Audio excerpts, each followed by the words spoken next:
yelling myself hoarse on this radio every day. It's just the weather dumps on us frequently here, and maybe my transmission doesn't get through. I don't know. I can't understand one word of what you say, Willard. It's all going swell, sir. Get the bit up! Get it out!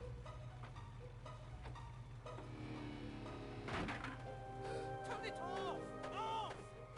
Hey! Switch it off! Ah!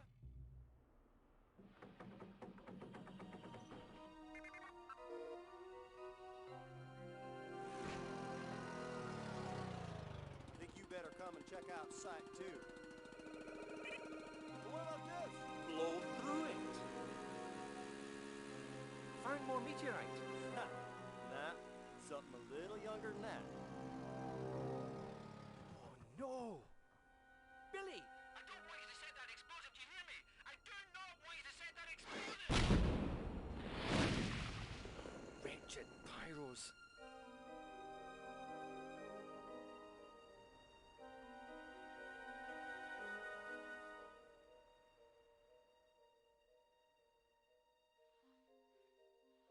This place is a busy history.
Hello and welcome to another stream of Tomb Raider 3, celebrating its 25th anniversary.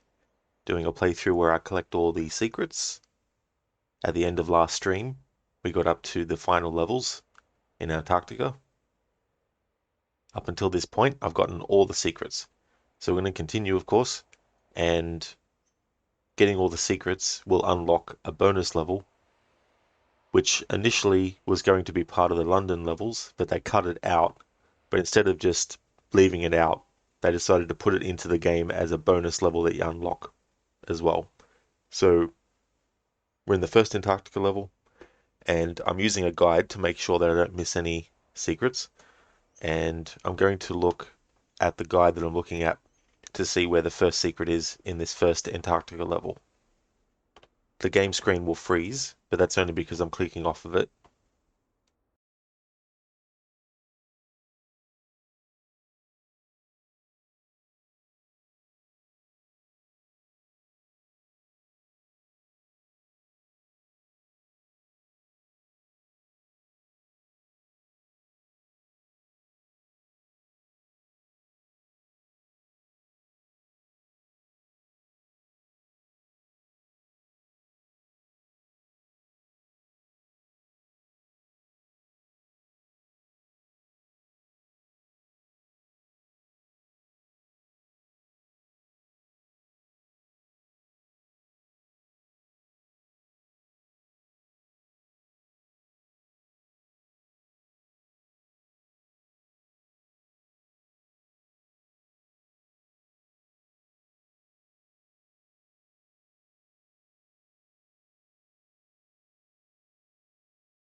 I forgot to turn the game audio back on. There we go. When I'm using the video guide, I like to be able to hear the secret sound play when the person in the guide has found the secret, and so I don't want that to come up on stream. So I pause the desktop audio, or mute it, I should say, but I forgot to actually unmute it after checking last time. So that's why there was no sounds coming from the game.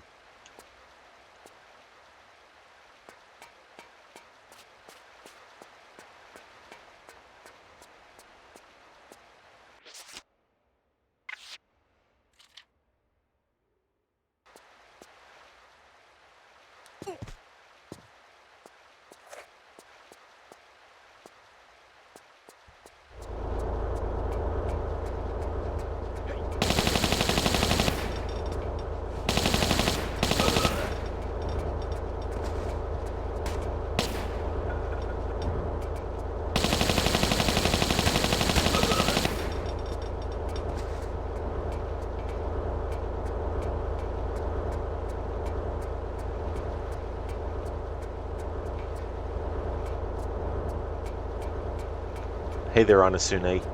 You're wondering what was happening. You thought you accidentally somehow muted the stream on your end. Yeah.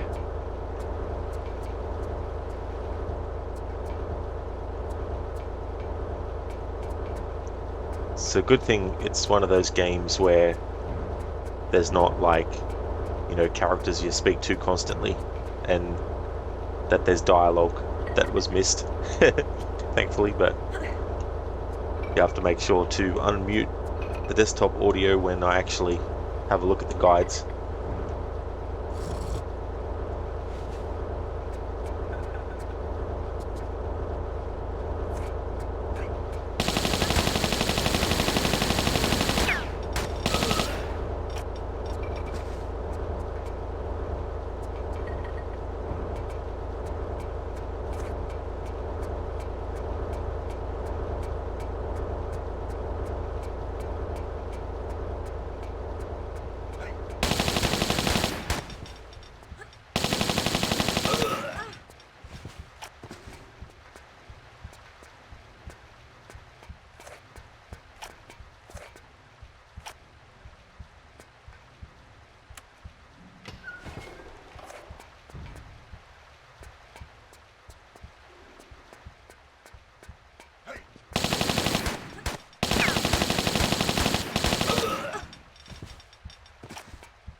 Alright, so that's the first secret of this level, out of 3.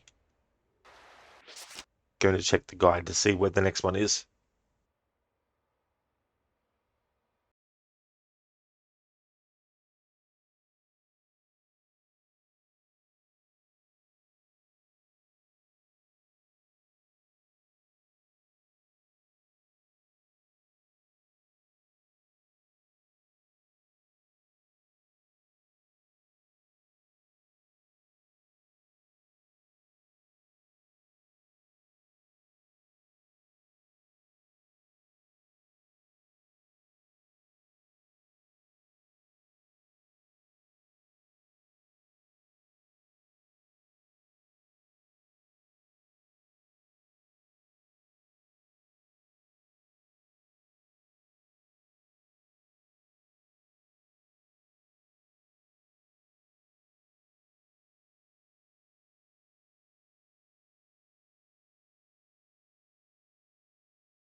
Alright, there's secret 2.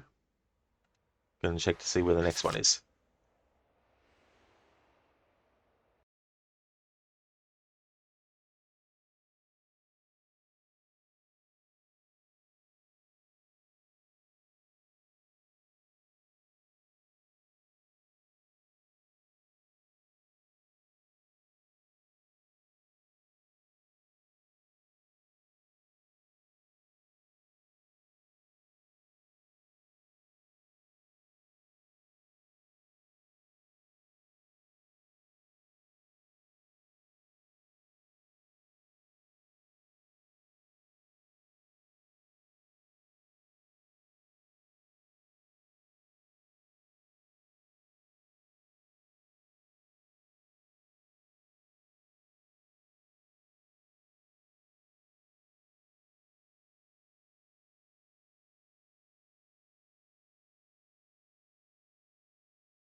Hey there, Shin.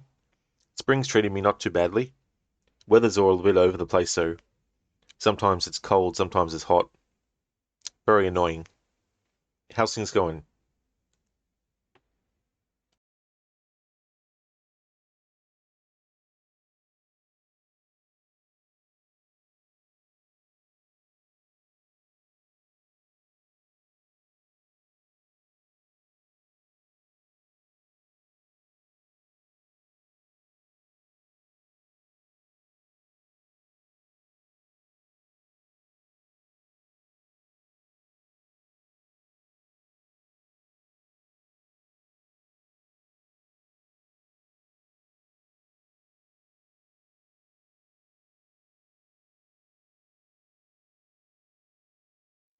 Okay, so there's a fair bit to do before the next secret.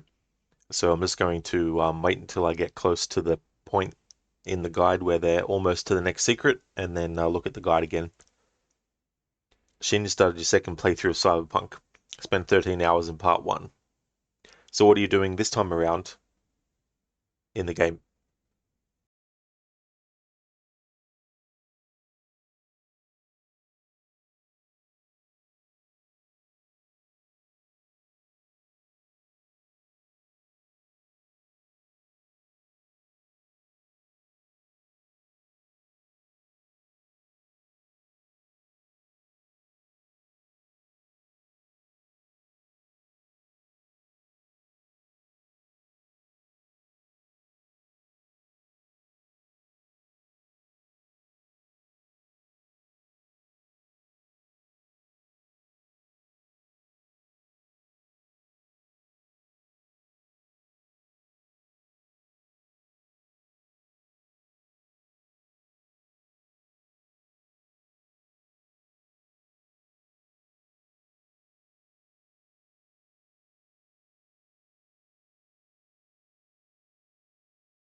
Dead end.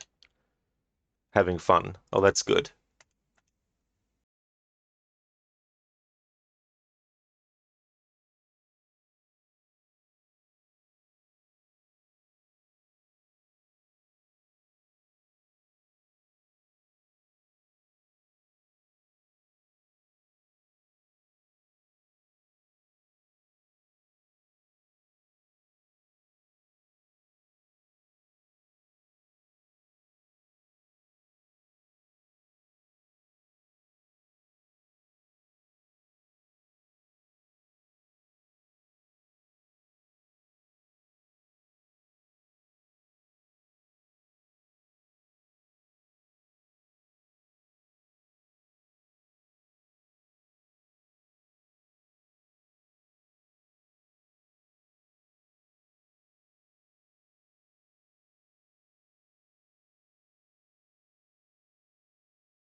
Bloody hell, I forgot to turn the fucking game audio back on.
That's the best I can get a look at the creature.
Shin, you're trying to decide which game you play next. Yeah, that can be tough sometimes.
in the genre you want to play next is fantasy.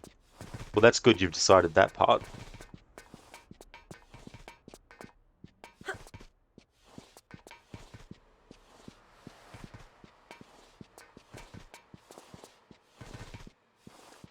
So this crowbar that we picked up in this game, once Lara uses it, she actually drops it on the ground, and you need to use it more than once. So you need to make sure that every time you use it, you pick it back up. Whereas in Tomb Raider: The Last Revelation, when Lara gets the crowbar, it's something that she keeps and doesn't throw on the ground when she uses. But not in this game though.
Hey, Harbinger.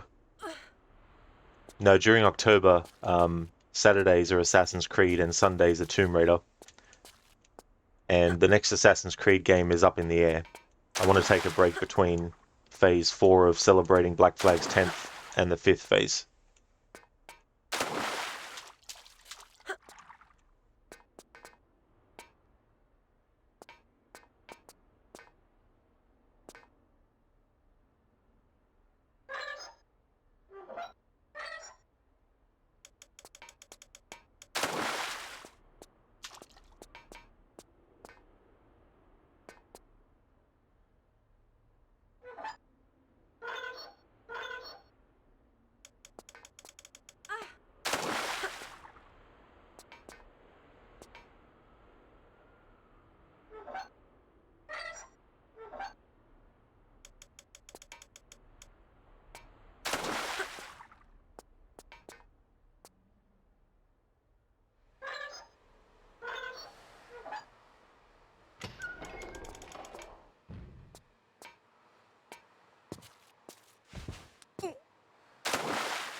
Hey, Mr. Goatee.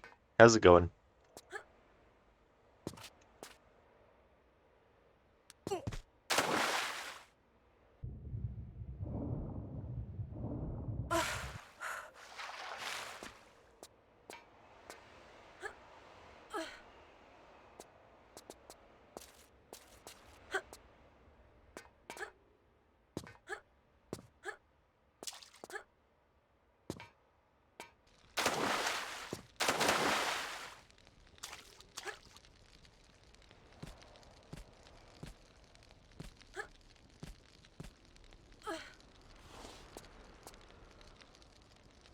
Mr. Goatee, great. Download the new Forza Motorsport game to check it out, and you finished Resident Evil 4 Remake 2 days ago.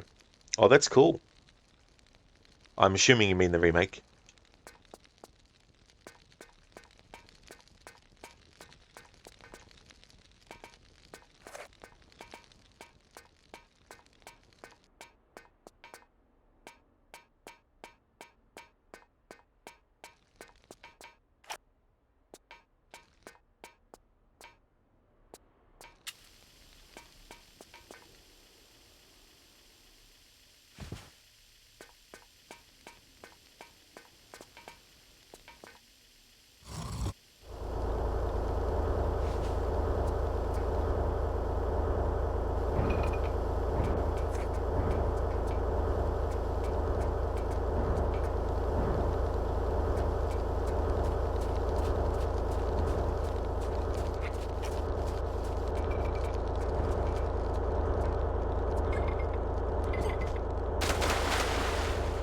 You like the newer ones? Yeah, they're good. I even like the remake of 3.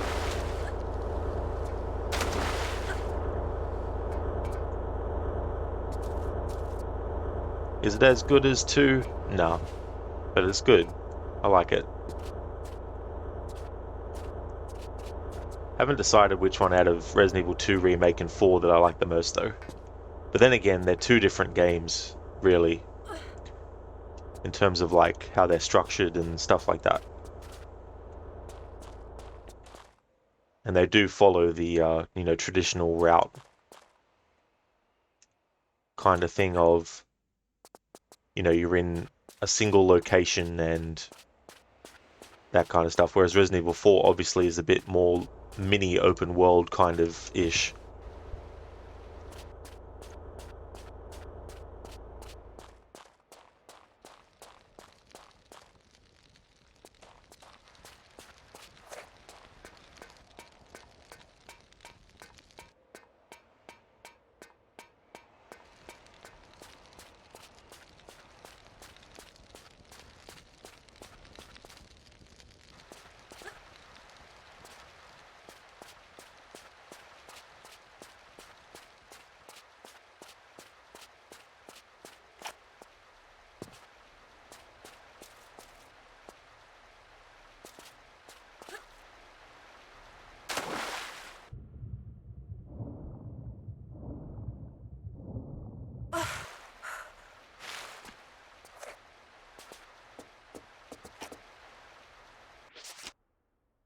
Alright, so I'm going to save. Going to look at a guide to see where the next secret is. The game screen will freeze, but that's just because I'm clicking off of it to see the guide.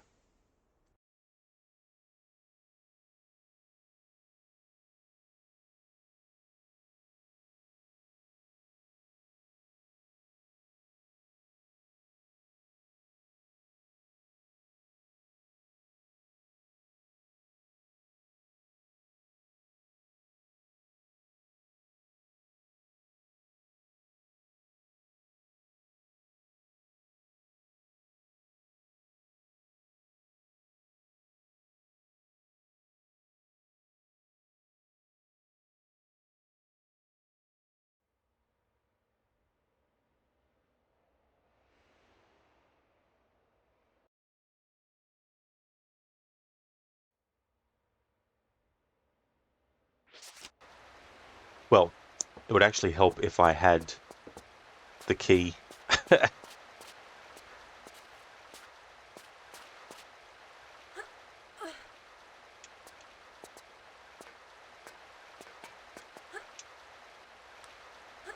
Hey June, how's things? Hey there AC, how's it going?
Oh, that's good, June.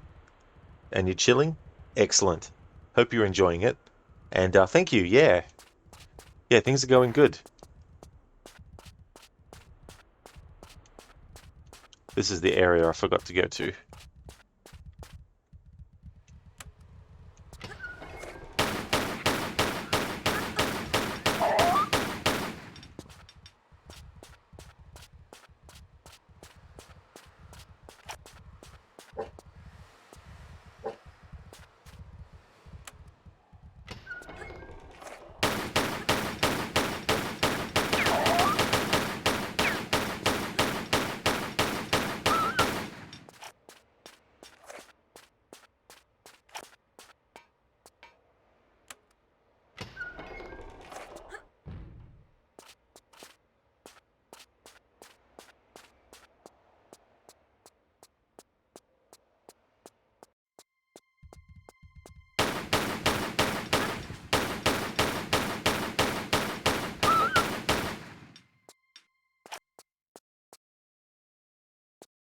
Here we go.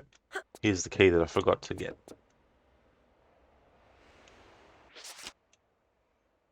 The gate control key.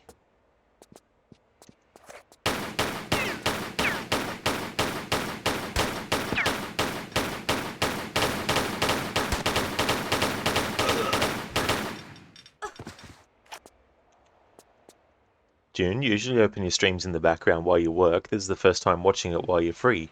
Oh, that's cool. Well, thank you so much for all the times that you've left the stream on, especially when you're doing work and stuff. And also for the lurking too. That's cool.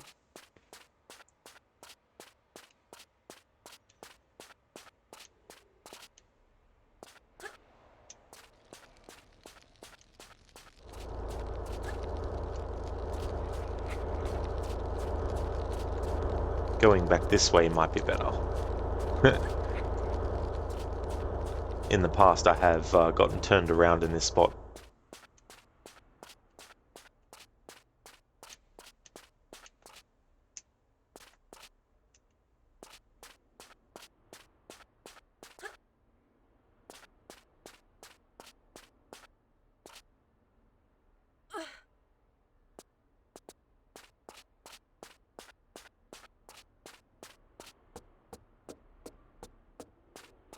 Hey there, Tech.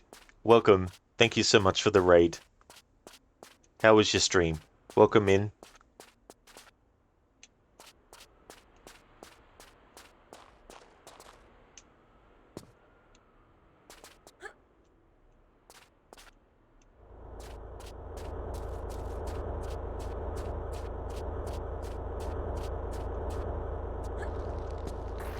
Wrong way again. Junior, welcome. You're the reason you go into Red Dead Redemption. It's one of your favorites now. You had great memories playing it. Oh, nice. That's cool. Yeah, that game is really good. And I remember when I first played it, how cool it was to just explore as well. And the atmosphere in it. It's just so well done. Hey Lizzie, welcome on in.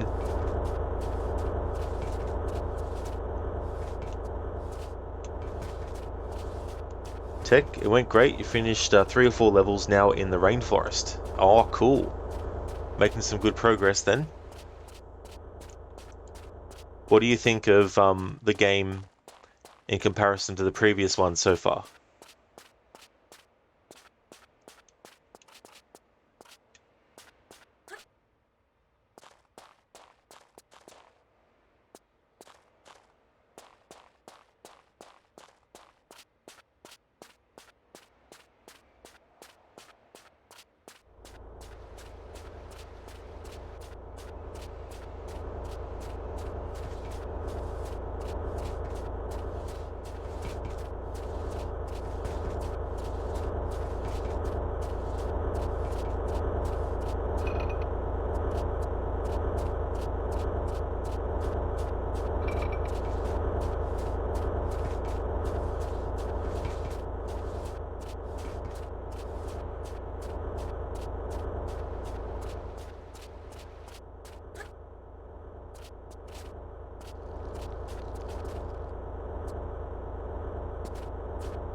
And then the wait for Red Dead 2 ended up being really, really worth it too.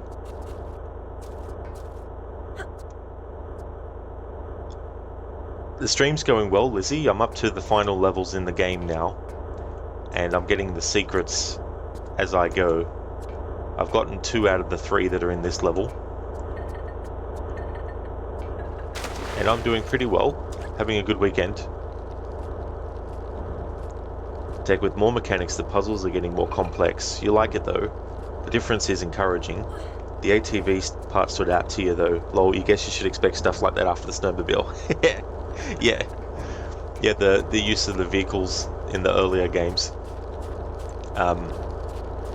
Some can be very difficult to maneuver, and then they change up certain things in the next game afterwards with what you do to reverse the vehicle and stuff like that.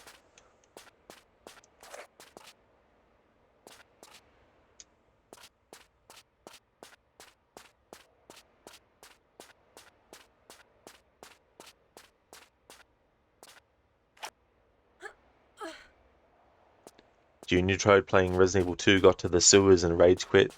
That part can be really, really tough. I don't blame you, because it's so annoying, especially if you get killed by the giant crocodile.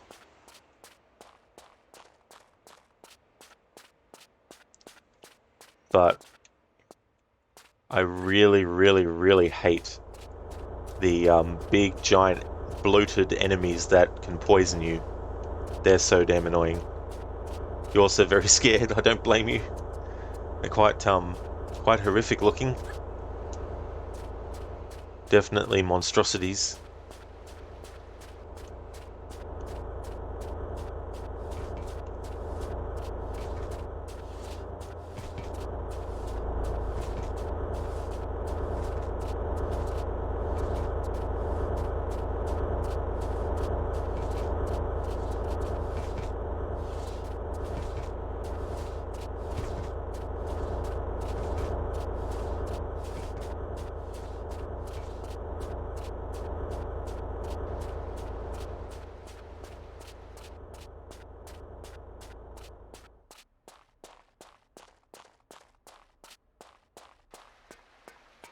Here we go. This is where I need to go.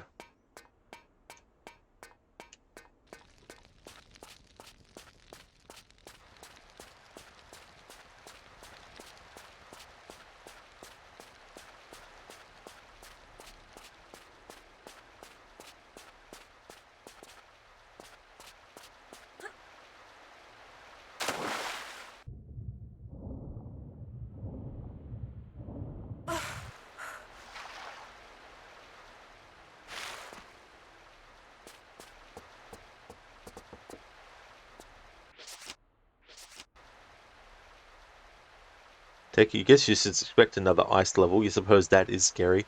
Oh yeah.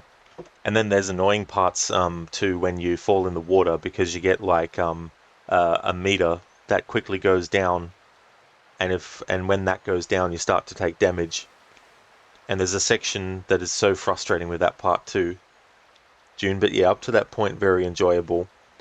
Yeah, the way that they handled that remake of 2 was really well done. I wasn't sure what they were going to do, and it's good that they threw in a little bit of a surprise for people who had played the original, where locations weren't exactly positioned the exact same way that they were. For example, in Resident Evil 2, you go through the basketball court on your way to the RPD, whereas they made that something that is in Claire's campaign, and she goes through the basketball court to get to the orphanage. Nope, you needed to make a left at Albuquerque instead of a right. Exactly. And you need to take a right when you take a left, because taking a left when you take right is not right. You need to take left at the right left. Now that I have the key, and we can actually do the next part, I'm going to look at the guide again to see where the next secret is. The screen's going to freeze only because I'm clicking off of it to see the video.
No.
Oh, you did, June? Oh, that's cool. You pre-ordered the Tomb Raider remasters.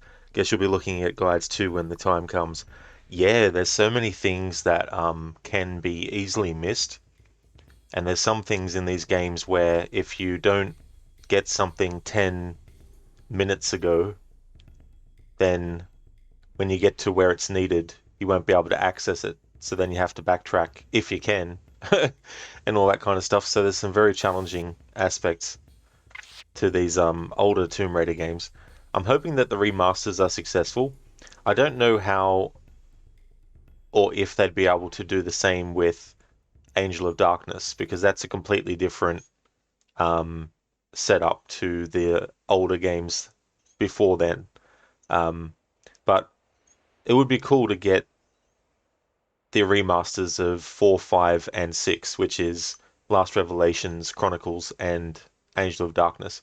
But I think Angel of Darkness, because it's so different from the ground up compared to the previous ones, that maybe they can't do the same kind of thing that they've done to the first 3 games with that remaster. But have to wait and see, I guess.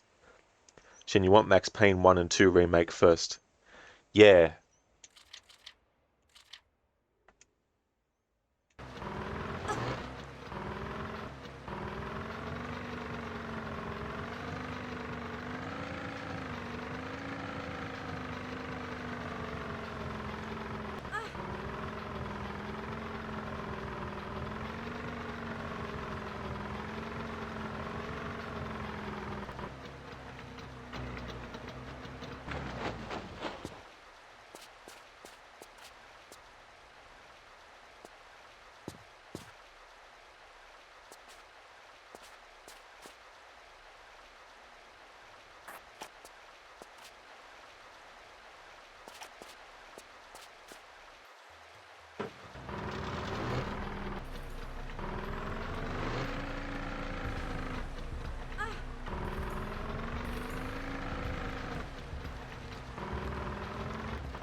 Shin, you also want the first Witcher game to get a remake.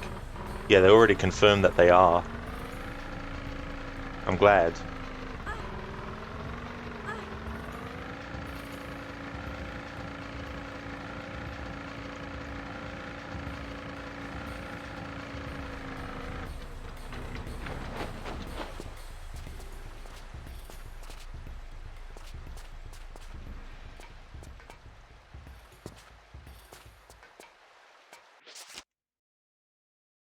There we go, the hut key. This leads to the third and final secret in this level.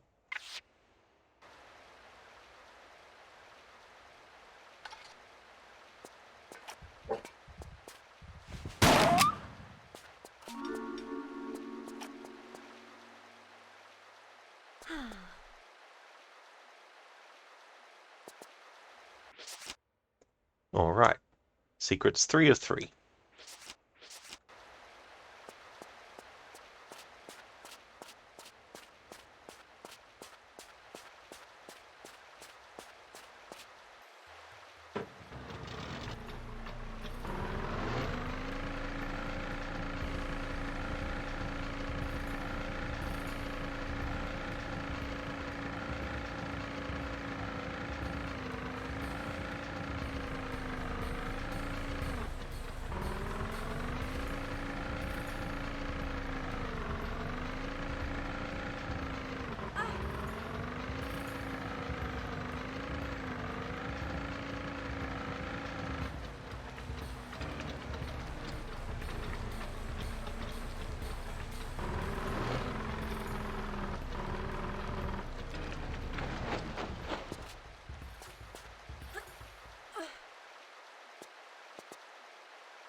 Oh, aye, come in.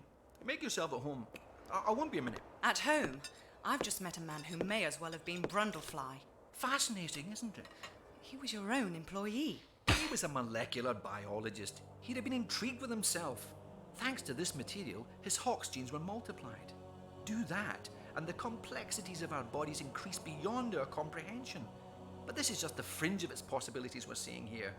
My pal's exposure came from a material impregnated into the meteorite crater.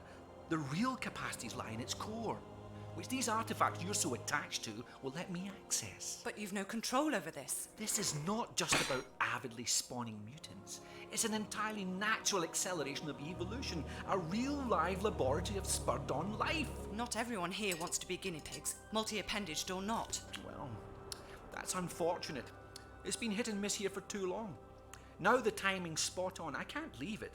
The Polynesians fled in their ignorance. Darwin's half-wit sailors the same, ironically making Darwin himself miss this angle on evolution. But now, I'm here. I have the access, the knowledge, the artifacts. Yes, but you bumped into me in India and sent me to find them for you, bringing me here. Listen to this gibberish. Your perception of good timing is bad. I don't know about that.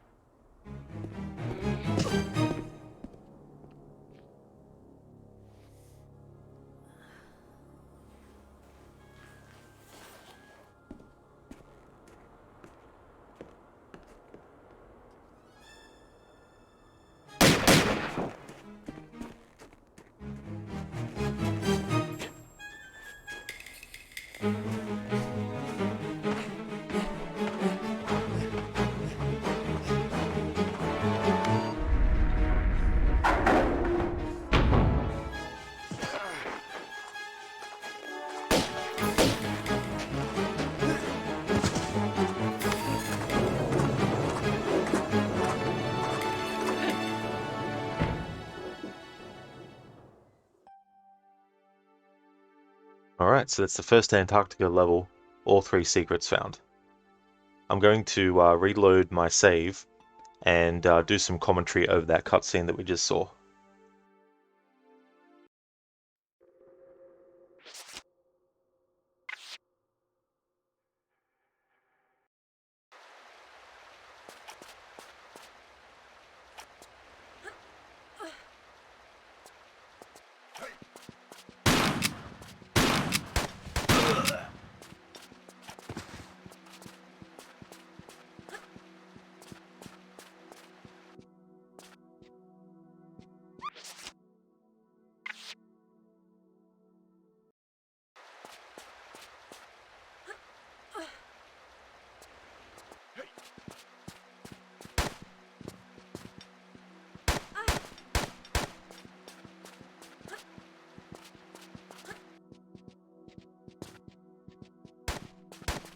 I'm going to save ammo, and it doesn't matter if I get health taken off me because our health gets given back to us at the start of each level. So this character that Lara is speaking to is Dr. Willard. He's the one that tells Lara to go and get these other artifacts. Make yourself at home. I won't be a minute. At home, I've just met a man who may as well have been Brundlefly. So Brundlefly is a reference to a movie called The Fly from Was a molecular 1986, biologist. I think it He'd been is. intrigued with himself. And it has Jeff Thanks to this Goldblum in it. He material, plays a his scientist Hawks genes were who multiplied. has a teleportation device that he creates. And in one of the pods, when he actually teleports himself, a fly gets in. And when it actually reconstructs his body in the other pod, it actually combines the DNA of the fly with him. And so over the course of the movie, he gradually turns into a human-sized fly. But you've no control over this. So that's what Lara's referring to there. So Willard, at the start, may seem like a quote-unquote good guy, but we get the revelation here that he's actually a villain, which follows a similar kind of like formula that the first Tomb Raider game followed, where Lara's hired by Natla to go and do some stuff for her, and she doesn't know that Natla's actually got an ulterior motive. So this game sort of does that same kind of thing, but very differently though, so it's not a one-to-one copy. So Lara's in India, as she mentions there, and he was the one that was like, hey, there's these other artifacts that were created from the same meteorite that the one that she found in India was, and so Lara goes to the other parts of the world to get the other pieces. And he was talking about Darwin and all that type of stuff. His sailors or explorers were the ones at the start of the game. Not at the start of the game, but you get a flashback to them, sorry. And here we have a moment, of course, where Lara gets... the villain has the upper hand over Lara and knocks her over, and then manages to escape down into this elevator shaft, but obviously Lara follows as well. So Lara's not perfect, like she doesn't ever get, knocked over, or the villains never ever not sometimes get an advantage over her and stuff like that. And of course Lara's not going to let him get away. I like that spin that she does to land on top. A little bit of flair, and that's the great thing about classic Lara, is that she has a lot of flair to her character when she does certain movements and stuff like that. Shin, the 86 Jeff Goldblum is a remake of a 1958 movie starring Vincent Price. That's right, Shin, yeah. There's definitely more information about that than I actually said, but the most relevant thing to that sequence was the 1986 movie. But you're right, though. That's a remake of an older Fly movie, and I think they did another Fly movie back then, too. And they also did a sequel to The Fly from 1986 as well. And they were working on another remake, but that fell through. Tech, did you know it's illegal to go to Antarctica? If you try to sail there, you get intercepted by warships?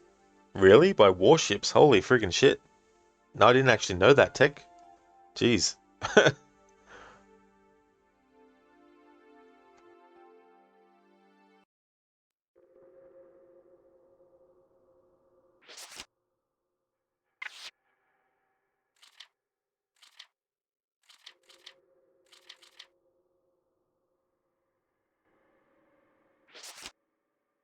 Tech, Lara's a klutz, especially in the first game. She's constantly falling over in cutscenes.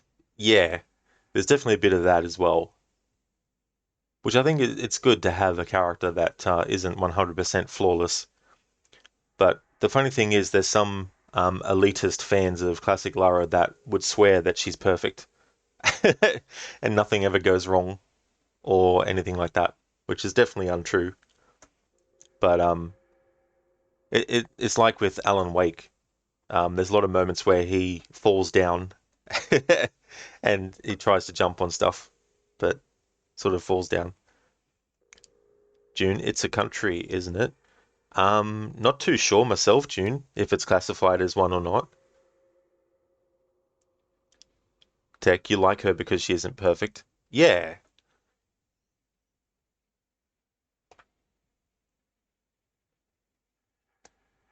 Let's see how many secrets are in this level. 3. Alright. So I'm going to look at the guide and see where the first secret is. The screen will freeze, but that's because I'm clicking off the game window. Be right back.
One of the annoying things about this level is the 3 different mine carts. Because you gotta dodge or change tracks or go fast or slow at the right timing at certain points. This bit is a bit of a maze. It can go on indefinitely.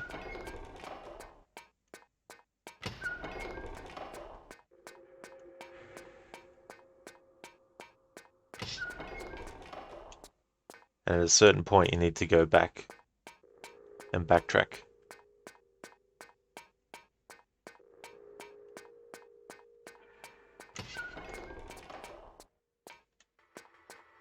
Yep, already fucked it up.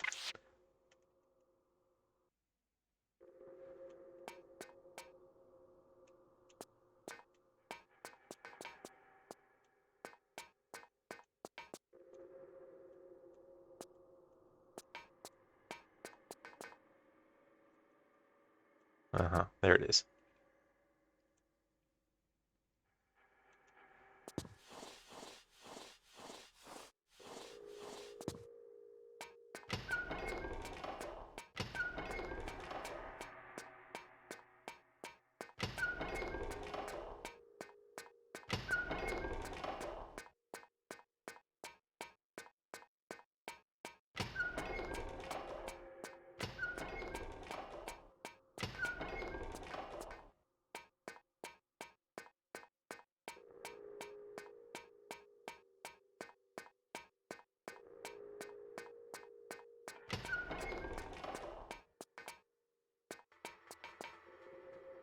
Here we go.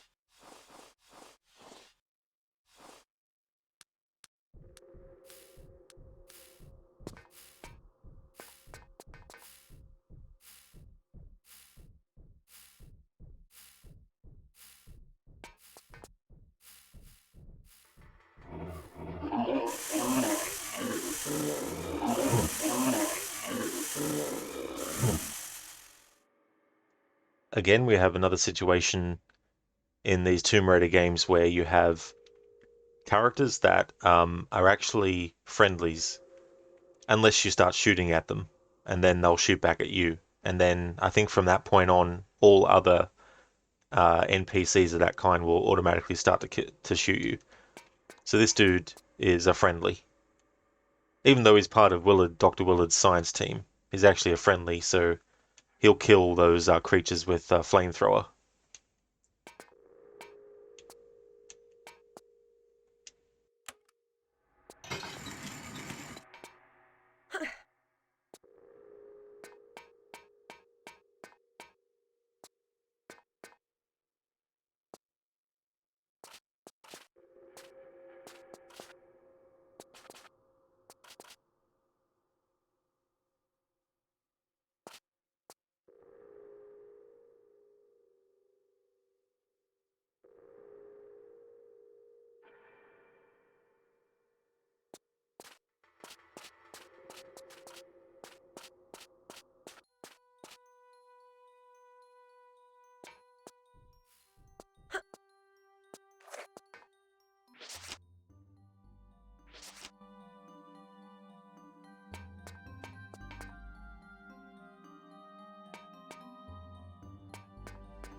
Never have tech, no.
So those things, June, are researchers that have been exposed to the artifact that's created from a meteorite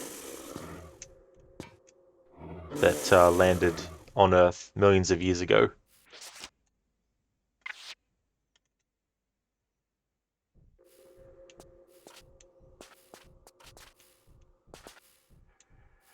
And they don't sound too good, to say the least.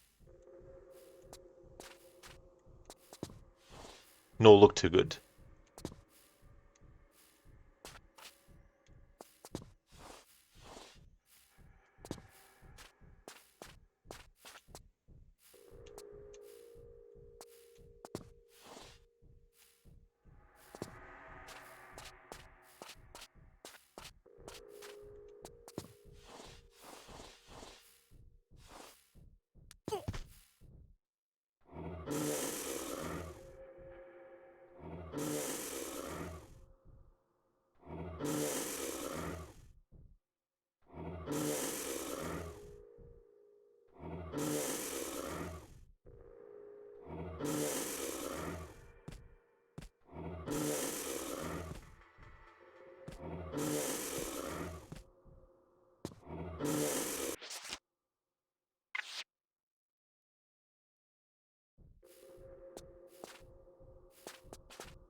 No.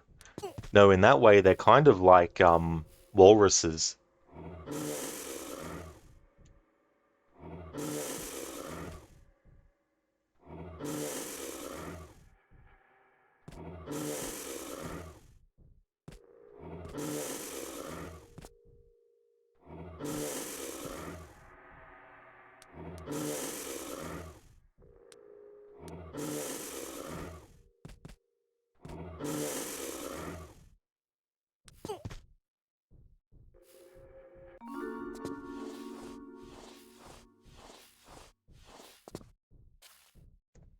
Now imagine how much time it would take to try and even find that on its own, let alone figure out the best way to actually get to the spot.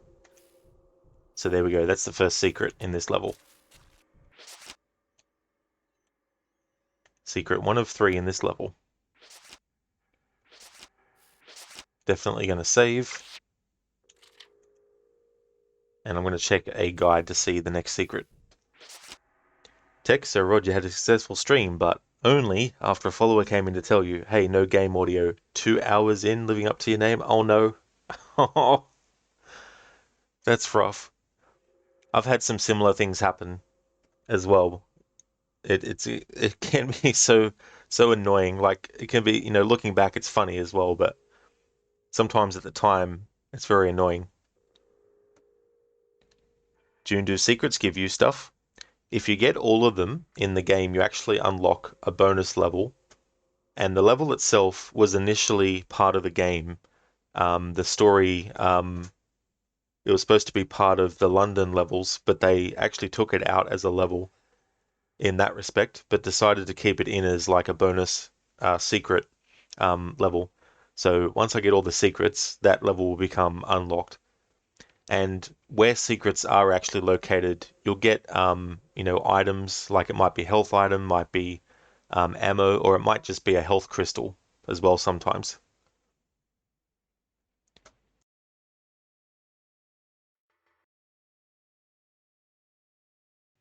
Game screen is just frozen because I'm clicking off to look at the YouTube video.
Alright, so the next secret is pretty far away from where I currently am in this level. So I'm going to wait until I get closer to where the secret is in the guide, and then look at the guide again. Hey Stan, a YouTube video, indeed. Those videos are very delicious, high in fiber. Also, there's a cheat code involved with secrets only on PS though, or an emulated version for those cheeky PC players. Yeah.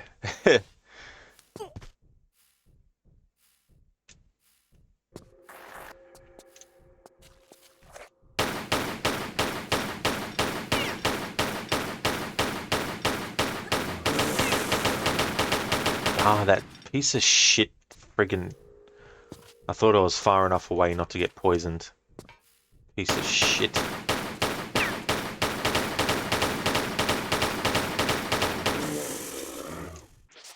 Did I save it after getting the friggin' secret? I betcha I didn't.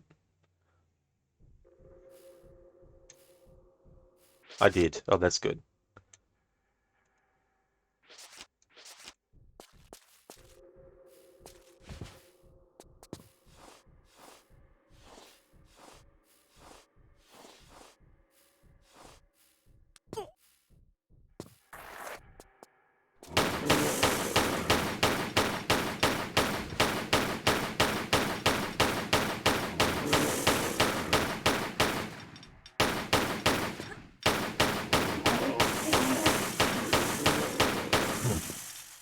Oh yeah, June, they really, really are. Hey there, Brutus. How's things going?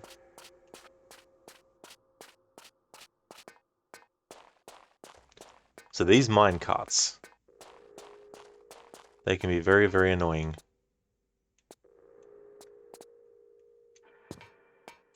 The crowbar that we had in the previous level, Lara doesn't have it anymore. Even if you were to pick it up the last time you used it after she threw it on the ground, in this level, she doesn't have it. So you have to get another crowbar. And this second mine cart, if you look at the bottom as the bottom floor, the second floor, and then the top floor, this is the cart that we need to get into that will ultimately lead us to where we need to go to get the crowbar. The thing about this is there's a different combination of things that you need to do on each track. And I have absolutely no idea of every single step for all three. So we're going to do a bit of trial and error at this point. I'm glad to hear that you're going good, Brutus. That's excellent. As for me, I'm doing really good, having a good weekend. Feels a bit weird doing a Tomb Raider stream on a Sunday, but that's only because horror streams during the week. It's a good way to fit more of those in by moving the Tomb Raider day to Sunday, and then just have one Assassin's Creed stream per week in October. June, at least they kept their jackets. That's it. They still got to keep their jackets. Wonder how much those jackets would sell for if they were taken off them and knowing that they were genetic experiments that wore them.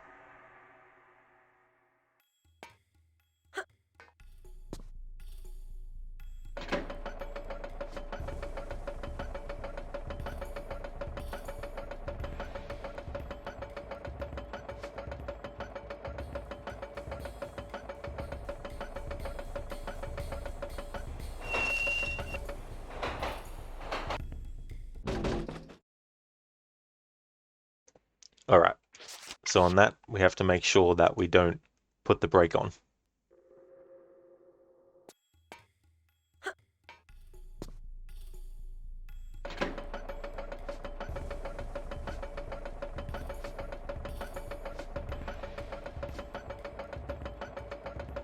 Looking at one of the behind the scenes of this game, originally they wanted to give Lara a knife that she could use in melee combat. They took that out though. However,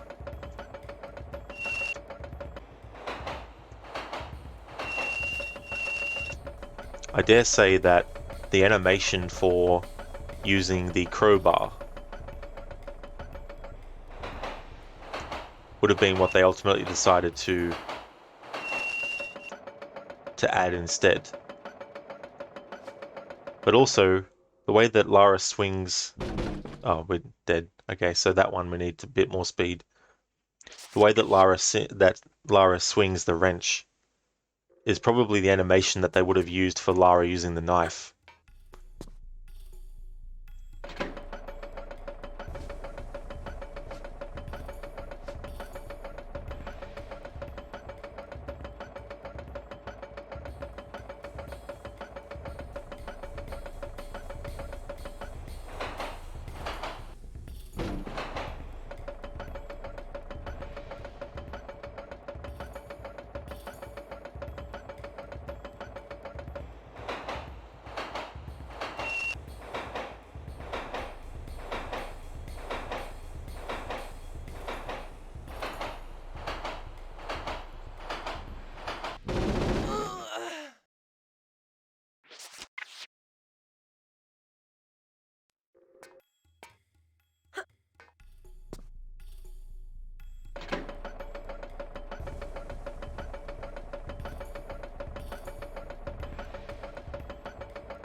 Alright, so it's definitely brake. Put the brake on slightly on that part. Tech very Club Penguin-esque. Club Penguin. What's that reference to, Tech?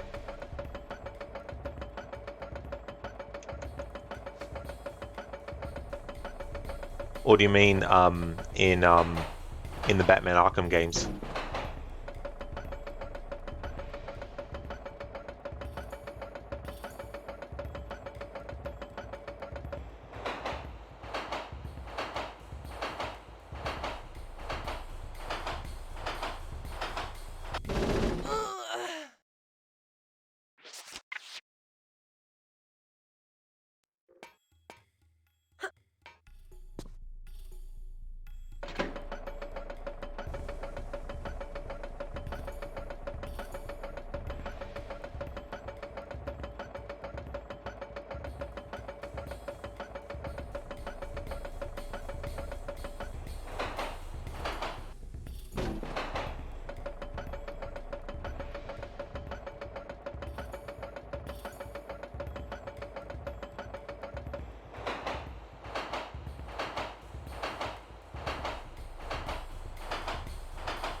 Alright, so the timing of having to brake on that part is very, very specific. Also, as an online game back in the day, there was a minigame kart surfing, think of it as a RuneScape for kids. Oh, okay. Yeah, I never actually came across that.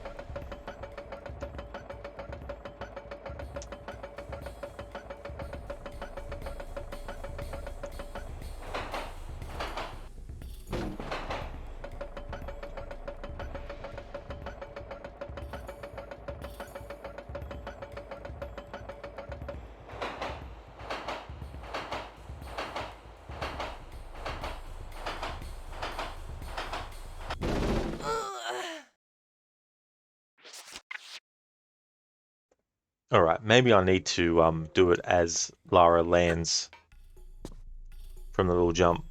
Do you at least know what RuneScape is? Well, I've actually heard of it, but I wasn't really into those sorts of like RPG kind of, games necessarily. Like I'm more Zelda, Skyrim kind of thing.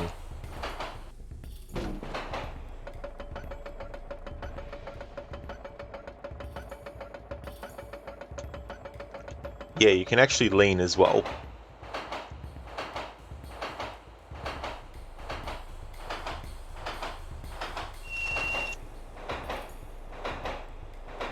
No, broke too early.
Heck, you're only guessing here, but you're able to lean left to maintain speed.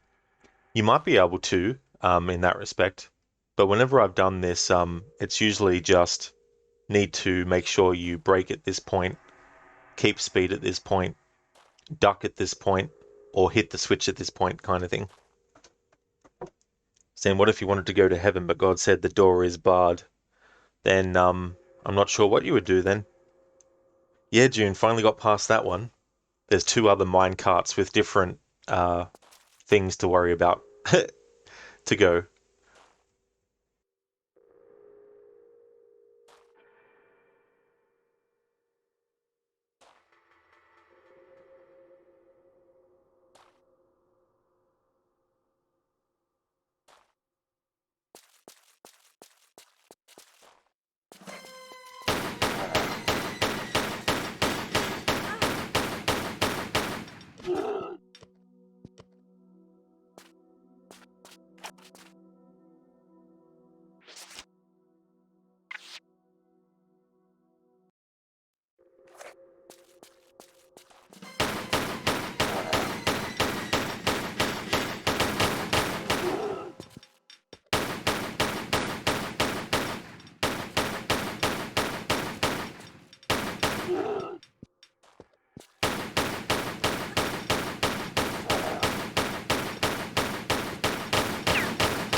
Yetek, you know him from Monsters Inc.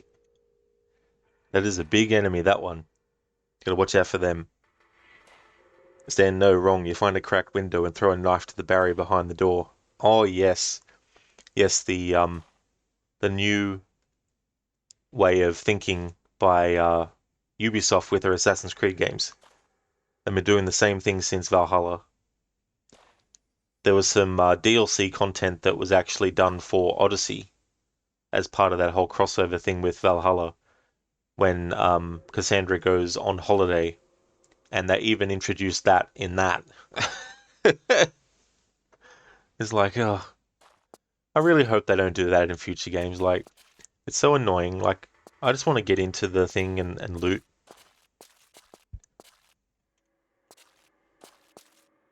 Dune, the area is small for a fight. It really is. They don't really give you much room to move, and you got to watch out too. You don't fall to your death as well.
June, you want to get back to Odyssey and see what that DLC is about. Yeah, it was kind of interesting, and it was cool to have like a completely different part of the game to actually go to. It's not connected to the main world map at all. It's like a completely different, separate map that you get taken to for it.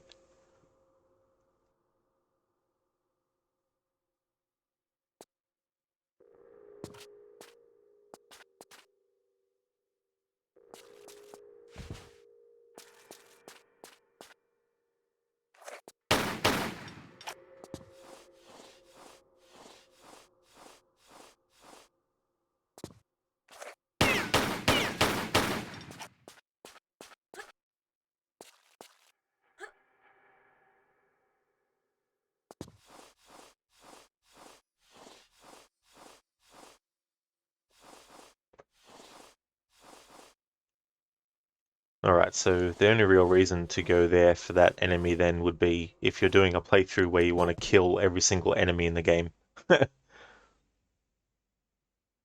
Which is not something that's part of this playthrough, but for those who don't know, there are Tomb Raider players who do playthroughs of that nature for this game series. Because the game keeps track of how many enemies you've killed in an area.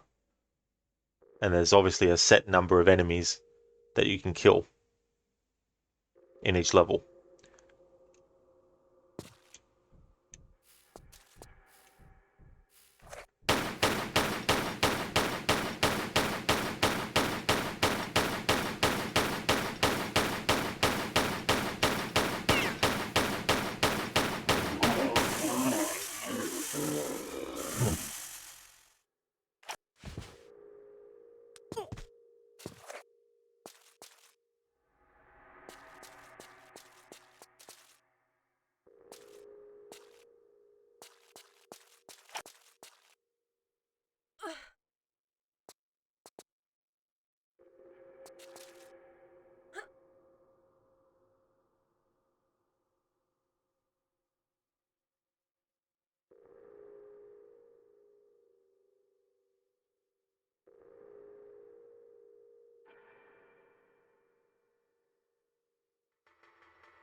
Then those codex entries in Mirage are really long, verbose even. Sean would never write like this.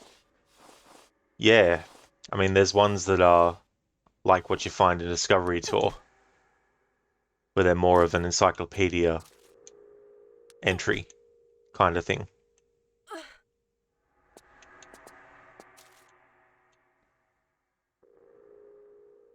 June, you keep wondering what it's about, like Ebor's time is way after ancient Greece. Cassandra must be immortal because her dad was a god or something. Yeah. Yeah, it's definitely one of those story contents that takes place after well, I don't know specifically when, because I mean the game lets you do it earlier than it's set, I think. But not too sure on that though. There's definitely a lot of content for the newer games where they're like, well, we'll let the player decide when they want to do it.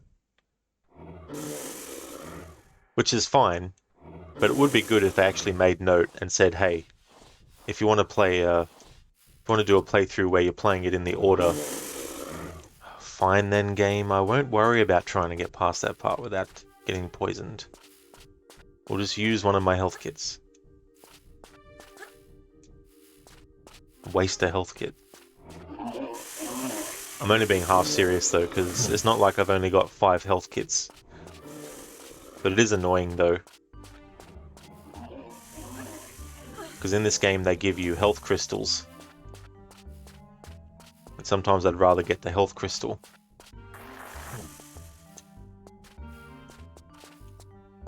Let that dude deal with them, and we'll just waste a medipack.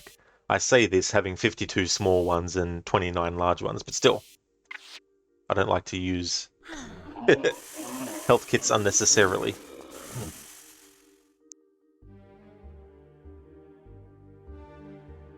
That's right, June. Yeah, 52 of the small health kits.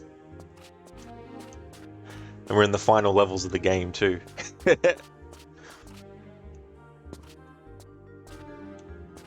Wonder if he survived, or if he died.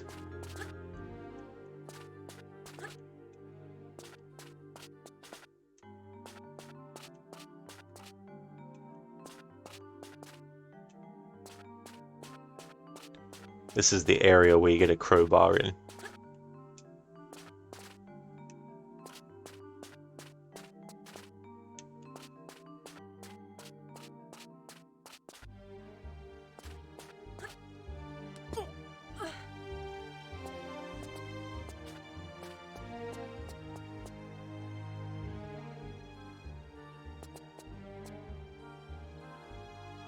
Oh yeah, he survived.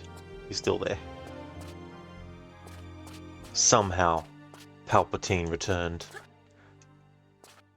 Somehow. Let's ask the writers. So writers, how did Palpatine return? I don't know, somehow.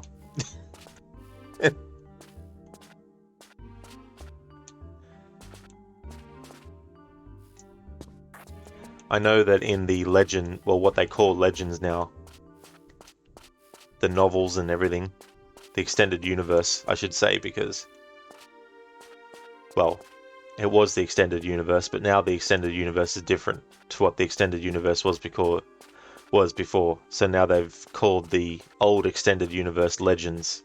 But anyway, I know that Palpatine returned in those stories, which I'm not really a big fan that much of villains just coming back, or being cloned, or being reborn, or being magicked back into existence, or something else. I feel like if you want to continue stories in a franchise, introduce new villains. Unless the death of a villain was unknown to whether they died or not. That's a different story.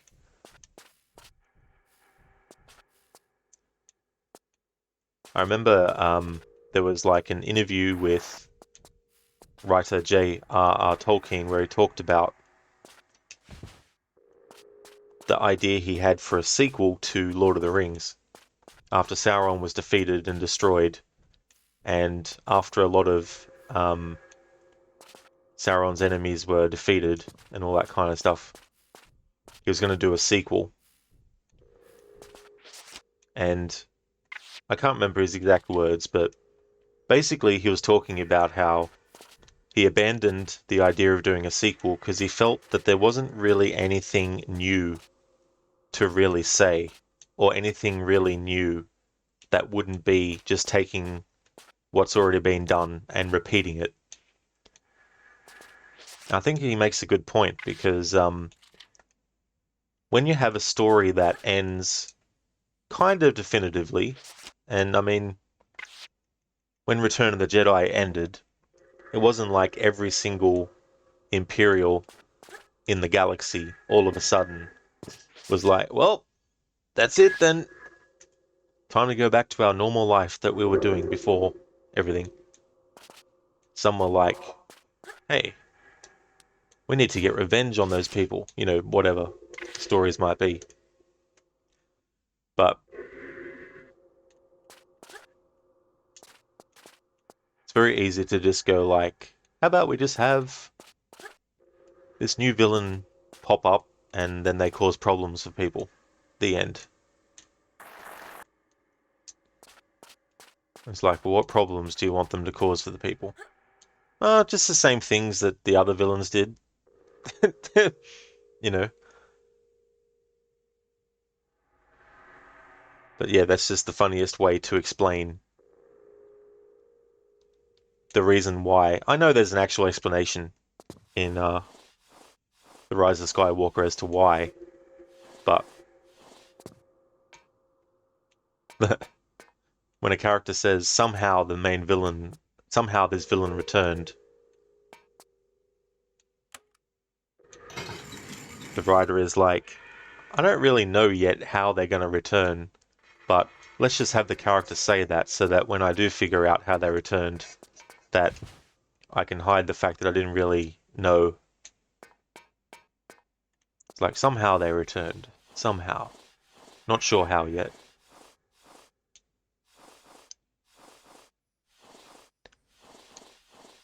Stan, somehow Sauron returned.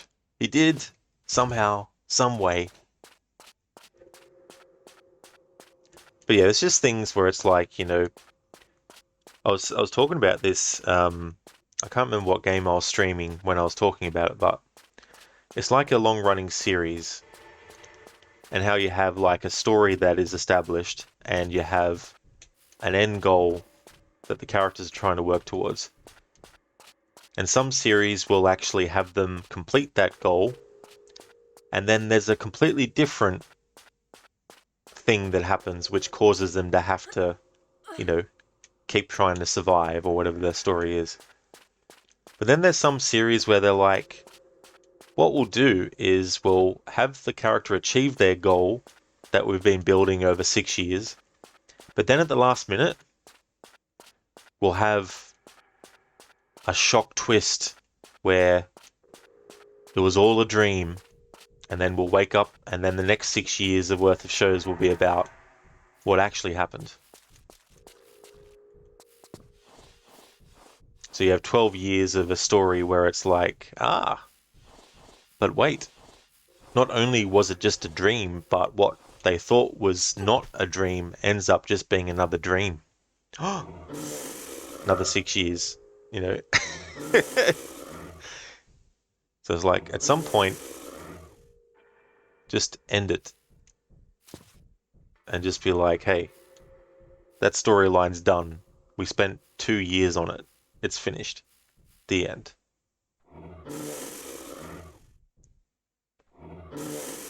Tech Rise of Skywalker, you don't know how they did that when they got rid of all of them. Yeah. Oh, that annoying enemy. Yeah. It's one of those things where you just think to yourself,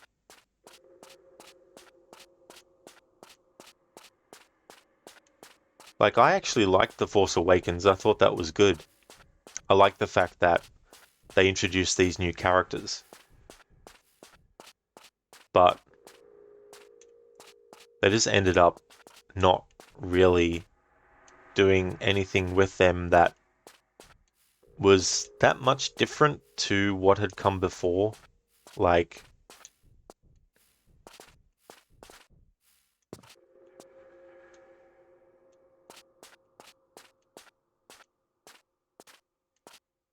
you have a character that gets introduced and they have a mysterious upbringing, you know, and who are they?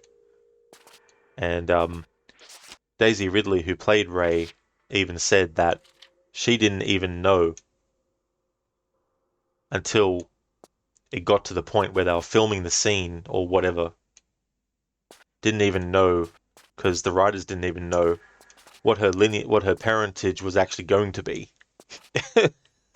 So it's like, if you're going to introduce a character with a mysterious backstory, at least have some idea what you want to do with that mysterious backstory.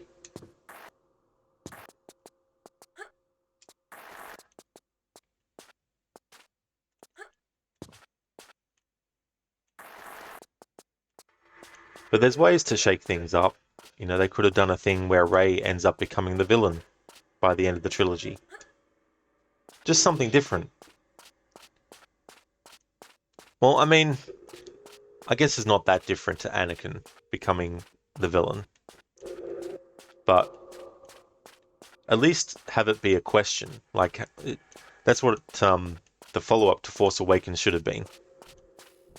It's like, what if Rey got influenced by the dark side and turned evil? And that's the movie.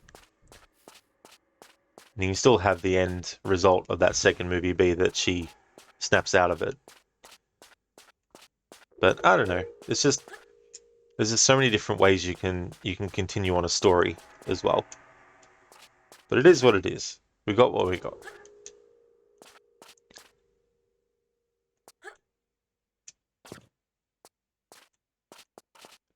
Tech, what are some other series that you're passionate about, Rod? Well, there's a whole lot of different ones. Like, I really like Assassin's Creed, of course, but I also really like Castlevania. But I also really like Doom. But I also really like Resident Evil and Silent Hill, Tomb Raider, Star Wars, but to different degrees, though. Legend of Zelda, Mario, Metroid.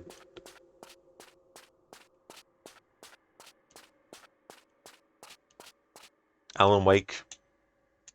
But yeah, there's so many different ones. Take you're on board with Force Awakens until Finn wasn't a Jedi. They did him so dirty. Yeah, I mean that would have been interesting too. A stormtrooper who decides to not be one because they don't agree with how things are being done, and they end up becoming a Jedi.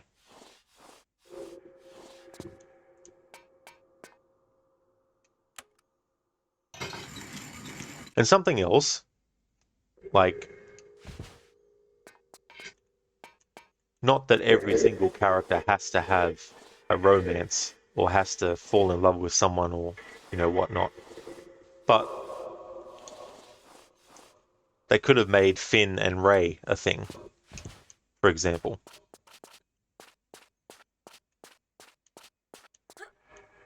But they make it Kylo Ren, which is probably the most obvious path that they could have taken the story down in that respect.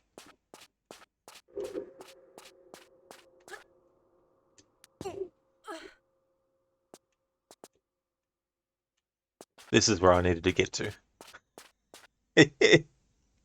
Sometimes when I'm playing games, I feel like Gandalf in Lord of the Rings Fellowship of the Ring when they're in the Mines of Moria and he's trying to remember which direction he had to go in.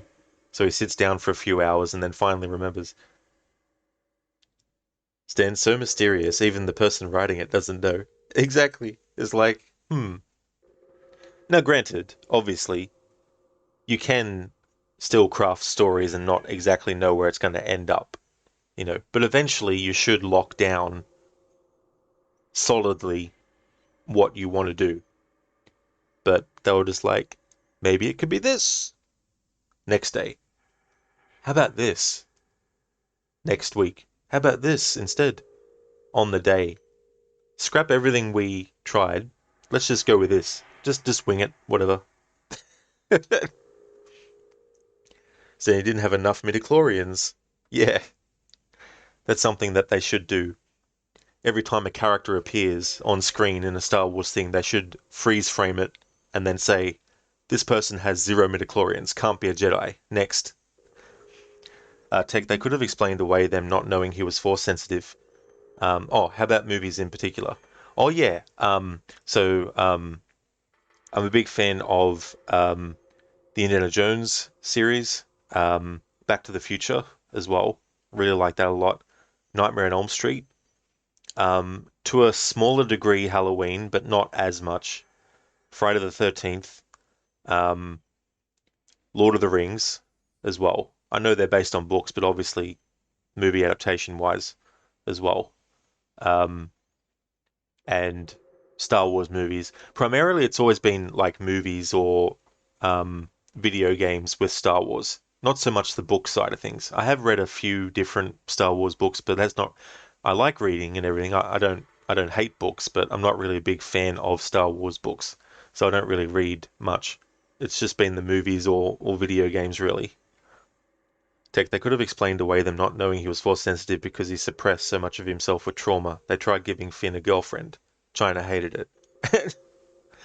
Yeah, I mean, that's the other thing too. There's definitely an argument to be made for whether or not certain characters should have a certain plot point about them and stuff like that. But I think it just would have been very, very different kind of thing.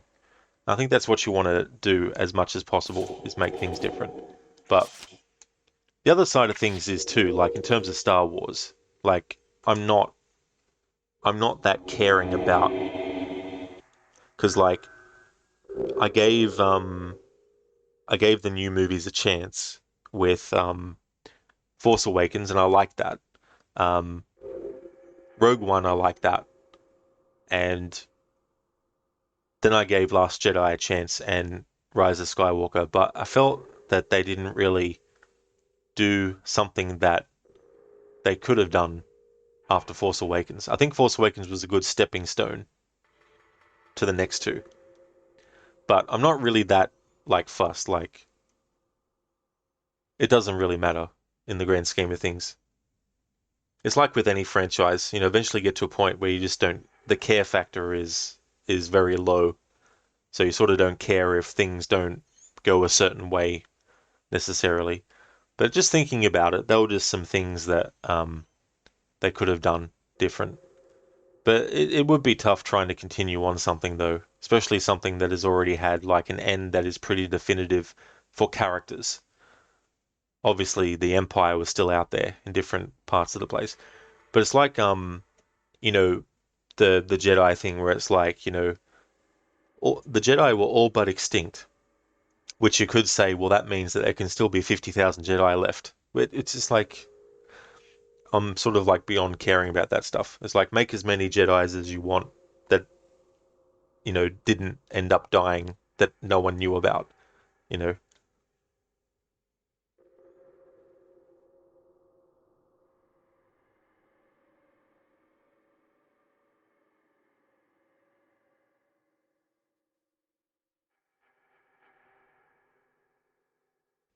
Alrighty then. So just took my jumper off because it's not as cold as it was before.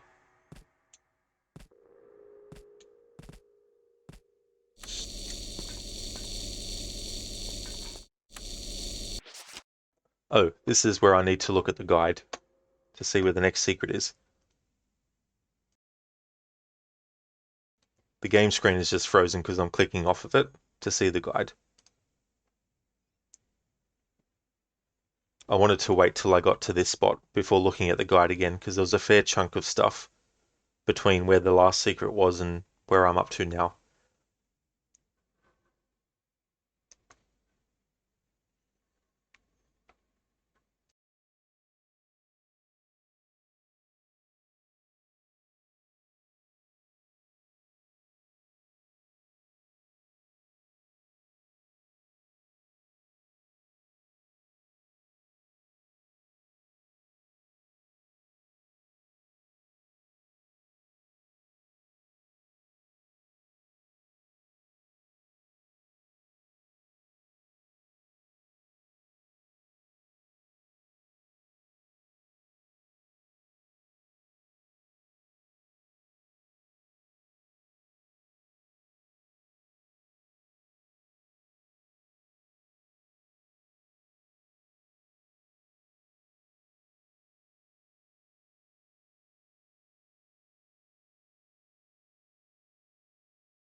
Alrighty then, I'm back.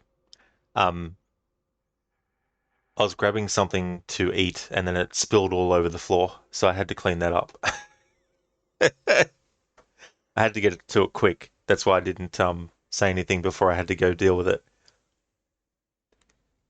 Afro, well, you chopped up your fourth target now. You're on to the Snake's Head, did a bunch of exploring and upgrading for your final leg of the game. Today, hopefully, you end it. Oh, that's really cool, Afro, that you're making that progress in Mirage. Yeah, I'm definitely getting further myself as well in my offline playthrough. Tech easy to get these puzzles mixed up, Rod. Oh, well, yeah, they can be. But then there's pathing and trying to figure out where to go and stuff. There's actually a lot of game before I get to the second secret, even from where I am now. So I'll most likely have to look at the guide again soon. Stan, somehow Rod returned. I know, right? Somehow.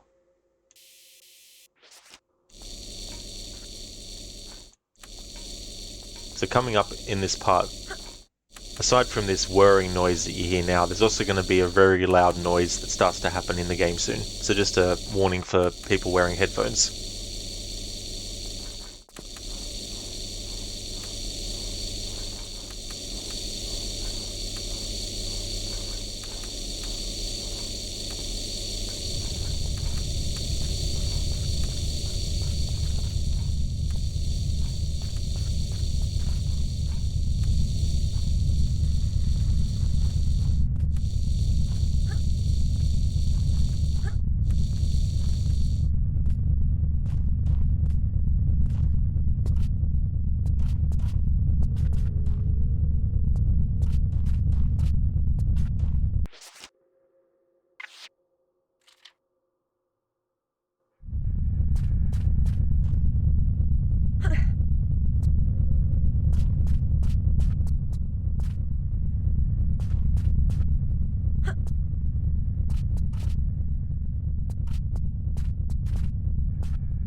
If all goes to plan, this playthrough will be finished today, and then next Sunday I'll be starting a playthrough to celebrate the 20th anniversary of Tomb Raider: The Angel of Darkness.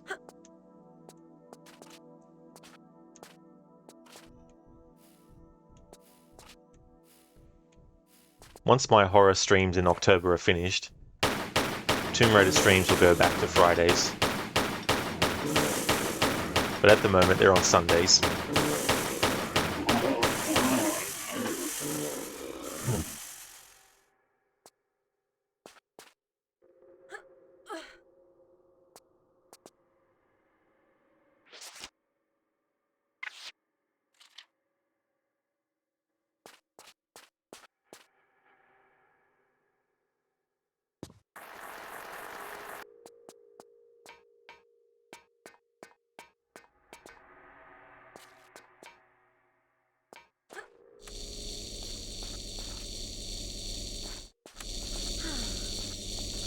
Now we have to go back on the minecart.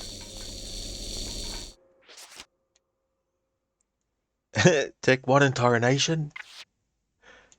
I can't help but think of Foghorn Leghorn. I think he says that. Or is that Yosemite Sam?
Yeah, take Wii! Nintendo Wii.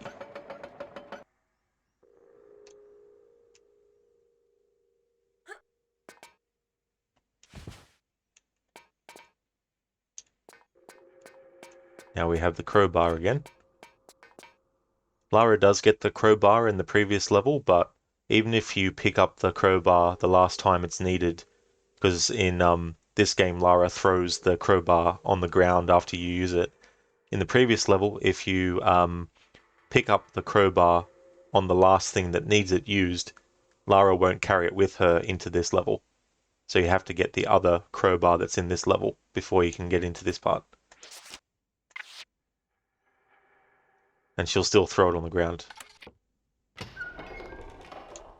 Or maybe not in this one case, because I think that's the only one that you need the crowbar for. Battery!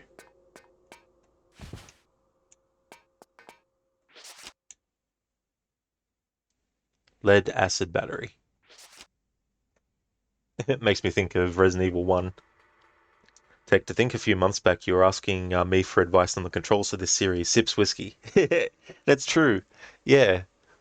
That's the other thing with the remasters when I play those, is I won't have to worry anymore about streaming from my laptop these games. Not that they were a strain or anything, it's just that it's going to be good to have these games optimized for modern systems automatically without having to, spend 50 hours trying to get patches to work and all that type of stuff. Won't have to worry about trying to get rid of the scan lines and the FMV sequences and stuff. Tech, do you think they're adding camera support? Not actually sure, to be honest.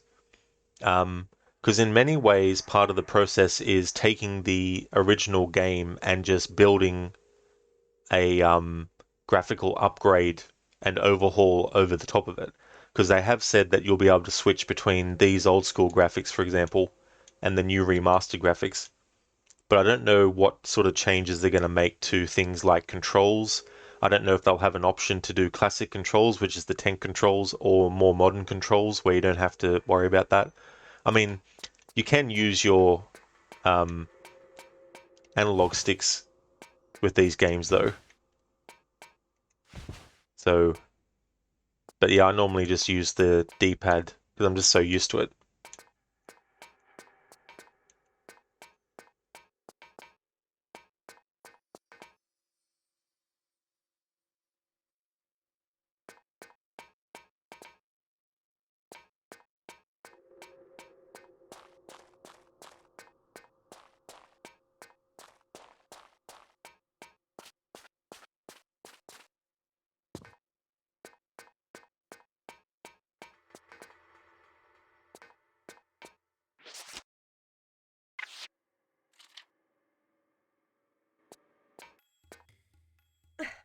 Take, you can't with controller, it feels repulsive, you don't know how else to describe it, perhaps limiting is closer.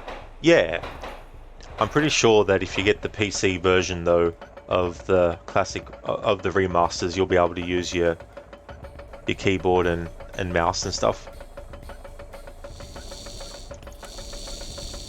Fuck. Ducked for too long.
June, you've always wanted classic Tomb Raider on console. It's cool that they're remastered.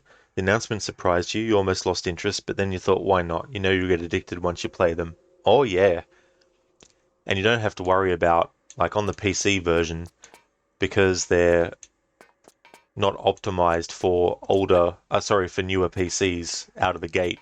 There's a lot of stuff that you need to download and go to forums for and patches to find and, all that kind of stuff to get them to be able to play them on PC. So being able to not have to worry about that, if you're a PC gamer, is really, really good.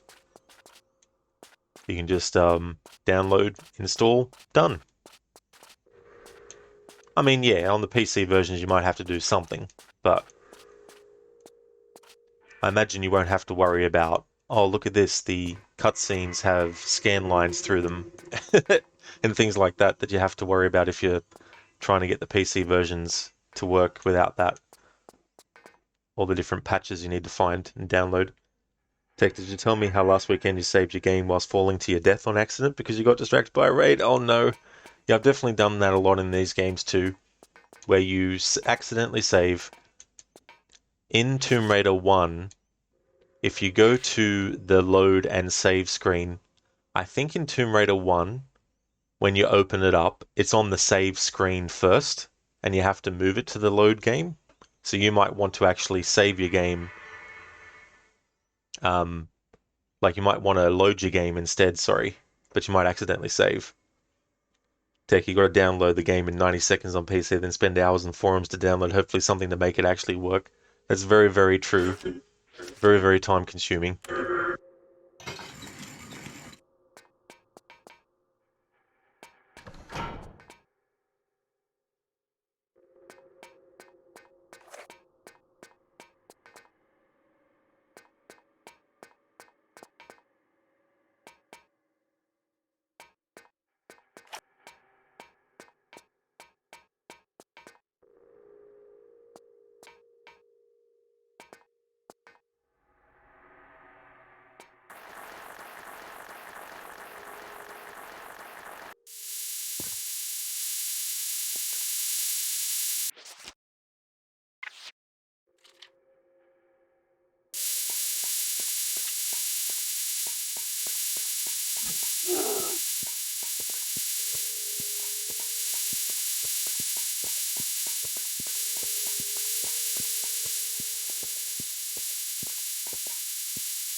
Heck, as much time as you've spent, you'll talk to someone about it, and then a random viewer comes out of...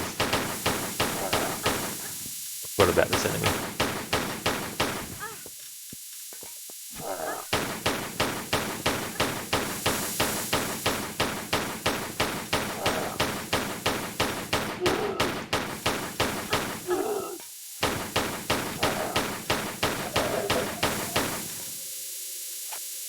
Comes out of heaven to be like, oh, download this, makes it work. You've never found the files on your own, lol. Oh yeah. Yeah, it's definitely good that there's been fans out there who have sorted these things out so that they're able to be optimized for PC.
You definitely have to make sure the next game works before you finish this one. What is 4, by the way? So the 4th one is The Last Revelation. And then the 5th one is Chronicles. And then the 6th one is Angel of Darkness. And then after that came Legend, which did a reboot of the series.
Alright, so it's very important to make sure you go to this spot, because there's an item that's required for progression.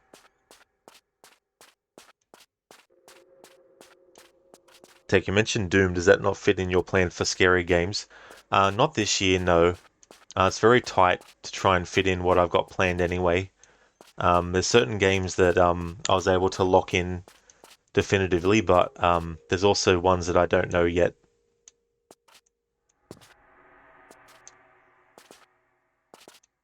The original game is celebrating its what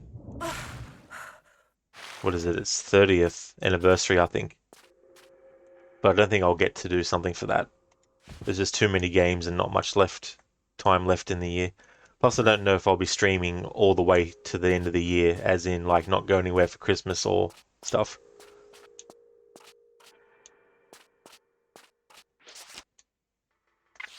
Most likely there'll have to be games that I just can't get to before the year ends that I would like to, like the Deus Ex games.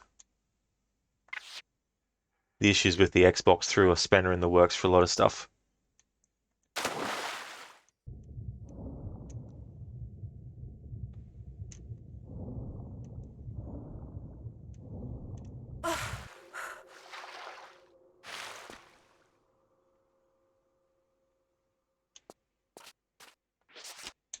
What Lara got then was the winch starter. If you don't get that, you can't progress.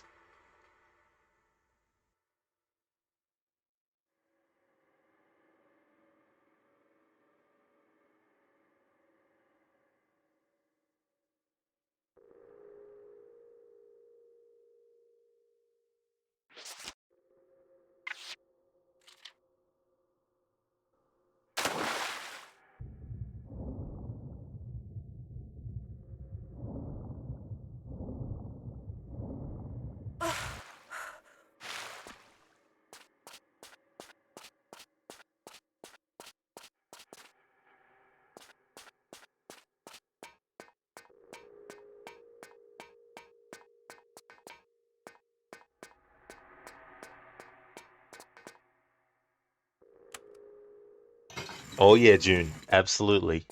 Very much looking forward to Alan Wake 2.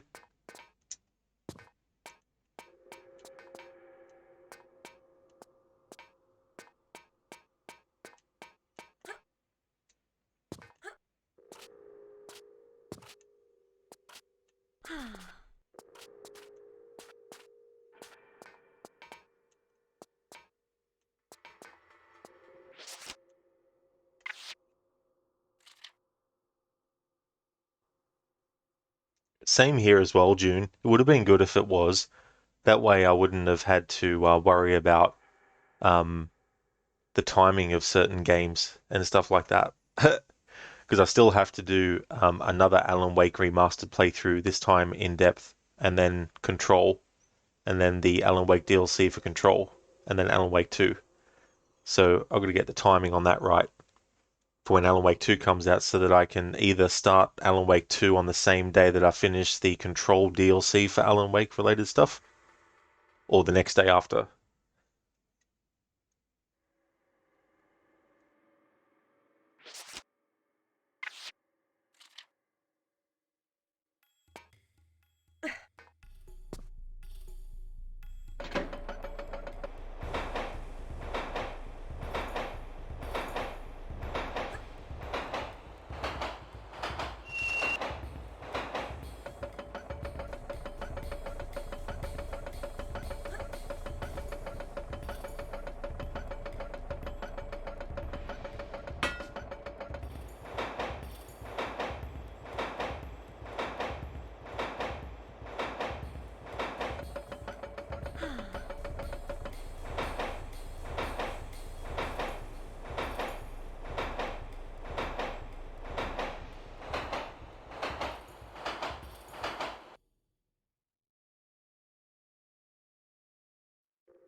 So secret 2 is near where you go to get secret 1, but you need to make sure you press, and I don't even know because I was just making sure to press switches everywhere I went.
Alright, so it must just be the health crystal.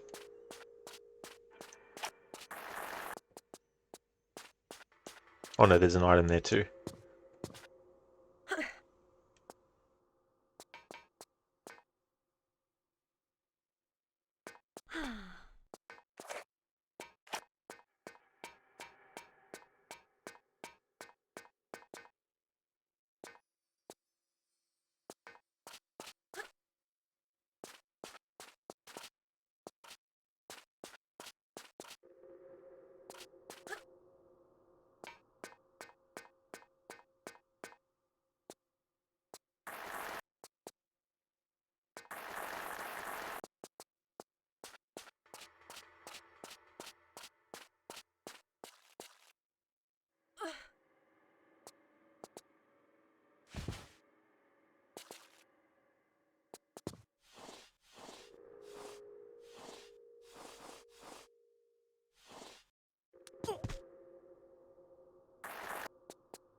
Alright, so that's 2 secrets out of 3.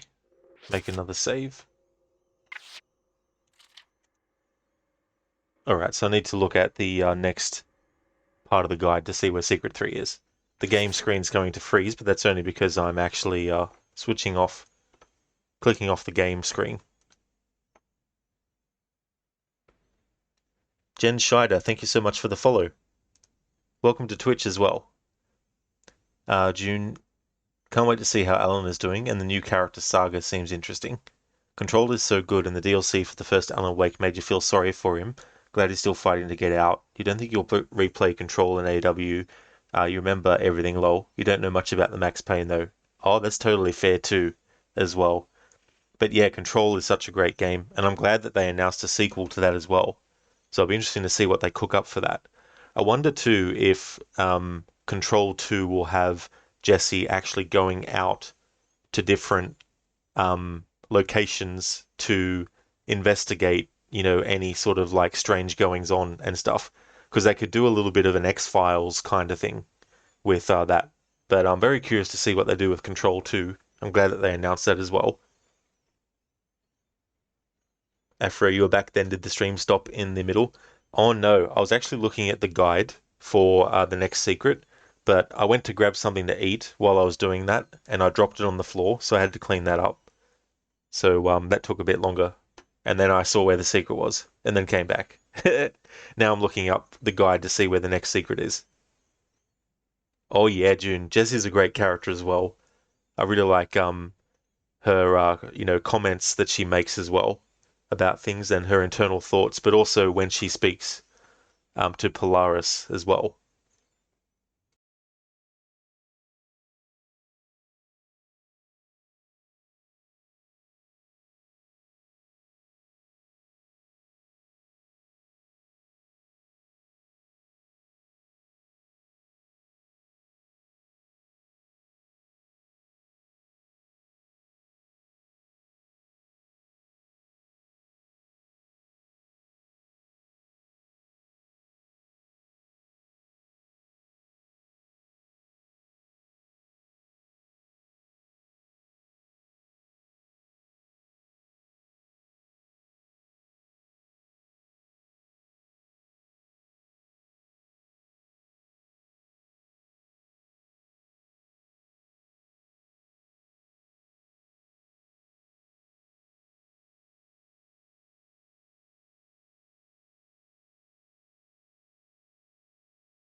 Alrighty then.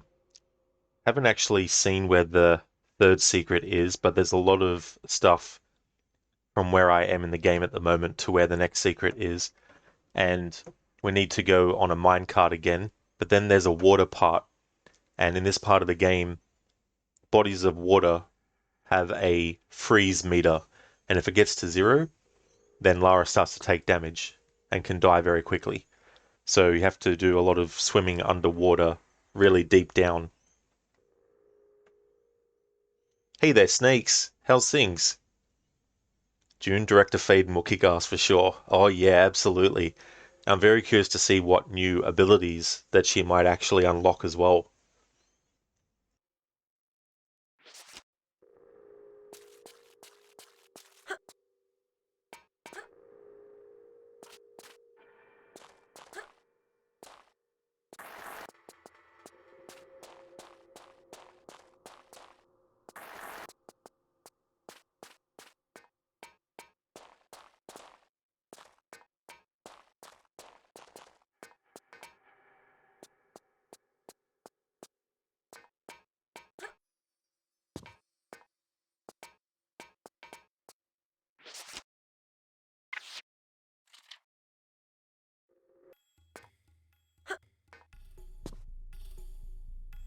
Excellent, Snakes. That's good to hear.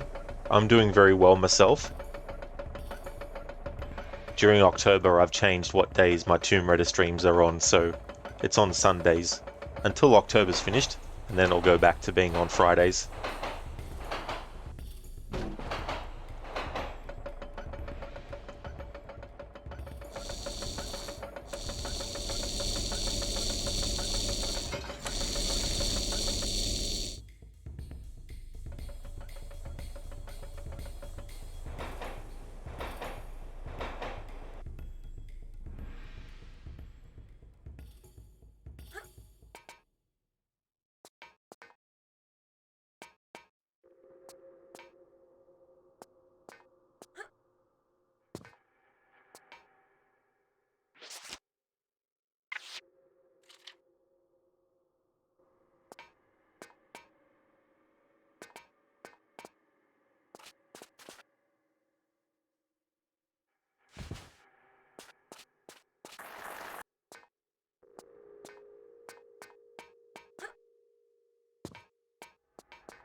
No.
Each time I need to wait for the meter to refill back up again. What I like to call Lara's frozen meter.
That's right. Yeah, the health pack's keeping as many as possible.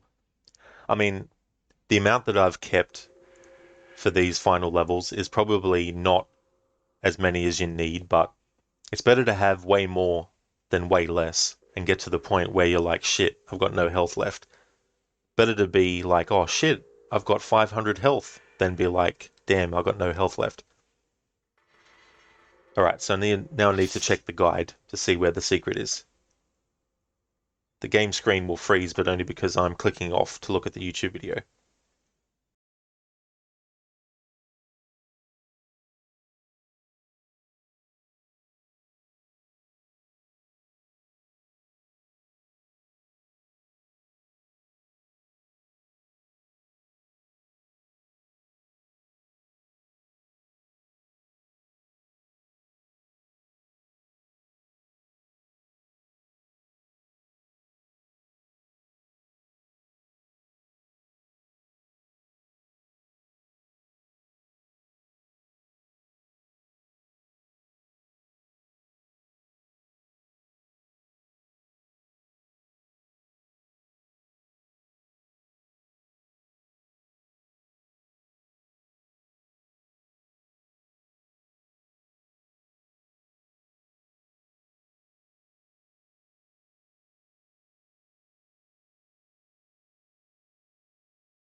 Alright, better save. Because I hadn't saved since I got through that part. June, good to know you're not a hoarder. That's it. It's like,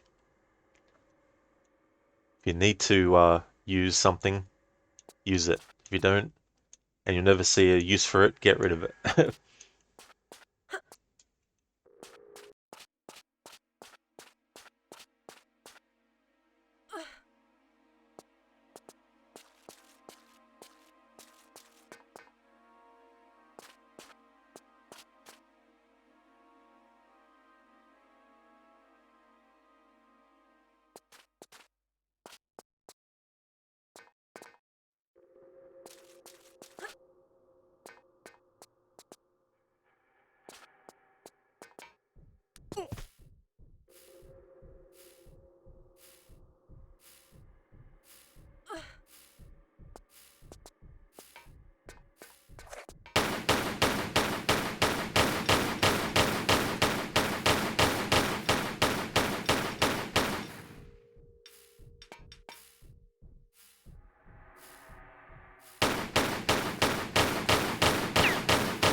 Alrighty then, that's the third secret in this level found.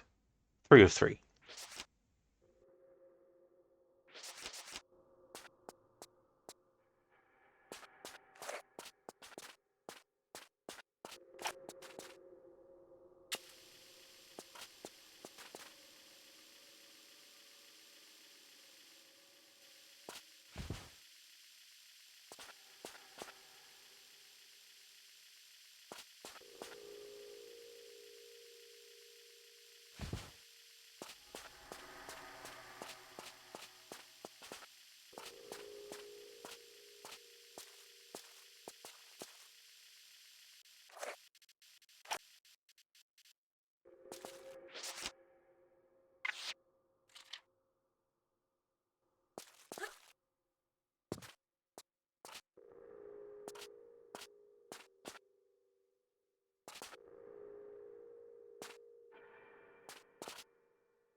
Hello Keone, I hope things are going well. Welcome on in. We're on the hang on. Actually, the best way to say it is we're in the final levels. There's 4 in Antarctica, and we're just about to finish the second of those 4. And fingers crossed, if by the time I get to the end of the game I've gotten all the secrets, then I'll unlock a bonus level that I'll be doing as part of the playthrough as well.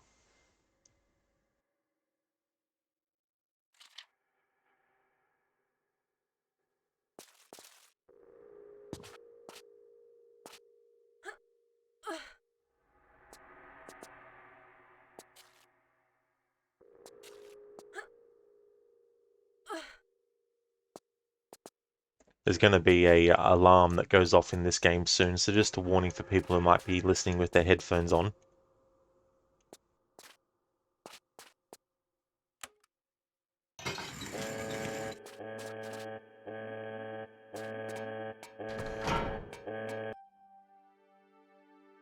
It'll continue into the next level as well.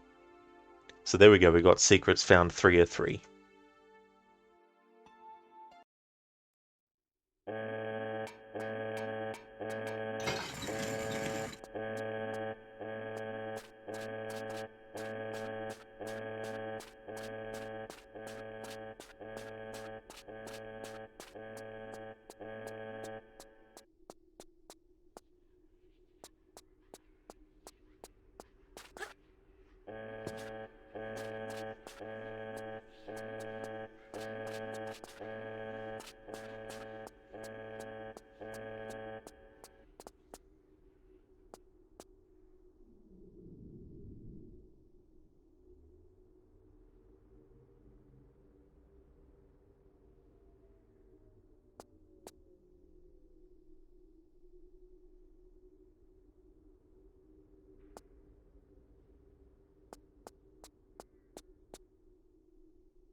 I might actually take this opportunity to take a break.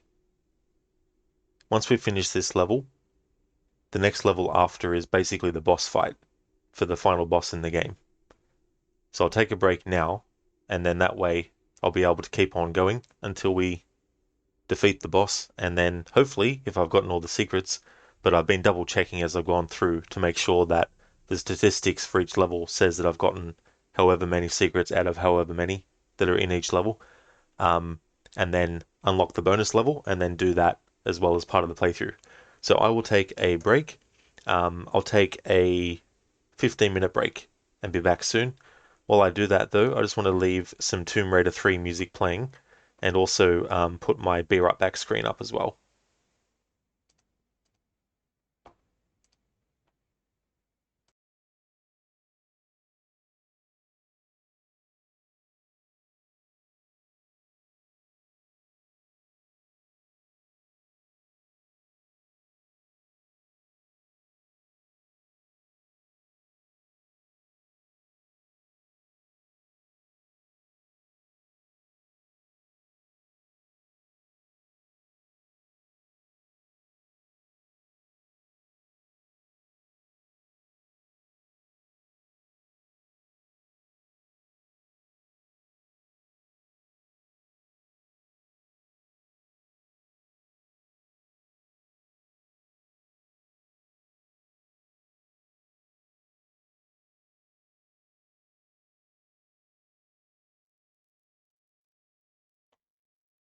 Thanks, June. I definitely will.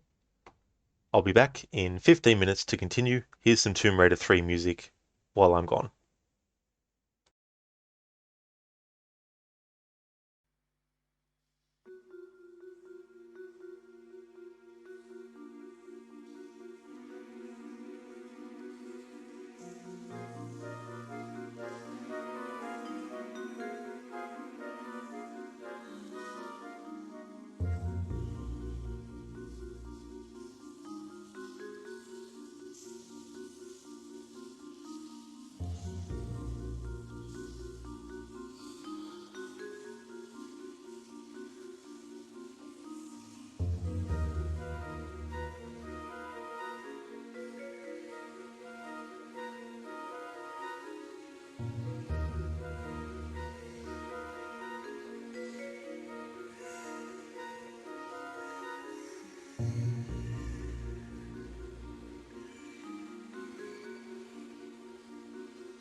Alrighty then, back from my break.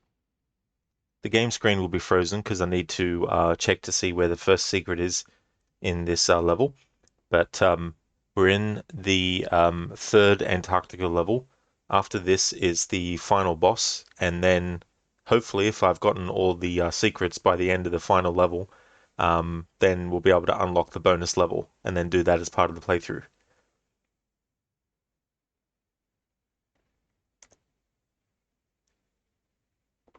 Hey there, Senny. Good day to you, dude.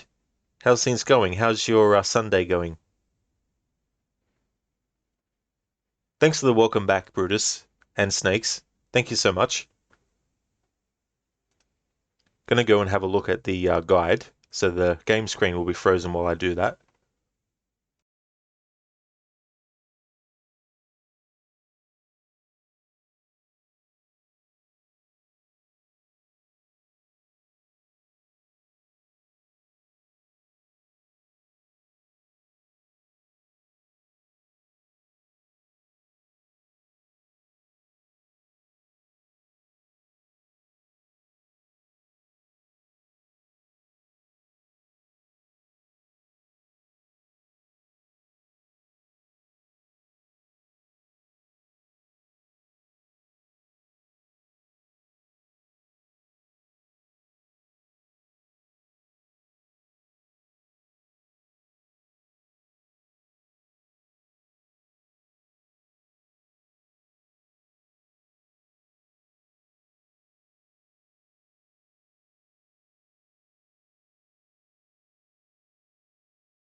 Alright, so I know where the next secret is. Or the first secret is this level. There's 3. Tech, did you spill anything new, Rod? Not this time, no. Thankfully not.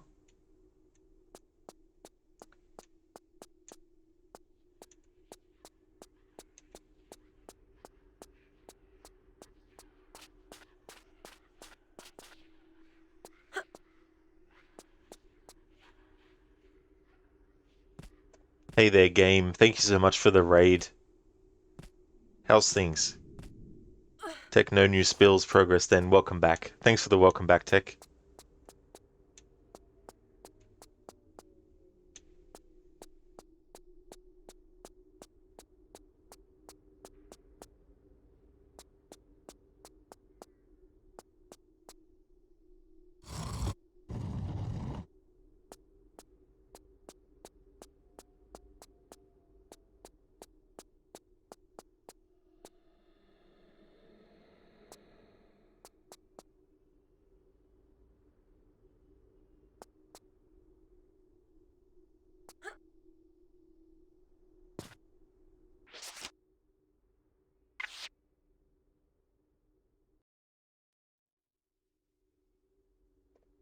Tech, so you mentioned the end. Is this the very end of the game?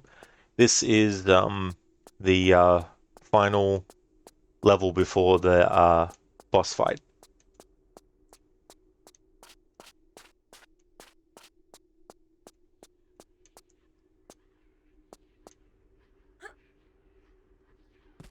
Like, the next level isn't simply boss fight, boss appears, kill at the end.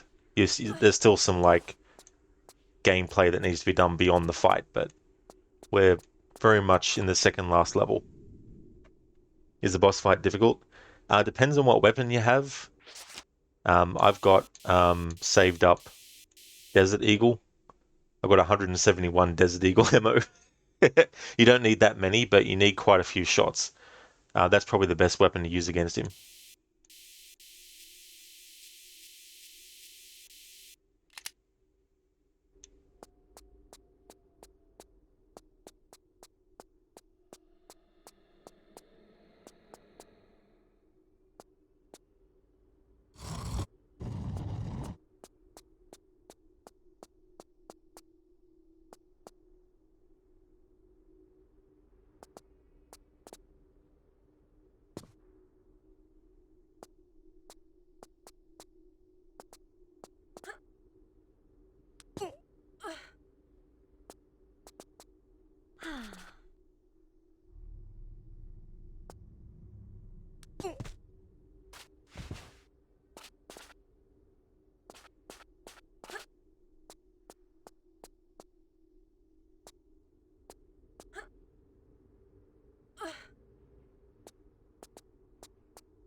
Lara has just picked up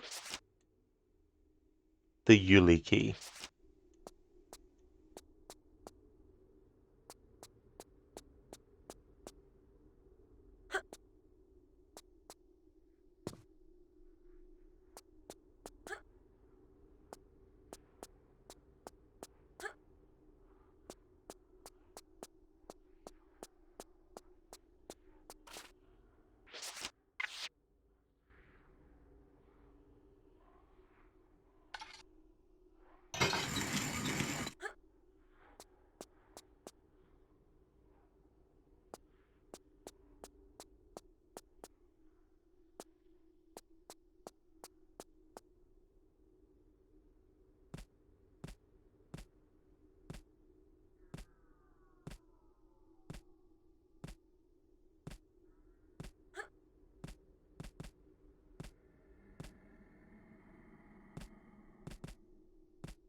It is June, yeah. So Dr. Willard, he's the final boss that you have to fight. Although he's not 100% the same.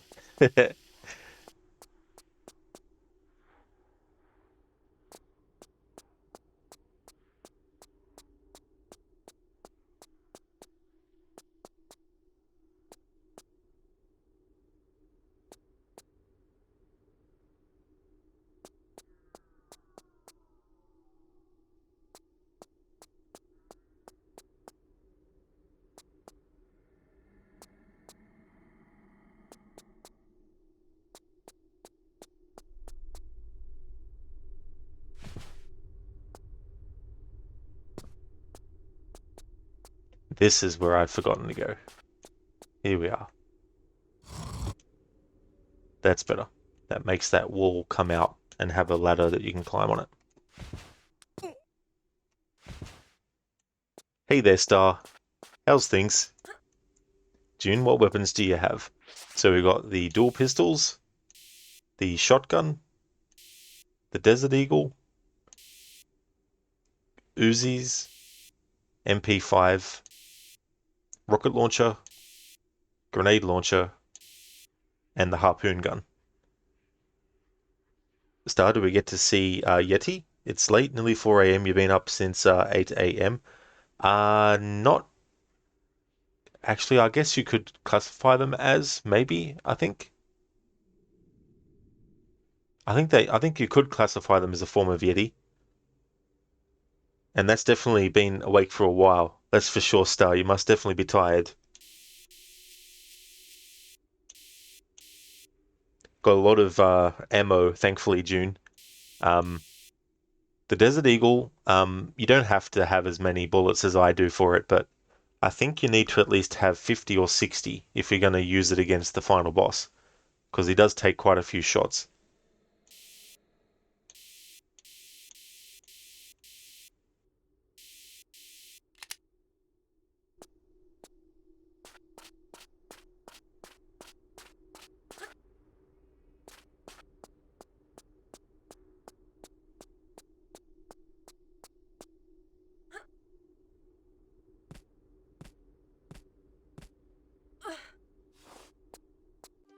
Star, Abominable Snowman then?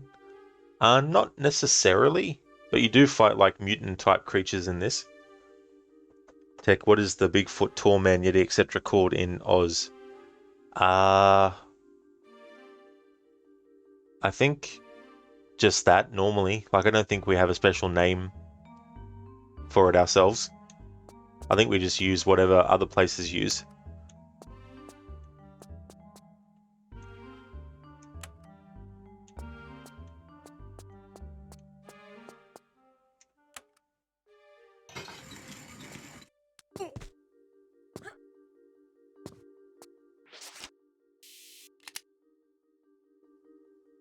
Star, you could have sworn they had Yeti in here. Yeah, I mean, maybe there is, but it doesn't look exactly like you would expect it to look.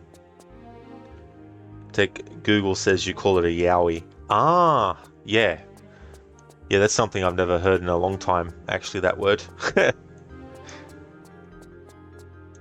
Now that you mention it, I remember that word.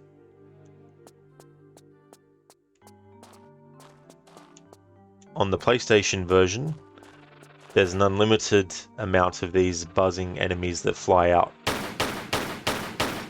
On the PC version, though, there's quite a few, but eventually they will actually stop coming out.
Junior, wee! It's interesting how different places have different names for that kind of similar creature. Star, you could have sworn they had Yeti in here. Sounds like one of the creatures off Fallout, does it? I haven't really seen many Fallout enemies.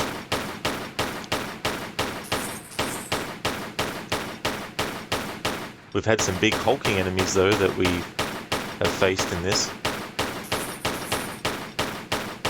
June game is full of surprises. That's it. There's more than one section that has these flying things in it, but this particular one is near where the secret is, the first secret. Tech, you couldn't say if you believe in the folklore of the creatures, but you have to admit the prospect that every civilization on the planet speaks of the same creature. That's definitely a good point. It's not just, one or two places that have that folklore and stuff.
June, you mean people talk and news spreads? Well, that's true across different cultures and things like that. Legends are created and they sort of get passed on and stuff like that. It's definitely a good point. Hey Reggie, welcome. You cannot wait for the remaster of the first trilogy. Me neither. I'm so glad that they actually are doing something to make sure that these games can be playable on newer systems and stuff. So I'm very happy that they announced that. And it's also going to be cool that they've kept the original graphics that you can switch back and forth between. I like when games do that. The Secret of Monkey Island and Monkey Island 2 LeChuck's Revenge, they received special editions that had new graphics, but you could switch to the old ones if you wanted to.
There we go. That's the first secret of 3 in this level.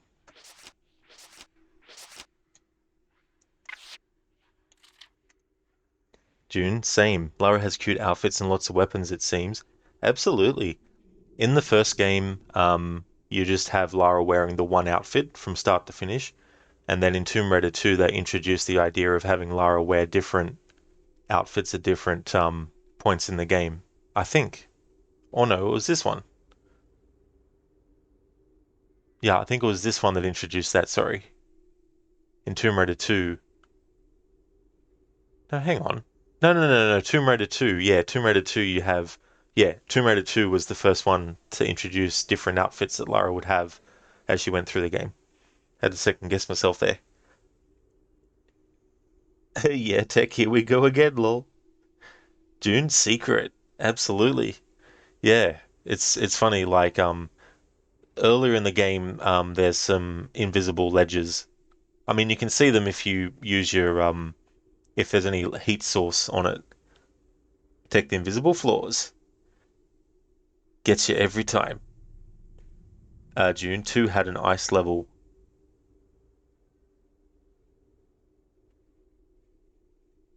It had, like you went to Tibet. I don't know if there's any sort of like ice and snow in that one.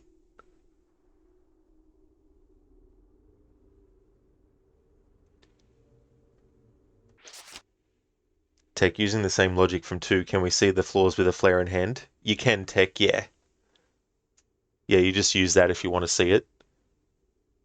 I'm going to check the guide. The screen will freeze, but that's only because I'm clicking off the game window. Be right back.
Alrighty then.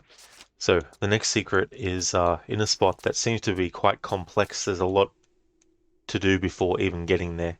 So what I'm going to do is just leave it where I've got it and then look back at it when I get to the point where they're up to.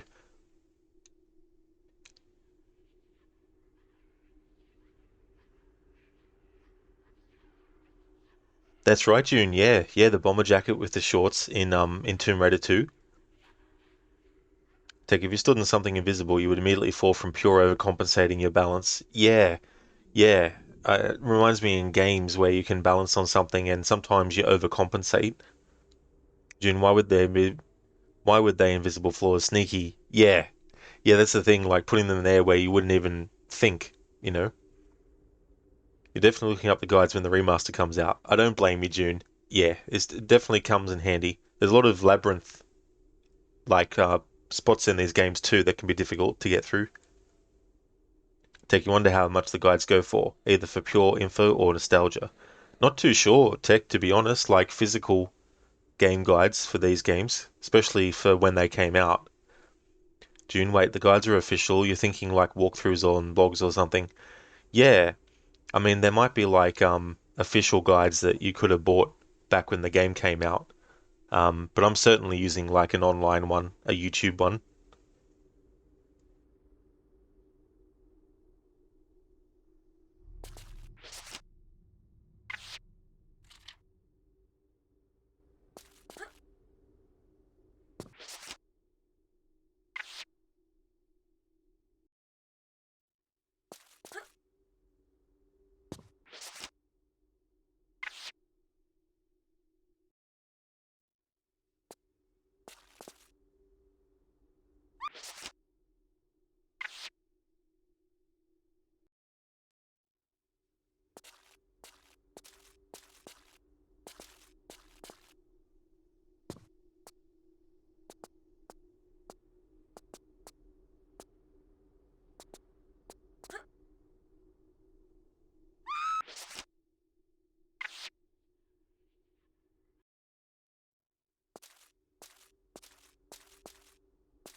Oh, you want to see the flare on the...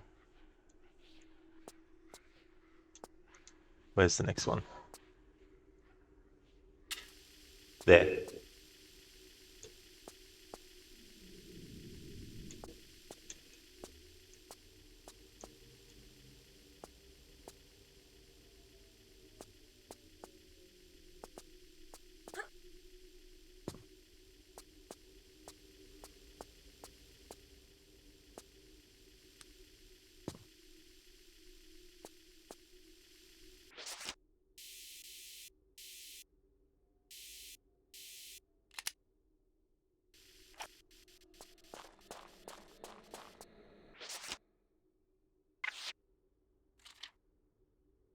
Yeah, it's really cool, Tech.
Thank goodness gracious, that's what you're walking to.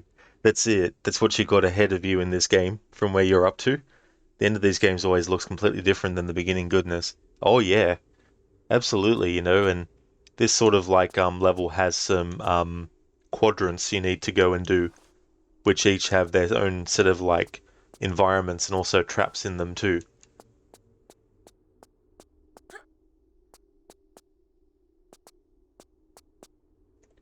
I don't know if there's a specific order that the guide shows for this next part, which is how it absolutely must be done, or if it's just what they chose to do. But I'm just going to follow what order they do things in, just in case, because to do otherwise would be annoying if it goes wrong.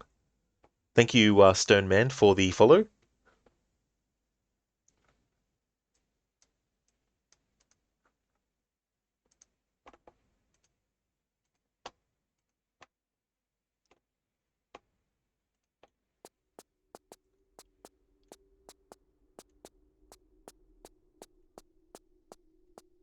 In the guide, they went through this spot first.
Heck, the quicksand in this game reminds you of the old Tarzan movie, how the bad guys just disappeared into nothing.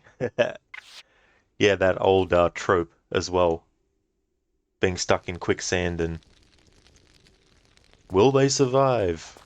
Tune in next week. And then they end up having something on their person that they never ever have used in the 600 episodes up to that point, but they magically have a grapple hook that they just throw on a tree that didn't exist in the previous episode, even though they show you the exact same place where the character was left off in the last episode.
Alright, so going that way leads to death.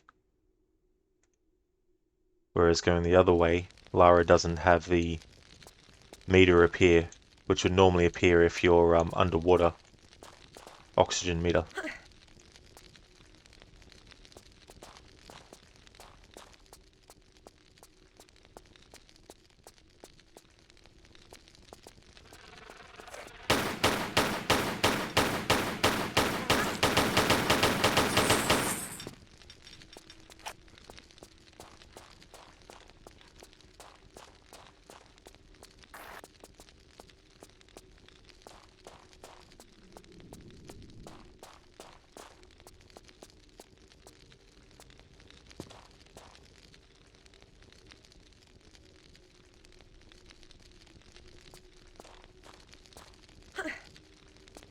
Hey Alessandra, you can't wait for the old Tomb Raider remasters. Oh yeah, it's gonna be cool. Plus being able to switch between the old graphics and the new graphics as well.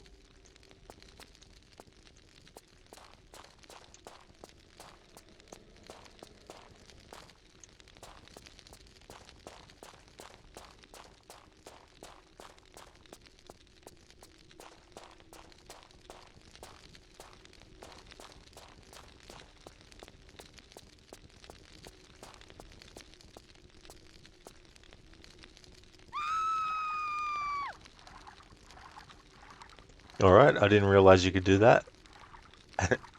And still survive. What the hell?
Alessandra, how you wish it was the 24th already of October. What's the 24th? Right, Lara's stuck.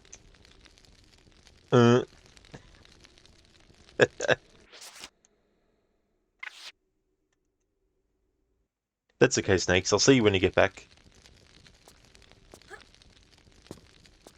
Alessandra, Cities Skylines 2 releases. Never even heard of the first one. Is it like a simulator type game?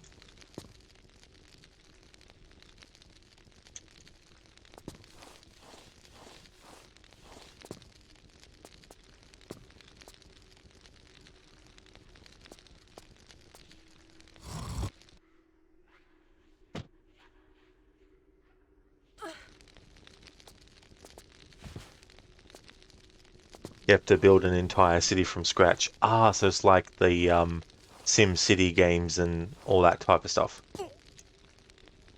And make sure people have everything, electricity and water. Or if you feel like being very vindictive, or can you do that?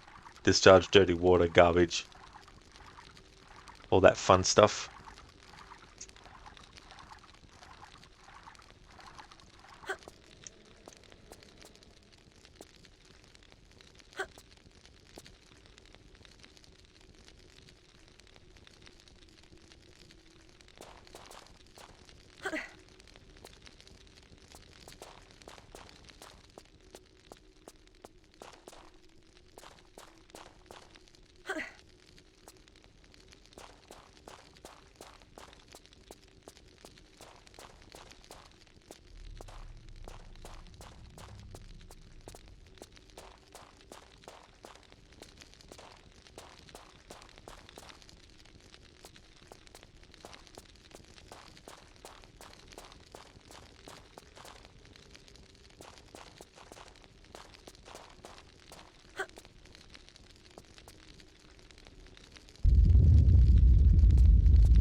Alessandra, your best friend once made a shitwater dam once and broke it when she was vindictive. Oh no. I remember one of the I think it was like a roller coaster tycoon or something, how you could make the fries extra salty or something and all that kind of stuff, or too salty or whatnot.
Alright, so that's the second secret out of 3.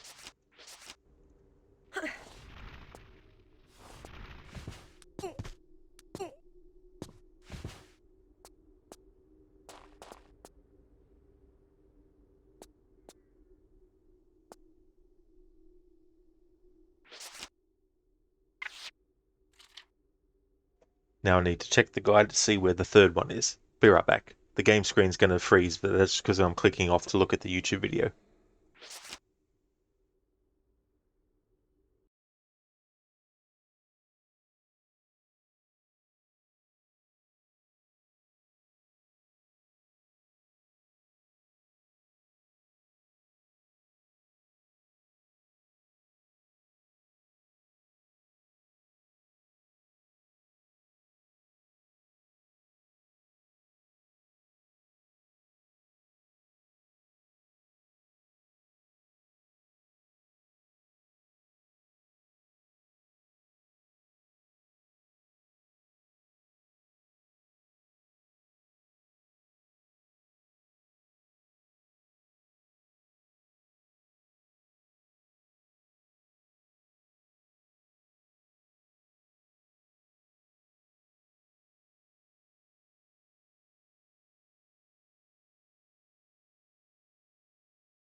Alright, so the next secret is pretty far away. I want to make sure that I'm doing the locations in the same order that the guide is. So I'm going to go and keep on double checking that as we go through, just in case there's something in the areas that has to be done in a certain order to actually make the area where the final secret in this level is actually made available. Hey Tier, welcome on in. Absolutely, yeah. Yeah, so I want to finish the game in this stream, including doing the bonus level as well. fingers crossed that I actually have gotten all the secrets in all the levels, but I've been very thorough using a guide as well, but also double checking the statistics screen at the end of each level. There's only one level so far where the guide went and got another secret when the game only tells you that there's 3 in the statistics screen, but there's actually 4 in that particular level. So there is one that you can miss if you're simply going by the count of when the game says you've gotten so many out of so many. But I think that's only one level though.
Yeah, Stone Man, I don't blame you at all. This part here can be very confusing. And especially too if you find items that are out of the way of where you need to go to get to the final spot at the end of this maze, because then you have to try and figure out from there where you might have gone wrong.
Just want to check something to see whether or not where the secret is collected by the person doing the guide when they do, because it's the only point when it becomes available to access, or they just decided to make it a thing where they left it till last.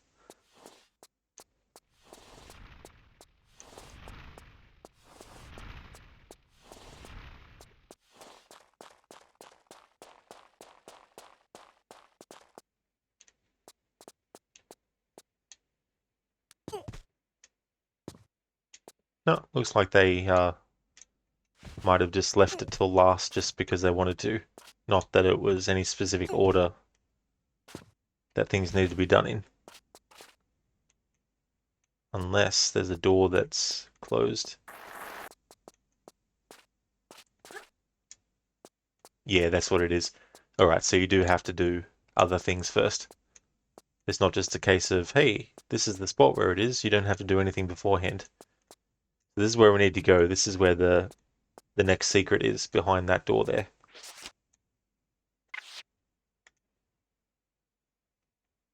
Alright, now to check the guide again and see what they do next. Game screen will pause because I'm going off of the game window. Stoneman, you think the door is timed?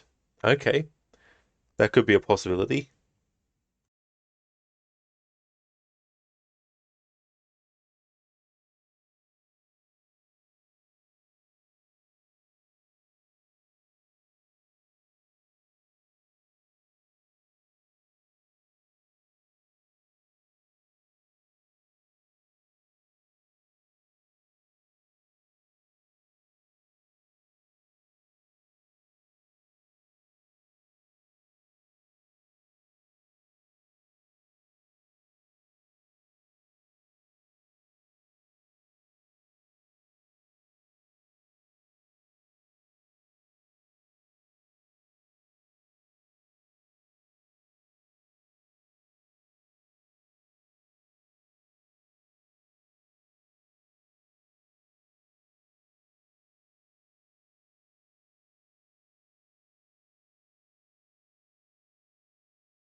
Alrighty then. I've seen which one that they do next. So we'll do that the same. And I've stopped their video at the point where they've done the section I'm about to do.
Alright, so that is timed, that one.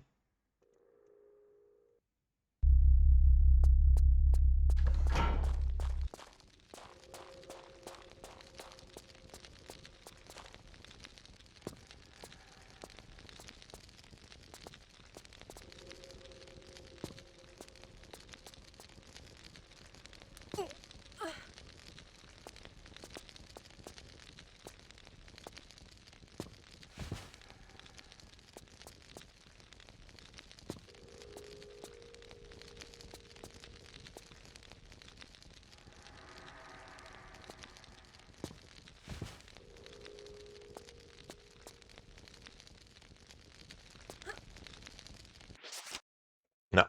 Alright, this time I'll make a save near that block, so I don't have to keep on starting back at the start again.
Alright, so the only one left now is this one here. Before I make another save though, I need to look at the guide to make sure that there wasn't anything that, like that fire part there. Just want to double check there's nothing that I missed that I need for the secret. And then have a look at the next part, which is one of my least favorite parts in this section where you go into different areas, and it's the water one, because there's these blades that spin in the water, and trying to time it to get through and all that type of stuff is just annoying. The game screen will pause while I go and look at the guide. Be right back.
Alrighty then, so the next part that we have left is the water one, with all the annoying friggin' traps in it.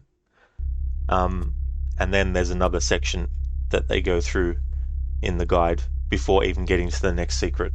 So I'll wait till I get to that point so I can just be thorough and make sure that I'm not missing anything that's required to activate the door where the secret is.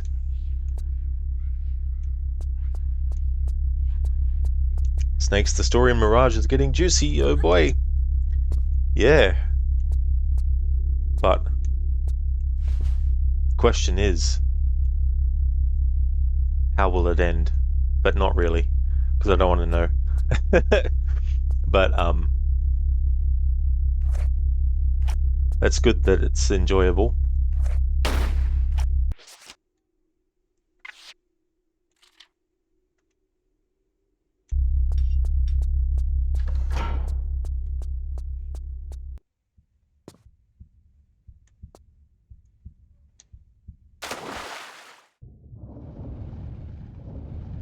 Hey there, Theory. Welcome on in.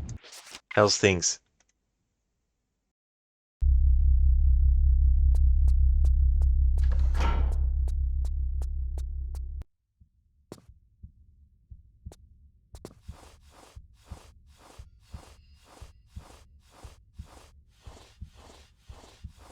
Excellent, Theory. That's cool. I'm glad that you're going good.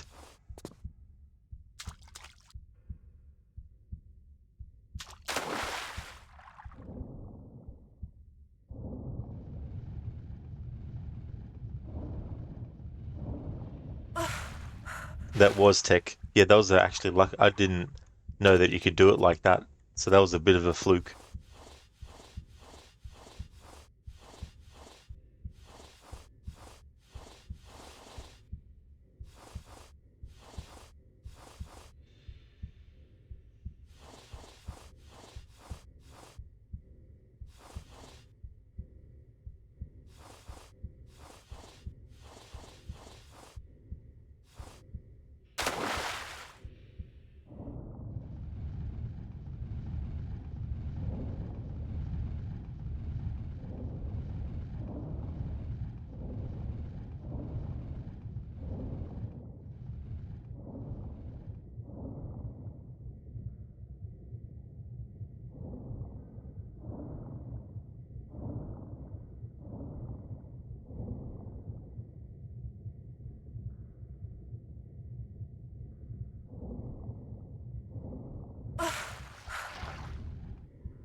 Theory, you're trying to save up money for new hardware before buying Mirage since your graphics card is old. Oh yeah, that's the other consideration too. Like when you're playing from PC, having to make sure that your system's all ready to actually accept a new game and be able to run it, and what things you need to do too. Snakes, maybe dumb question, but why hasn't there been a new Tomb Raider game since 2018? Shadow was fun. They've been working on another Tomb Raider game for a while. There was a change in hands of a lot of franchises that were owned by by Square Enix, like Tomb Raider and Deus Ex, and so with that sort of like change happening, I don't know if they had to change any plans with development of the next game or whatnot, but they've partnered up with Amazon Game Studios to publish the next Tomb Raider game, and Amazon has the rights to a live action series and stuff like that too. But the next Tomb Raider related thing that seems to be coming out is the Netflix animated series they just showed a teaser trailer recently for it. But that will actually be a follow-on from Shadow of the Tomb Raider. So Lara Croft, the version of Lara that's been in the previous 3 games in the series, it'll be the same Lara, but played by someone else this time around. The actress who played her in the trilogy of games, Camilla Luddington, isn't returning to play the character. So for the animated series, they've hired Hayley Atwell to play the character. So she's voicing Lara for the animated Netflix Tomb Raider, which is called Legend of the Tomb Raider, or yeah, I think it's called Tomb Raider: Legend of the Tomb Raider or something like that. Theory, you still have a GTX 1060 6GB. Definitely better than what I have in my laptop. That's for sure. Snake, so that's good. Another Netflix game adaptation. That's it, yeah. Fancy that, huh? But yeah, they're doing that for that. As for what the game will be, they were talking about unifying the timelines of the classic Lara and the new Lara. So I don't know how they're going to do that, what method, whether they're just going to do a thing where it's like, hey, this Lara Croft from the previous reboots is now more along the lines of the older Tomb Raider, or if they're going to do some kind of like uh, magical thing where some magic happens and both versions of Lara's timelines converge into the one and become the one character. I don't know. Who knows? But that's the thing that they said about the game. They're going to unify the timelines of Lara. So that could mean a multiple number of things. Dune: The Legend of Lara Croft. That's it, yeah. But it's going to be confusing because there's a new game with the same Lara as in the previous ones. Then there's going to be the animated series. Then they want to do a live action series as well. And then they want to do another movie, another live action movie. So it might complicate a lot of stuff. Hey there, Jim. Welcome on in. Maybe there'll be flashbacks. I don't know, because this version of Lara in the old games is on a completely separate timeline and continuity than the newer ones.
This is so fucking annoying.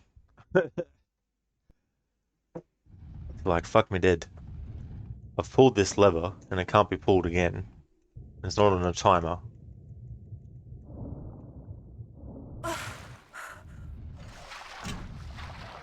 Uh-huh. It is on a timer. Okay.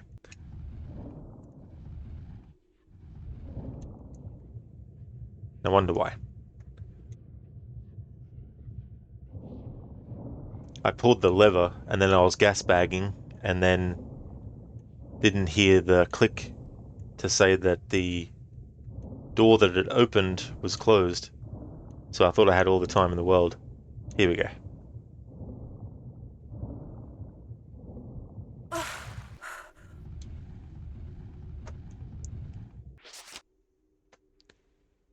Snakes. How are they even going to space all these releases out? I think at least one of the films might be to help set up the story for the next game. Who really knows? Because so far, none of the movies that they've done have actually been setting up any of the games or being like a sequel to them or as part of the same kind of universe. Even the 2018 movie adapting the 2013 game, that's a whole separate thing. Like, it's not, they don't take the 2013 game and make it into a movie and have it be like this movie is supposed to be the way that the movies are going to go from now on and follow the games. It wasn't one of those things because they made a lot of changes in that movie as well. But who knows? Maybe they might decide to do that. But I think they need to space it out a bit because you can get too many versions of the one character, and then people are like, "Is this one canon? Is that one canon? Why is this one doing this? How come that happened? This blah, blah, blah, blah, blah, blah, blah." So yeah. Hey there, Rosie. What on earth are you doing? No idea most days. Heck, if it bleeds, we can kill it. Great line from Predator. If it bleeds, we can kill it. Rosie, welcome to How to Dice Your Tomb Raider with Rod Legion. Exactly. There's so many different ways to slice a Tomb Raider. June, her health. Yeah. Yeah. Stone Man, you think this door is timed also? Yeah. Hey Harbinger, all redemptions are gone. For this stream at the moment, yeah. I'm in flux at the moment with the Arnold Schwarzenegger voice impressions and redemptions and all that kind of stuff. So until I stop feeling indifferent about the redemptions, I'm just going to leave them to be specific ones for specific things because not everyone who watches even bothers with redeeming stuff. So there might be some big changes with how I do channel points next year, though.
Tech, you telling us to save up, Rod? Oh no, no. I'm rethinking the channel point thing for next year. I might not even have any at all.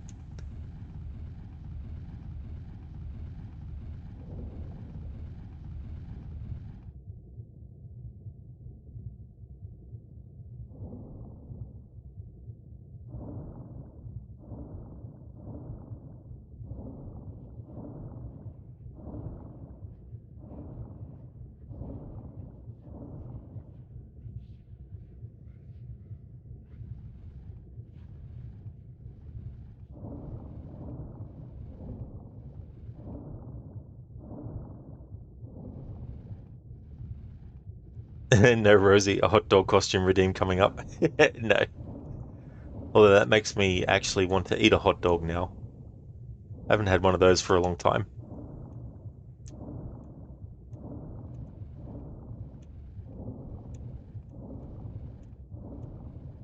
Oh, yeah, so that was where I came out of from there.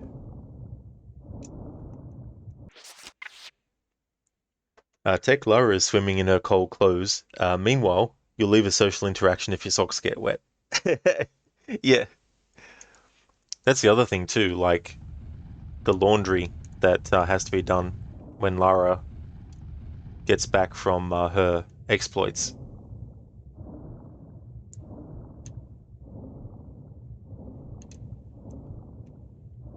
June, you don't know why, but you can't see new chat messages. Oh, there's been something going on weird with Twitch lately. For me, it's come up saying, "Oh, reconnecting to chat," and when it does that, like some people's messages aren't coming through, and it's happened when I've been watching someone else's stream as well, where it just disconnects and all that. So I don't know what's going on with Twitch.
Here we go, finally got to where we need to get to.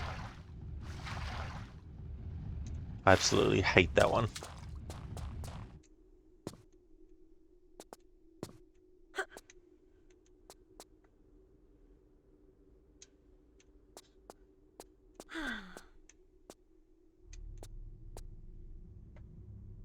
Rosie, do you prefer grilled or boiled?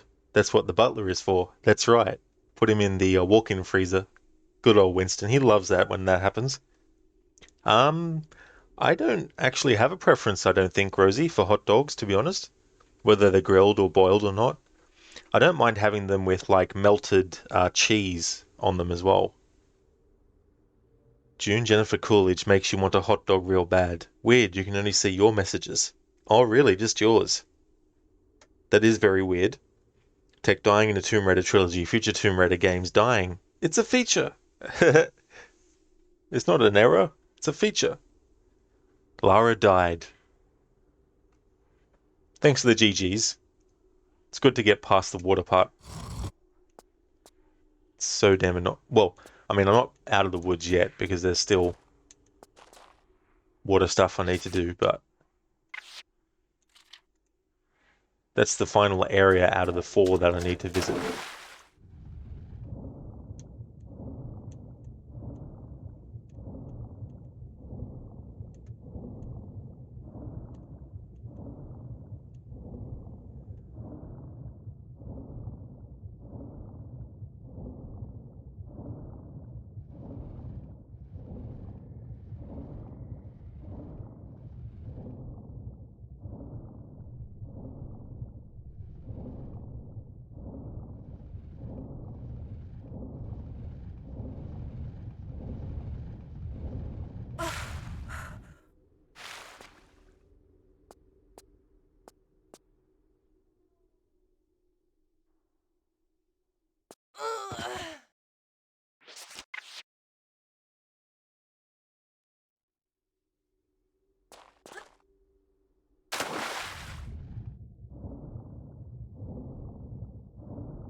Here we go.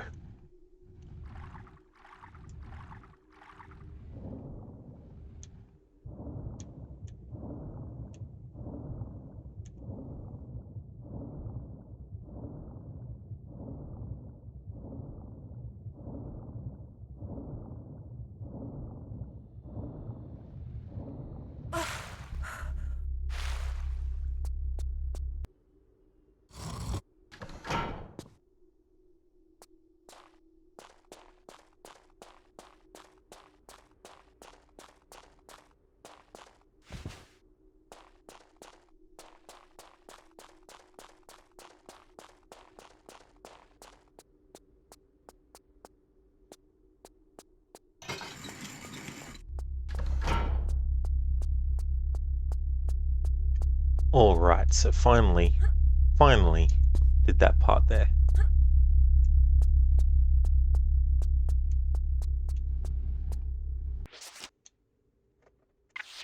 Tech, looks like you have to wait till you get to the last boss, 6:39. You'd say it's bedtime, or perhaps you've missed it. Oh no, the boss fight hasn't happened yet. Haven't even got through this level yet. There's still a bit to do. This level's pretty long. But that's no worries at all, Tech, if you have to head off. Thank you for being here. Need to check the guide again.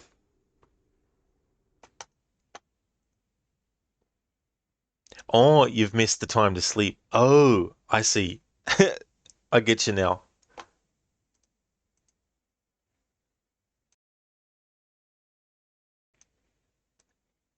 Excellent. I definitely will. Tech, thank you so much for being here. Would like to recommend people check out Tech's channel. If you want some more Tomb Raider action, he's focused on the moment playing the Tomb Raider games, the main entries, currently on the same game that I'm on at the moment. This game's celebrating its 25th anniversary this year, and Tech will be playing the other games in the series after Tomb Raider 3 as well, including the reboot trilogy. Thanks again for being here, Tech. I hope you have a good one. Have a good rest.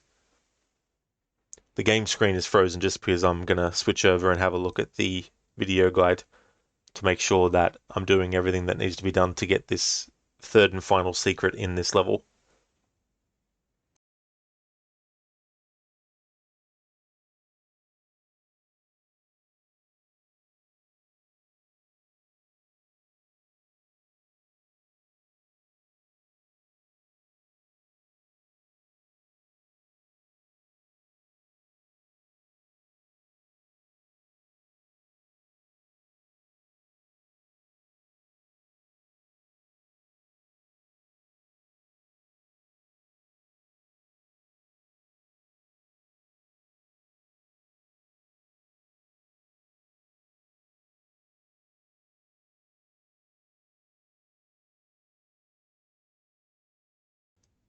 Oh, that's all good, Tech. If you ever go for politics, you're hiring me as your spokesperson.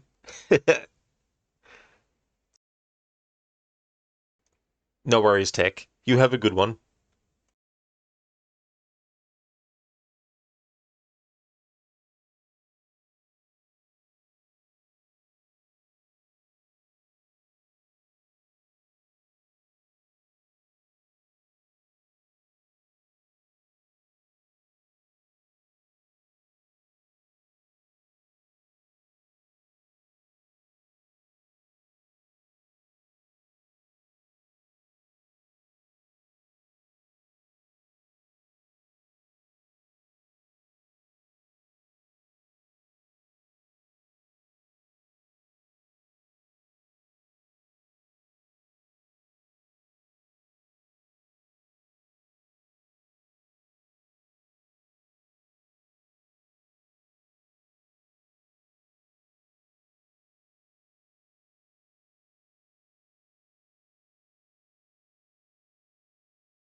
Alright.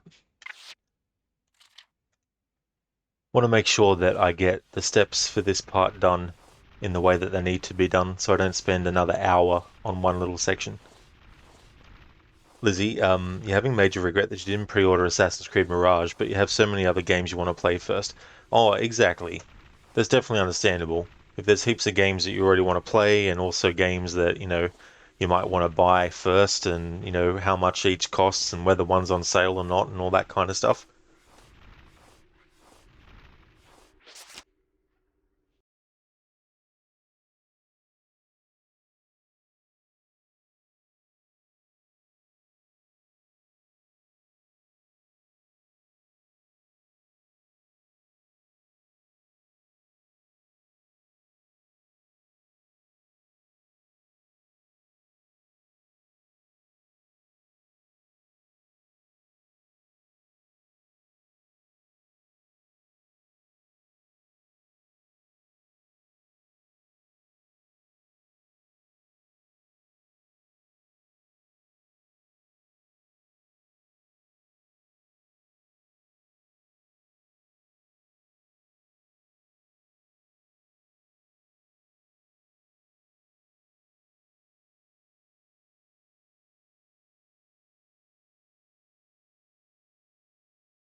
Alrighty then, so I've sussed out that whole entire section.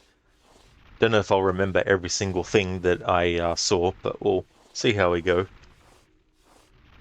Lizzie, it was purely for a quest and a cosmetic, but still. Oh, that's fair enough. Yeah, if you get the deluxe edition of Mirage, you get the... Well, no, sorry, if you pre-ordered Mirage, no matter which version, you got the extra mission. I think they're going to make that available for people who didn't pre-order later. And then you've got the deluxe edition. Having a look, it turned out that getting the deluxe edition was cheaper than buying the standard game and then buying the pack that comes with the deluxe edition. Not by heaps, like it wasn't, $15 or $20 cheaper, but it was about, I think it ended up being about like a couple of dollars cheaper. But still, if you're looking to slice things so that you get as much of a discount as possible or as much of a difference, then it's better to have that than, have nothing. Hey there, Lucinda. Welcome on in. Good morning. How's things going for you so far today? Tomb Raider 3 is going well. When I get through this level, we've only got to face off against the final boss and then get out of the level after the fight, and then that's all that done.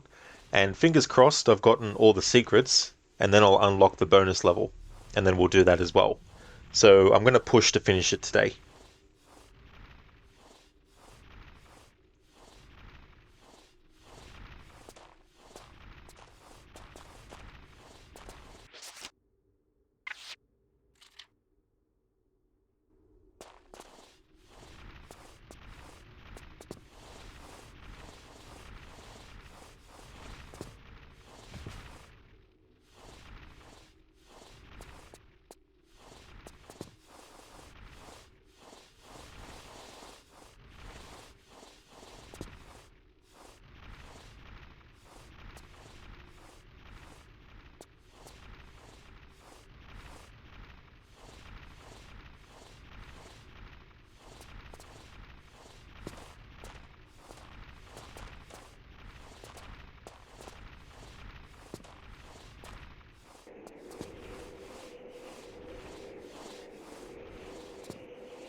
Listen, the things are going well, rested up, got up on time/early. You appreciate your morning time so much more now. And great, glad you'll get to catch the end.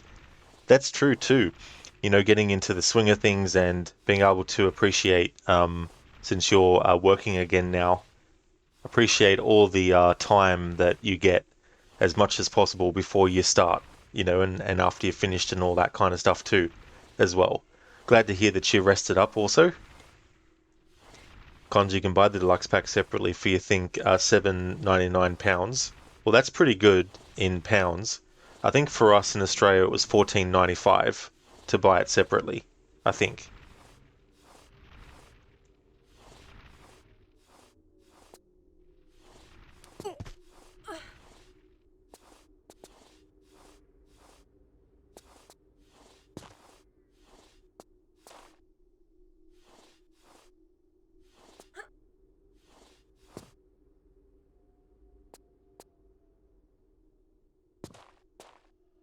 I think I remember in this too, now that I think about it, that to get the last secret you have to make sure that you don't activate the trap which activates the wasps to appear in this whole area here.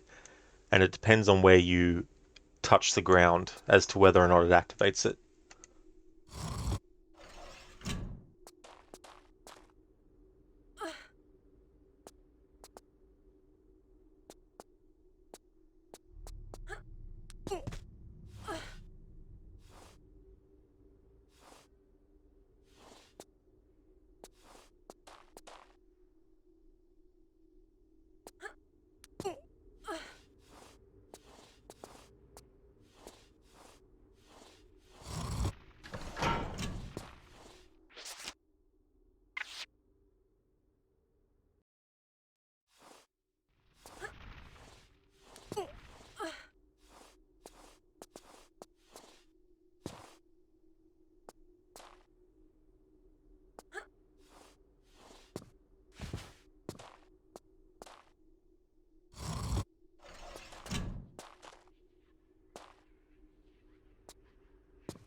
cons. No, wait, I think you might be right. It might be that much in pounds as well. Oh, I got you cons, yeah.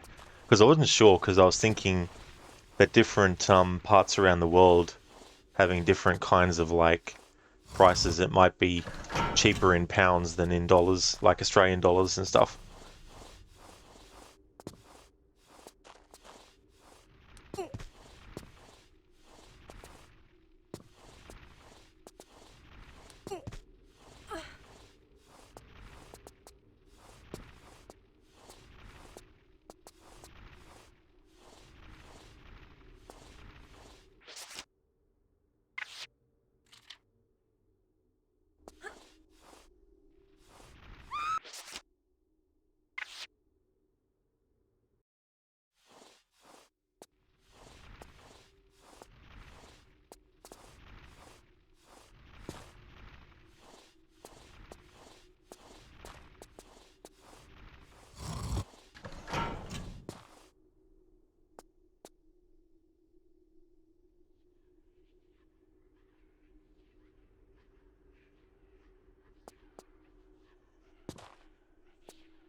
This isn't actually how the guide shows how you do this, by the way. This is just my stubbornness in trying to figure out if I can cheese this jump. Cons, the Prince of Persia sword and dagger are so good, fully upgraded as well, and the sand particle effect's so amazing, is it? Yeah. That's the thing about stuff like that in games, it's like you don't know how it's gonna go with, because you know a lot of this stuff is just for the there we go, got it. A lot of this is just for like the cosmetic aspect of it, or the kind of like novelty.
Alright, so it looks like this door is timed from when we do the thing.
Knowing my luck, it's probably one of those ones where once you pull the switch, if you don't get there in time, then you can't pull the switch again. Wouldn't be surprised.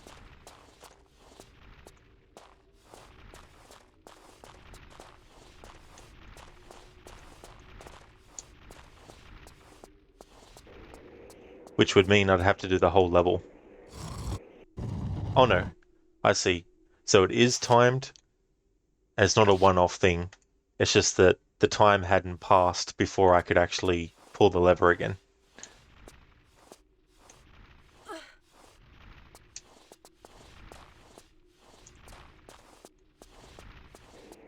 Just wait for it to go up.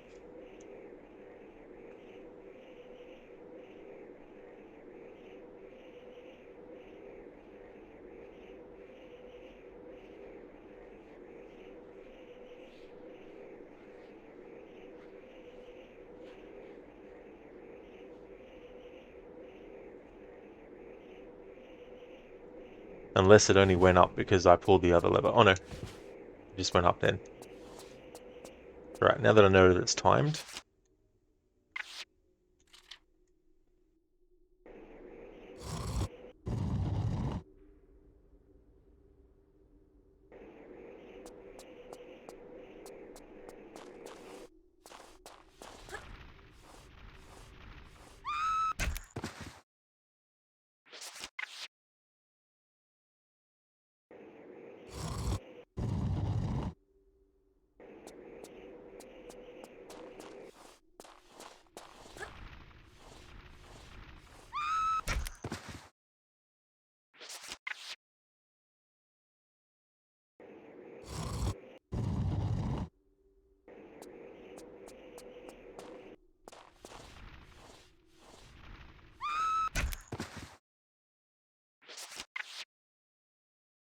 Hey there, Maxie. Welcome on in, dude.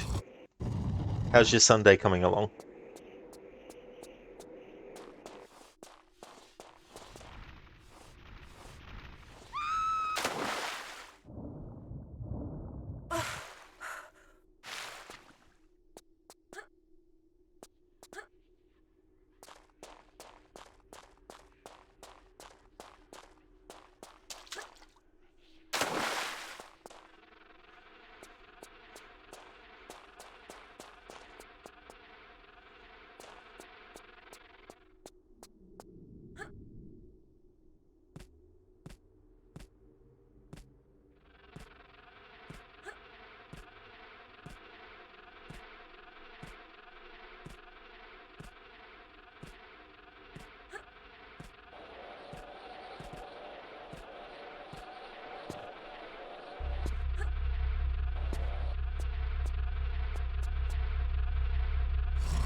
There we go.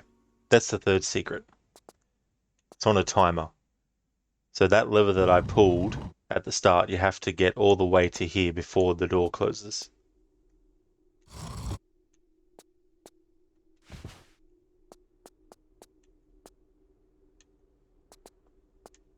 Okay. I thought this lever would... Oh, there we go. Alright. That is secret 3 of 3 in this level. Better save it just in case something goes wrong. Yeah, Maxi, there's been a lot of Lara dying, trying to get the timing for the jump and when to have her do the grabbing animation as she falls past to make sure that she lands in the water. Sunday's going good, thanks. How is yours? Oh, that's good, dude. I'm glad to hear that it's going well. Mine's going really good. Going to be finishing this game today. Just a little bit left to do in this level, and then it'll be boss fight time. But I'll also be doing the bonus level that I'll unlock by getting all the secrets as well.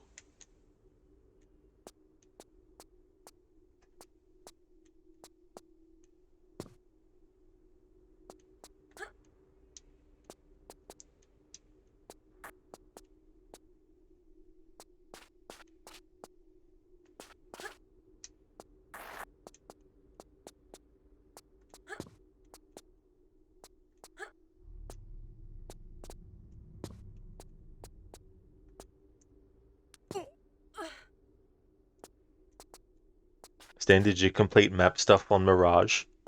Oh, who are you referring to, Stan? Because I've been, like, I uncovered all of the map and synchronized all the viewpoints. But I haven't gotten, like, you know, all the gear pieces and stuff like that, though.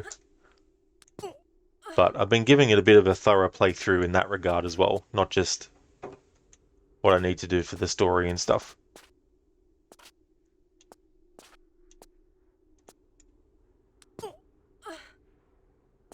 It really is, Maxi. Yeah, it's a long distance away. One of those things, too, where you need to remember where it is to get to it.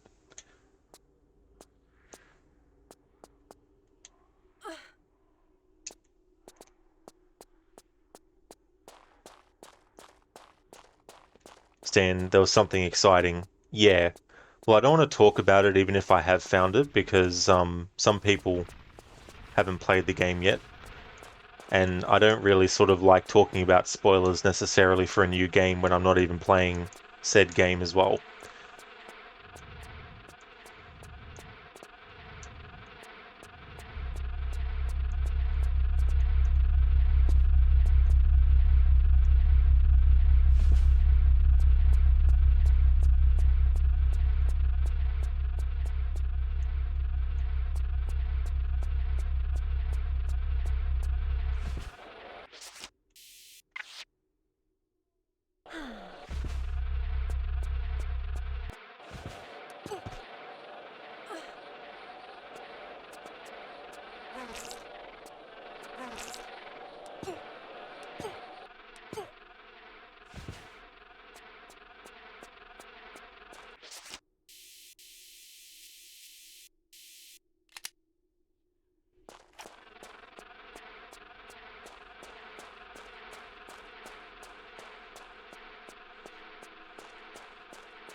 And one of the Tales of Baghdad mentioned a book yesterday. Whereabouts was that one? Do you remember?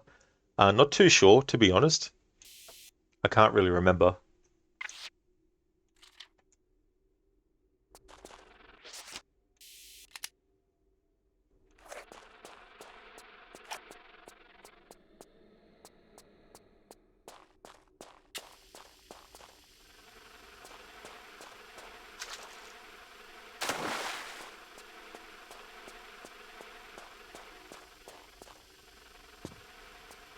Here we go. It's very important you get this key because you can't progress without it. It's another one of those Yuli keys.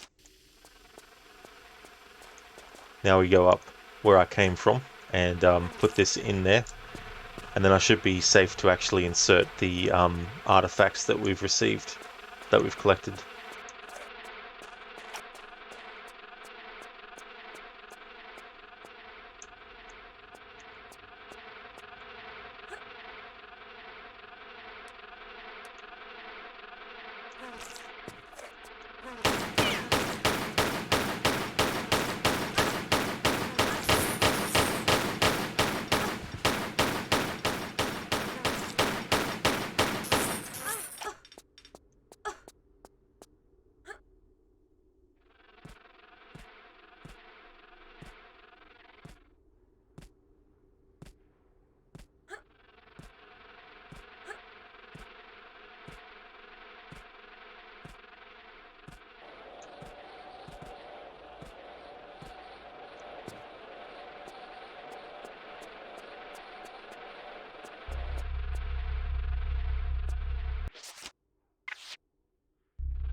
And this is where you put the oceanic mask. I think you can put them in any spot, doesn't have to be specific.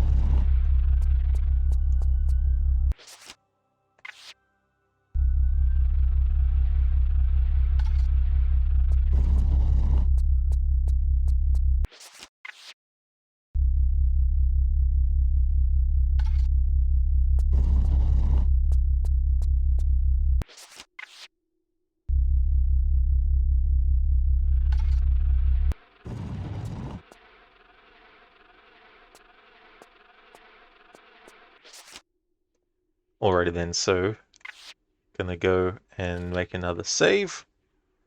Any cutscenes that there are for this next part, I'm going to let it play normally, and then I'm going to reload it and then do some commentary over it.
I like how after that big reveal, it just goes into the calm result screen music.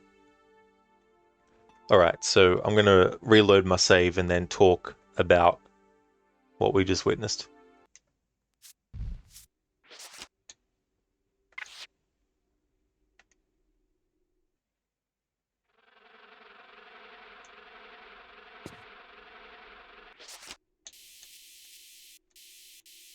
I'll just prep the Desert Eagle just in case. It'll remember that I selected it. Okay, so Dr. Willard has managed to get to this area. Lara was chasing him earlier, and he actually has the artifacts that came from the meteorite that Lara had actually collected. Or at least he's got one of them. This one here. And you can hear the echo and repeating dialogue of various things that have been said throughout the game by different characters. The Australian soldier who was injured, Tony at the start, the crazy dude, one of the natives that you speak to, one who said bad place, and then you hear some dialogue from the British explorers in the flashback that we saw. And so with the artifact, he's able to access this sort of like genetic, I don't know what you would call it, like a pool or something. Goes in human and comes out a giant monstrosity from John Carpenter's The Thing. Earlier in the game, well, in the Antarctica levels, Lara came across one of the first mutated people that was sort of like human and walrus kind of thing. And when she saw Dr. Willard and spoke to him, referred to the person she saw as Brundlefly, which was referencing the movie The Fly. The name of the character is Seth Brundle in the Fly movie, and he is turning into a fly, a human-sized fly in that movie. So already you have the theme of like people being turned into mutated sort of creatures. And of course, Dr. Willard himself gets mutated and turned into this big giant spider thing. And it's like something out of The Thing. And in The Thing, it's a creature from another planet that can basically imitate physically and like everything. Like if it has enough time, it can literally create you and speak like you and walk and talk like you and remember things that you do and all that type of stuff. But it could also turn into some big weird amalgamation of some nightmarish sort of thing from multiple different planets and all that kind of stuff. So this is the final boss fight. Dr. Willard mutated.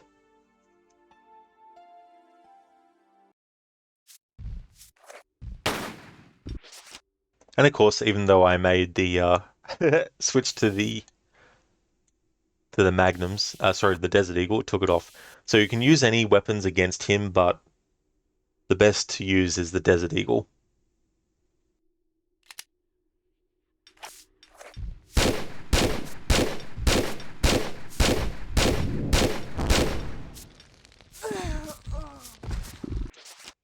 Alright, because I didn't have the Desert Eagle equipped straight away. Alright. Now that I know that it doesn't actually matter.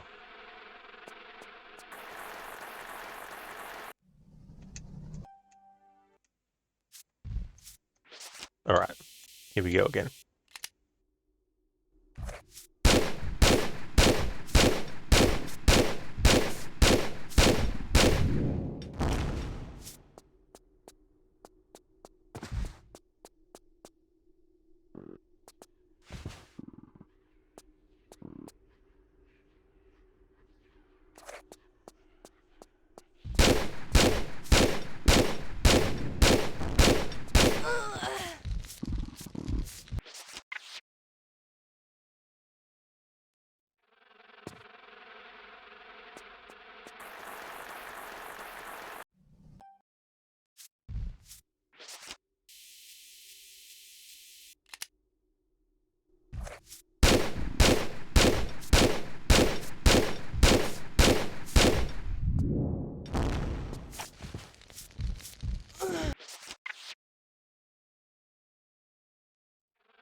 That's right, it's a friggin' homing thing.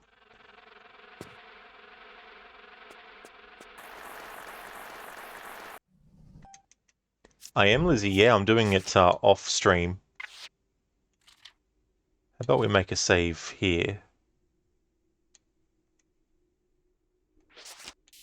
Quick one. So this is the one that we reload.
Alright, that's the boss fight part done.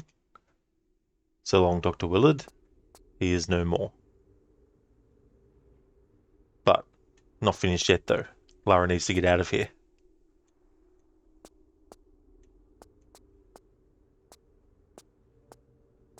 I'm enjoying it, Lizzie, so far.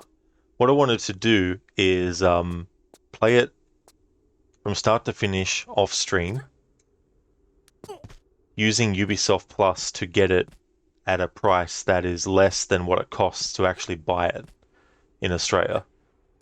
Because the game itself is like $80 Australian for the for the standard version, and it's 90 for the deluxe. So I got it with Ubisoft Plus. I'm just paying the month.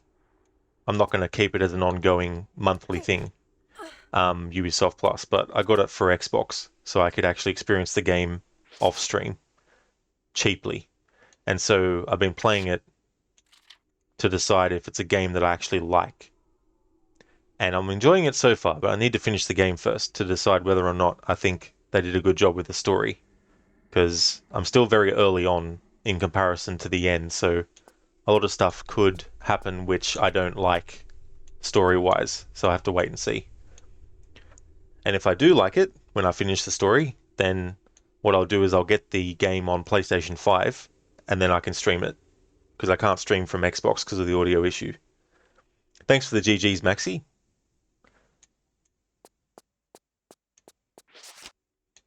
I better actually check if there's any secrets in this. No, there's no secrets in this level. Okay, that's good.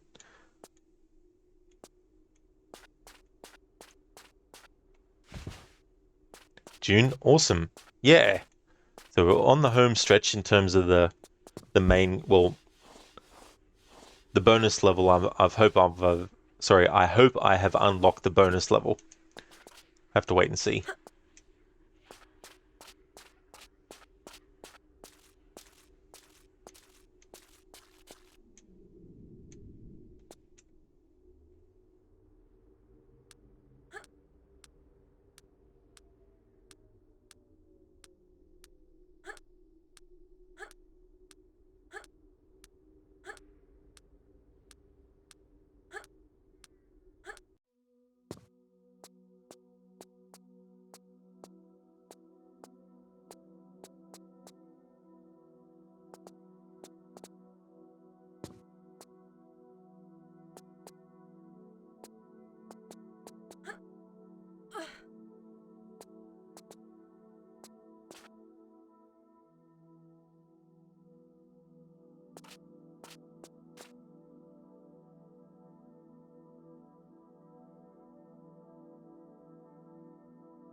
That fucking asshole of an enemy got me.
Hey Ben, Darren, welcome on in.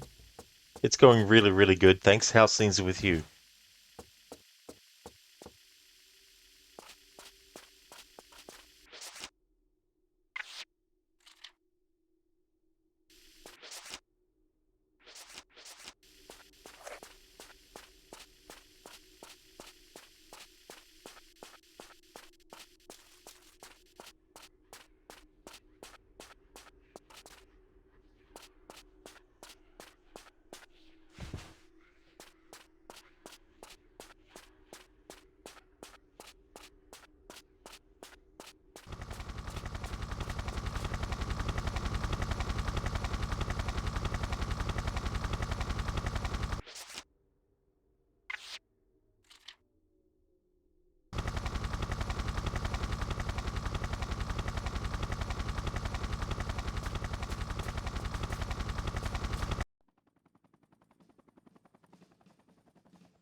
Alright, final statistics.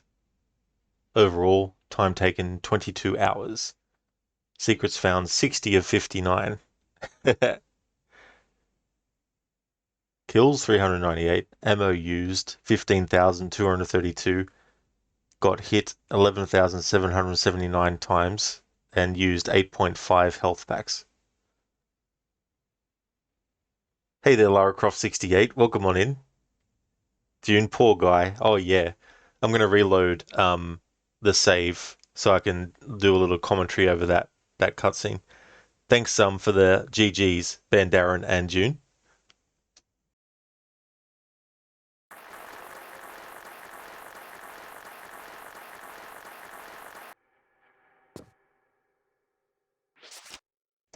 So this is actually the London. This is the bonus level that you get for getting all the secrets. But before we do this, I'm going to reload the save and then do some commentary over the cutscene. So you just got to wait for the helicopter to arrive. In this one, as opposed to Tomb Raider 3, Lara escapes in a helicopter and gets out of there. Having to kill the final boss and then climb up some stuff and then slide down a slope is something that happens in Tomb Raider 1. It happens in Tomb Raider 3 here. After we kill Willard, we have to climb up to get out, and then there's a little bit of a sliding thing. So this chopper is landed here, Dr. Willard's chopper, and Lara's going to commandeer it. Like Lara just casually walks up, opens the cockpit door. He's like, "Oh!" And she's like, "Hey!" Boom. I just love the way he smiles. He's like, "Oh!" It's not every day a woman opens up the helicopter to, And so anyway, Lara's like, "Hi!" Boom. This is something that is similar to what you would see in like a cheesy, like, I don't know, late 80s, 90s movie and that, but a little bit of a dog fight with the two helicopters. I like the music too, as well. Very militaristic kind of stuff. And he's like, where? Oh, there we go, boom. Lara using a bit of stealth in the chopper to dispatch him. It kind of reminds me of the second Rambo movie. I think it's the second Rambo movie, or it might be the third, because there's helicopter chases in both movies.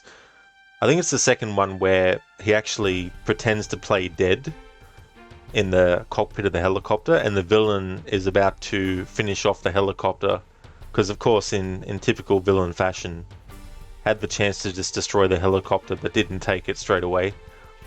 And Rambo is like pretending to be dead, and then he pulls out a rocket launcher and shoots through the front broken windshield of the the helicopter and blows up the other guy. Darren, Lara was a bit more hardcore killer back in the early games. Yeah, it's so funny, like,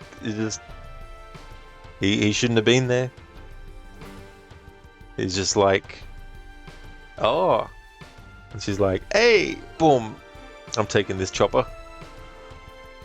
Alright, so, I think, I may not be sure, 100% sure, but there's a level in the game where it says that there's 3 secrets, but there's actually 4.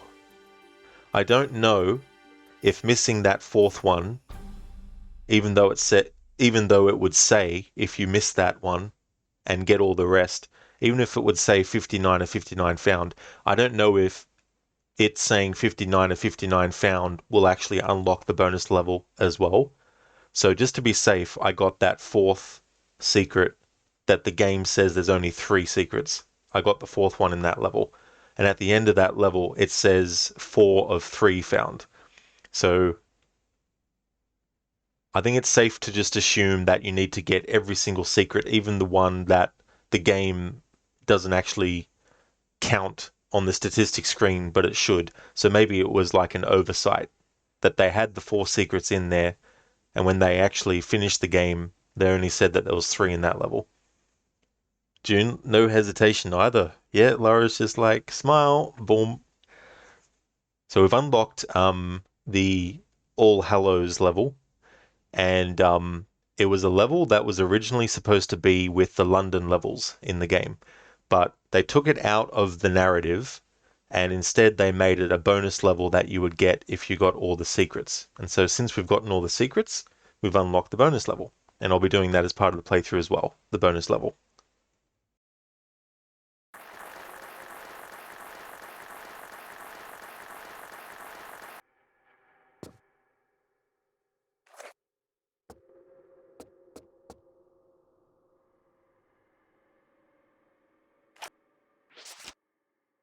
Let's have a look. Cool, I get to keep all the weapons and ammo that I had at the end of the game, and all the health kits. 55 small health kits and 36 large ones. I think it's safe to say I'll be able to get through this. Alright, so it says that there's no secrets here. It has been a very long time since I did this level.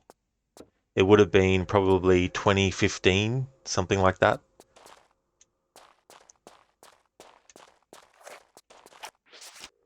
Better save it just in case. And I'm going to save it as the last save file. All Hallows. There we go.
Come to think of it now, I wonder in the remasters when they actually went through, I wonder if they looked at certain things like, for example, the fact that that level earlier in the game says that there's there's three secrets in it, but there's actually four.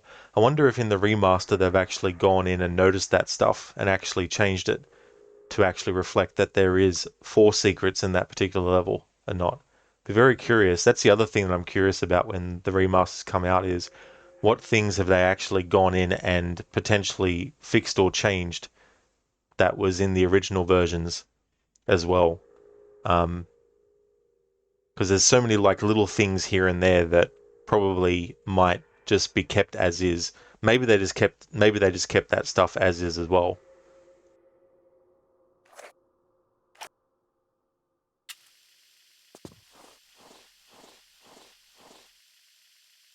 Absolutely, Maxi. I definitely will be, dude. Yeah, I've already started cooking up some ideas of what type of playthroughs to do. So it comes out on the 14th of February, which is actually Lara Croft's fictional birth date on Valentine's Day.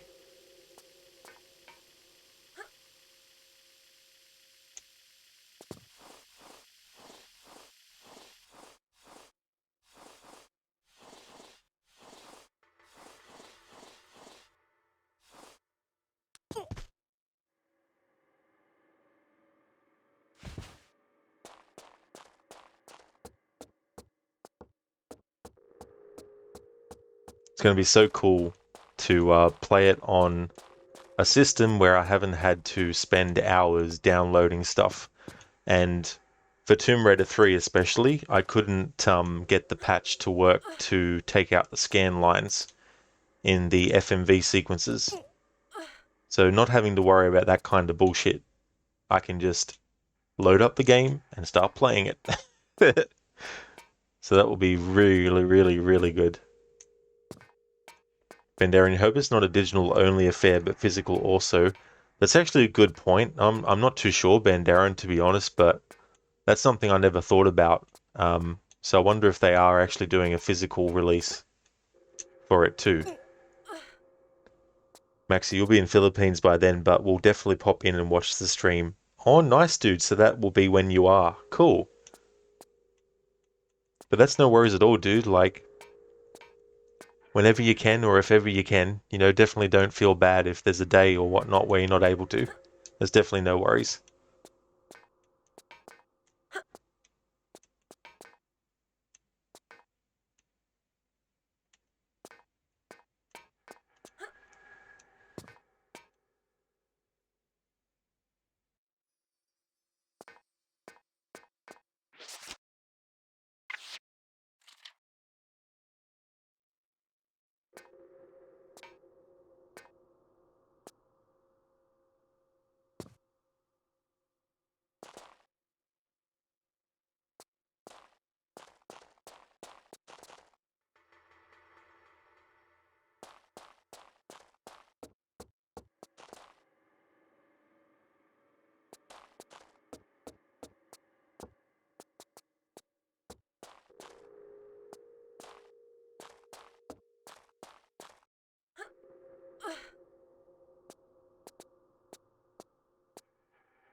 No worries, Maxi.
What a troll move by the game.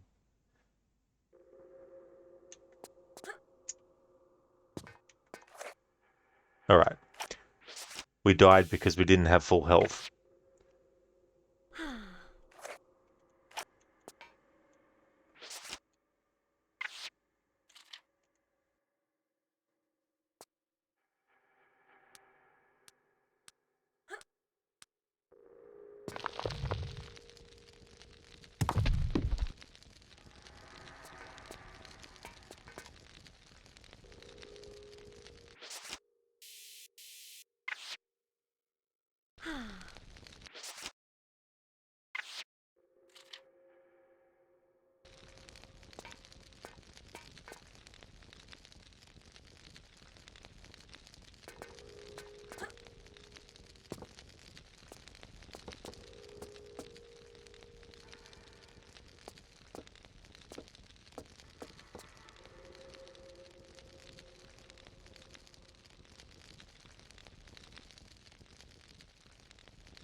Fuck. I didn't press the right button on the D-pad hard enough to switch over to the save instead of the load. So when I pressed the button thinking I was saving, I actually ended up loading.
Oh, hell yeah, Lucinda. Breakfast burrito time for you. Oh, that's cool.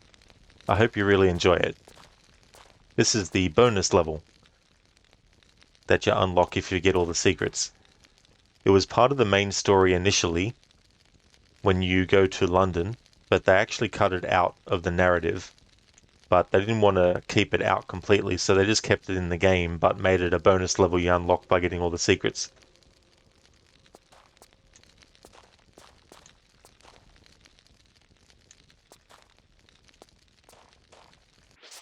Listen to all of the secrets in the whole game, or just the level? The whole game, yeah, every single level in the game that has secrets, you got to get all of them. There's actually one level where the statistics screen actually says that there's 3 in total, but there's actually 4 in the level. And if you miss it, I think that makes the bonus level not happen. It was like a mistake. It's supposed to say of 4, but they only put it as of 3. Yeah. So I was saying I don't know if in the remaster version if they're going to go in and fix that by simply just changing it so that it says of 4 instead of 3. I'm sure they can probably go in and change it. But yeah. It's a bit annoying though, because if you were just naturally going through and basing how many secrets there were in the level on what it tells you that there is, then you get to that point and not unlock it. Because at the end of the game, it says that there's 59 secrets in total, but getting that 4th secret makes it 60 of 59.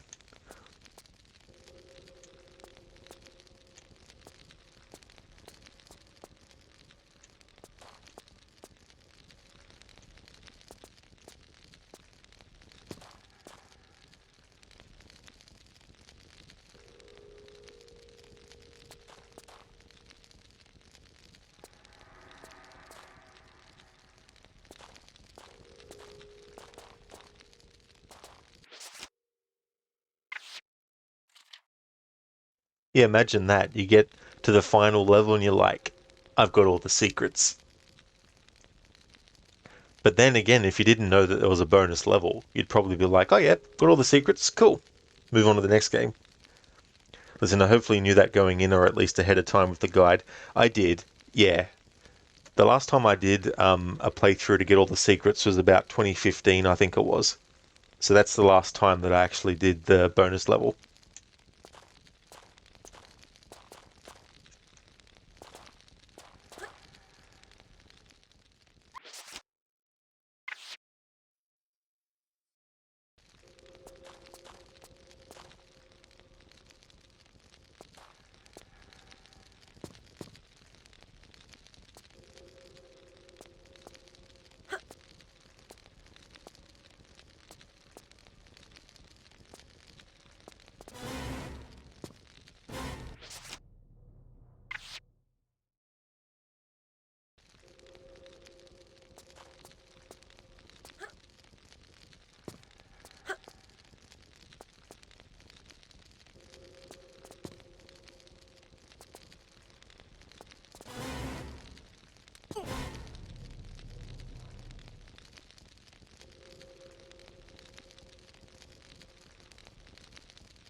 That was fun. Let's do that again.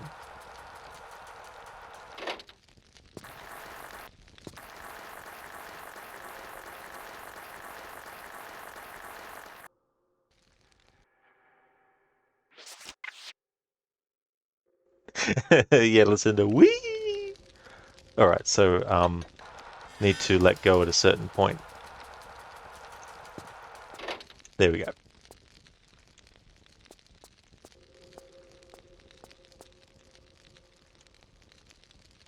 Spikes.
Listen, imagine the guys who built the place having to carefully place every spike and make sure that they were placed in the right spot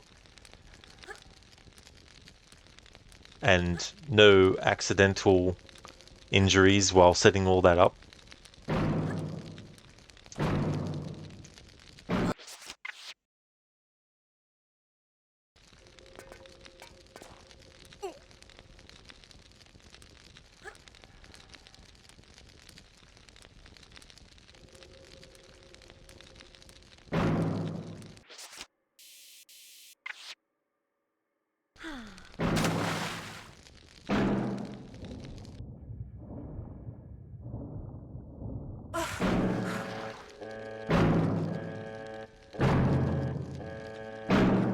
Boom.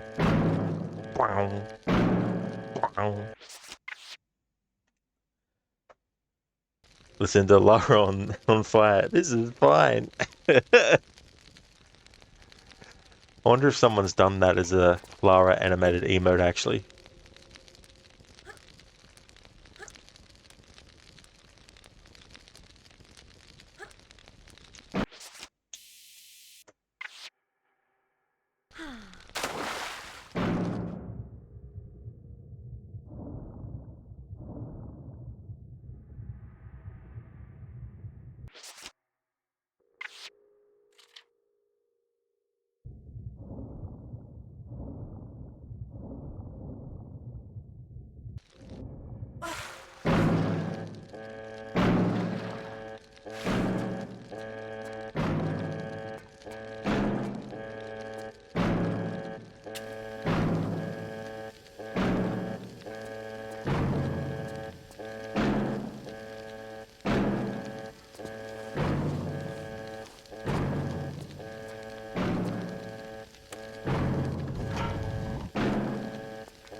How did I not die from landing in those spikes? That was weird.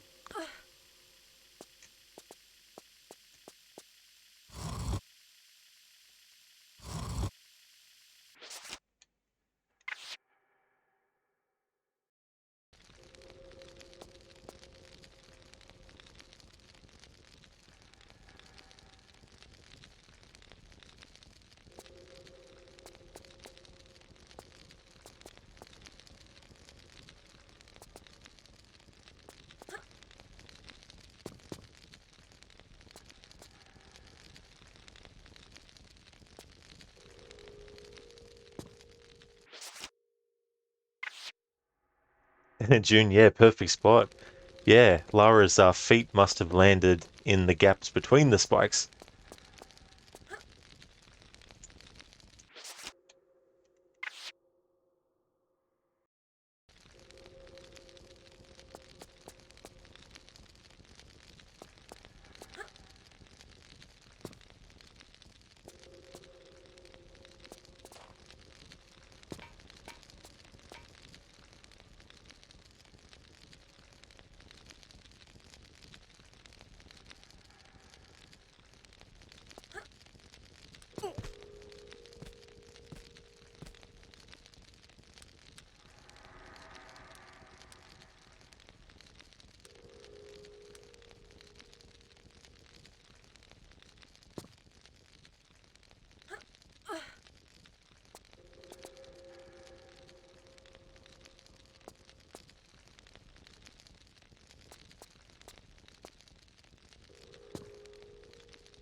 That's okay, Brutus. Absolutely no trouble at all. Time to get your groceries for the week. Thanks for the stream.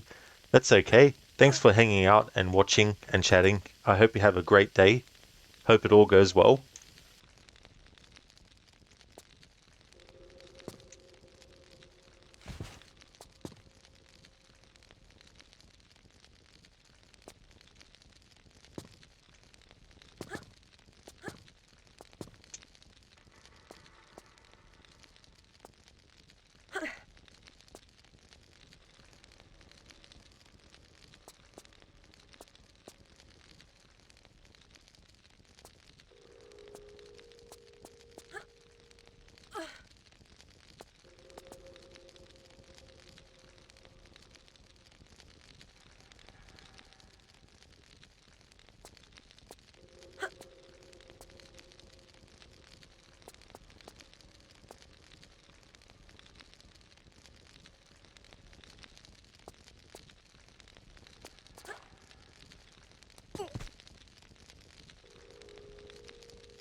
Alright, I'm going to look at the guide to see what that switch did that I pressed earlier, because I can't remember. Be right back.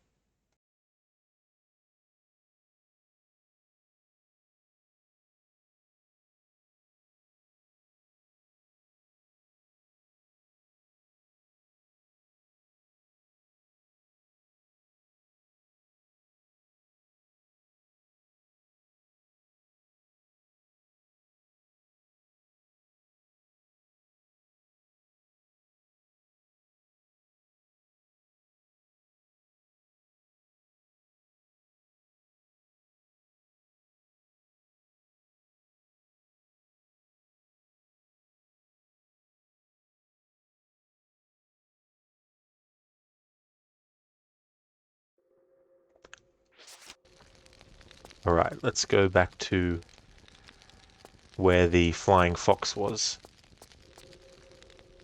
Because there's somewhere you can climb up.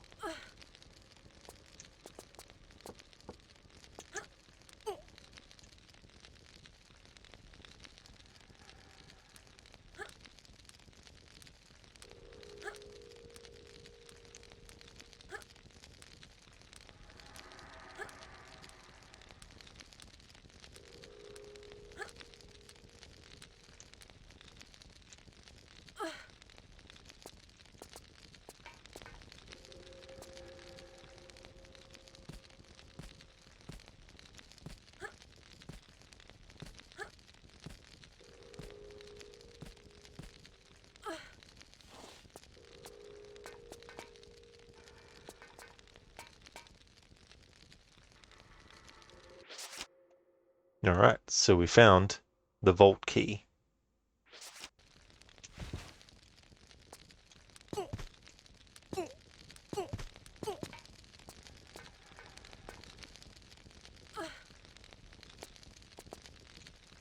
Alright, so it doesn't respawn the handle. Which means it's probably going to die from this height. No. Oh, that's good.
Gonna look at the guide again.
Alright. Now I've seen what opens up.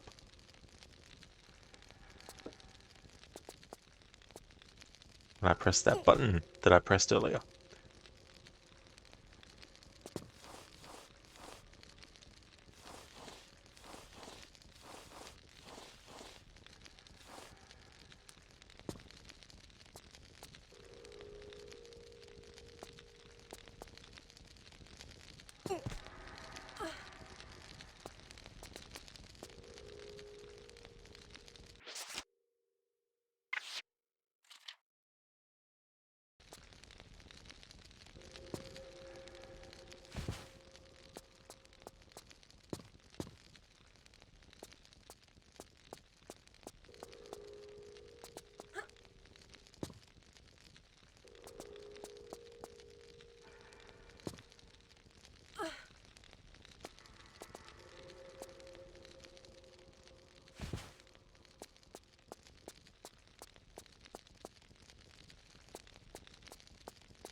This is what opened up when that button was pressed.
Creepy.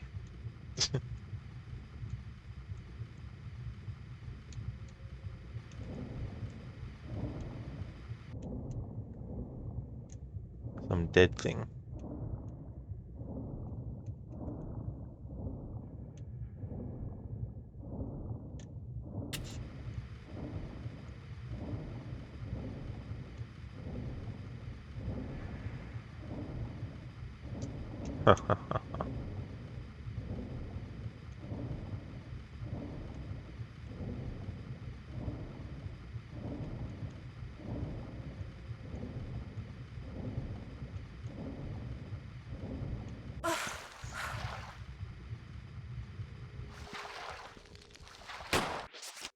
Ah, finally an enemy in this level.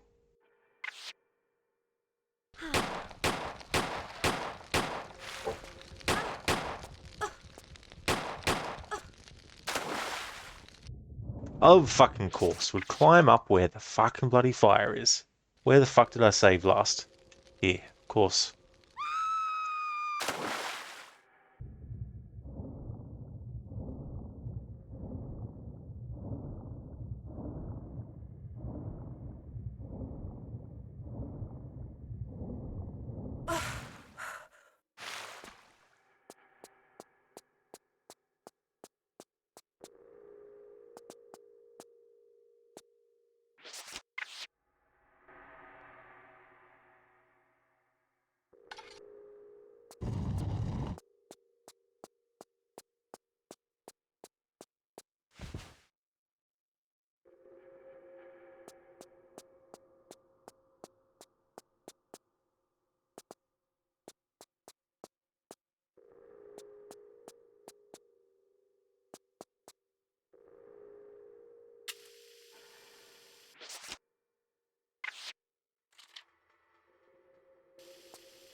There we go. That's the bonus level done. All Hallows. No secrets in it. Only 2 kills it seems. That was good to do. I'm not sure if I'll worry about doing this kind of playthrough in the near future, but I'll keep the save file. Well, I can't really now because I saved over it, but I do have the save file before this save, I think. Actually, I don't. Never mind. I'm sure I can worry about that later. Anyway, that is that done. All Hallows is finished. And that means that the entire playthrough to celebrate this game's 25th anniversary is complete. I wish I could do more for this playthrough, but that's enough time that I can actually dedicate to it because I have other Tomb Raider anniversary playthroughs to get through. With this finished, it means that next Sunday I'll be starting the 20th anniversary playthrough of Tomb Raider, The Angel of Darkness. So that'll be next Sunday. just want to thank everyone for watching this stream. I really appreciate it. The next stream you'll see from me will be Outlast, to continue my attempts to finish that game on the hardest difficulty. If you die, you have to restart at the start. No saves, no checkpoints. So I'll be continuing that playthrough and seeing if I can get through the game without messing up. So if you see me streaming Outlast, then you know it's become Monday for me. Thank you for the GGs, Ben Darren, and Lucinda as well. Yeah, listen, I was just thinking, I was like, oh, I got a save file before the end of the previous level. Oh, no, I don't. Never mind. Thanks for the GG, Stan, as well, and Snakes too. Thank you so very much. I really appreciate it.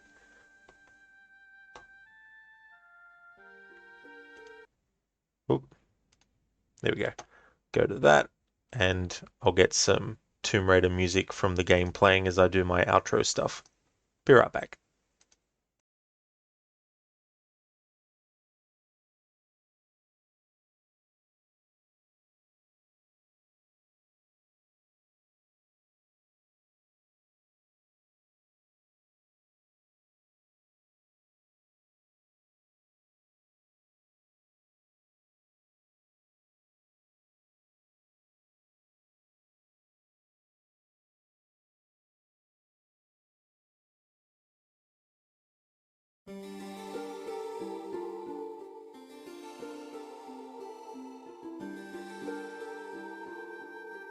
Thank you, Lizzie, for the GGs as well. Muchly appreciated.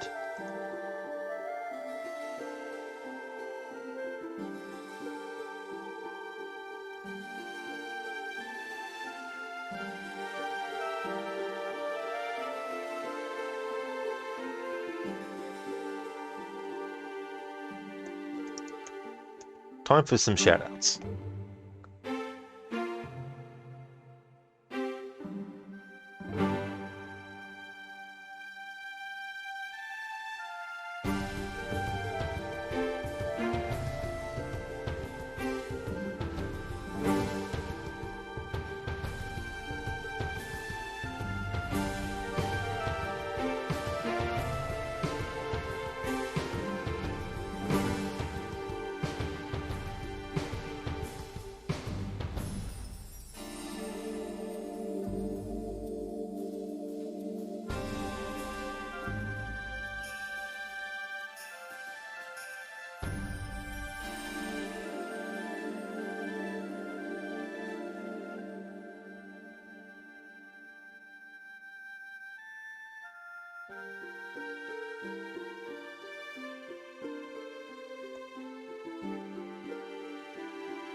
Would like to recommend people check out AC, who's playing through Dishonored 2.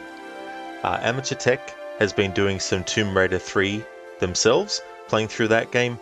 They'll also be doing the other Tomb Raider games in the series after that as well, and up to and including the reboot trilogy. Game has been doing some of Marvel's Spider-Man Remastered. Crocodiles has been playing through the latest Assassin's Creed game, Assassin's Creed Mirage, giving that a first-time playthrough. He's also got some other Assassin's Creed streams planned towards the end of the year as well, doing a special kind of playthrough for each one. Lucinda is doing her Resident Evil marathon in October, doing a variety of different Resident Evil games in the series, doing different kinds of playthroughs with them as well. Is also playing through Assassin's Creed up to Assassin's Creed Origins. That's what she'll be starting in November when she's finished the horror streams. Mr. Gote has been doing Resident Evil 4 Remake, playing through that game. He's also a fan of the Dead Space remake, the Dead Space games, also Outlast and Outlast 2, the Dark Pictures games, and Until Dawn and The Quarry as well. Shin has been playing some Cyberpunk 2077, doing a stream of that game, and Maxi is also playing through Assassin's Creed Mirage as well for his first time playthrough. Another great streamer amongst those, and highly recommend checking out his channel as well if you haven't before. That's okay for the shout out, Lucinda. Absolutely no trouble at all. Bandera, many spooky games this month. Oh yeah, absolutely. I'm very much looking forward to Alan Wake 2 myself when it comes out this month. And speaking of, that is the current locked-in games that I'm doing for Horror Month. So Outlast 10th Anniversary Celebration. I've done the first playthrough that I was doing for that. The second playthrough is the hardest difficulty. Then I've got Silent Hill 3 for a 20th anniversary and Resident Evil 2 Original for a 25th anniversary to do, as well as Alan Wake Remastered, an in-depth run, playing through Control and the AWE DLC as well, because it's Alan Wake related, and Control is set in the same universe, and then it'll be Alan Wake 2 after that, so I want to segue into that. Potentially Until Dawn Dark Pictures Anthology, one of those games which is the latest, hasn't been given a release date yet, so it might be next year now. So I don't know about that series run, but depending on how I'm going for timing, might actually still get to those games though. But yeah, that's kind of like the schedule for Horror Month on the channel here, moving forward. And Mondays through to Friday is Horror Days, and every Saturday at the moment is Assassin's Creed, and every Sunday at the moment is Tomb Raider. In October, the Assassin's Creed streams will go back to being on weekends, and Tomb Raider streams will go back to being on Fridays, but that's not until November. So there we go. That is the end of the playthrough. Just want to thank everyone so much for watching the stream. I really do appreciate it. Gonna go and raid out now. Gonna go and raid a streamer that I haven't raided for a while, Ginger Perks, playing a game called Labyrinthine. Hey there, Lurch, welcome on in. Just about to raid out, finish the playthrough. How's things going, dude? So that first raid message is for general raiders. The second one is for followers, and I'll also put one in for subscribers as well.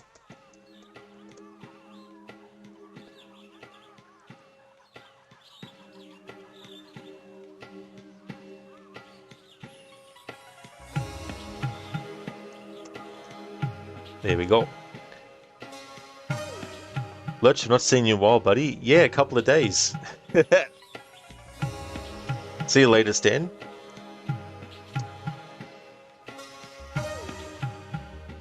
It's going good, Lurch? Oh, that's great to hear, dude. Next playthrough of Red Dead is next year, actually. I'll be doing my annual 2024 to start the year off with, and then I'll be doing every weekend the other playthrough, where I was antagonizing characters and stuff.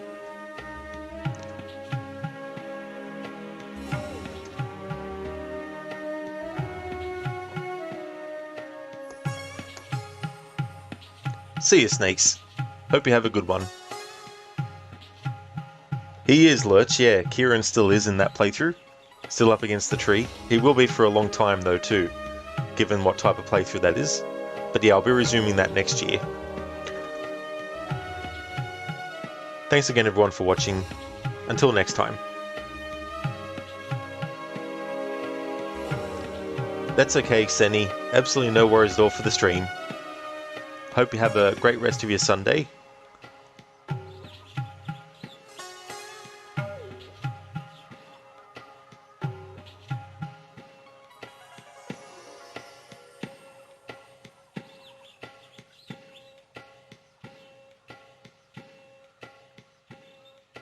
No worries for the stream, Lizzie. I hope you have a good one too.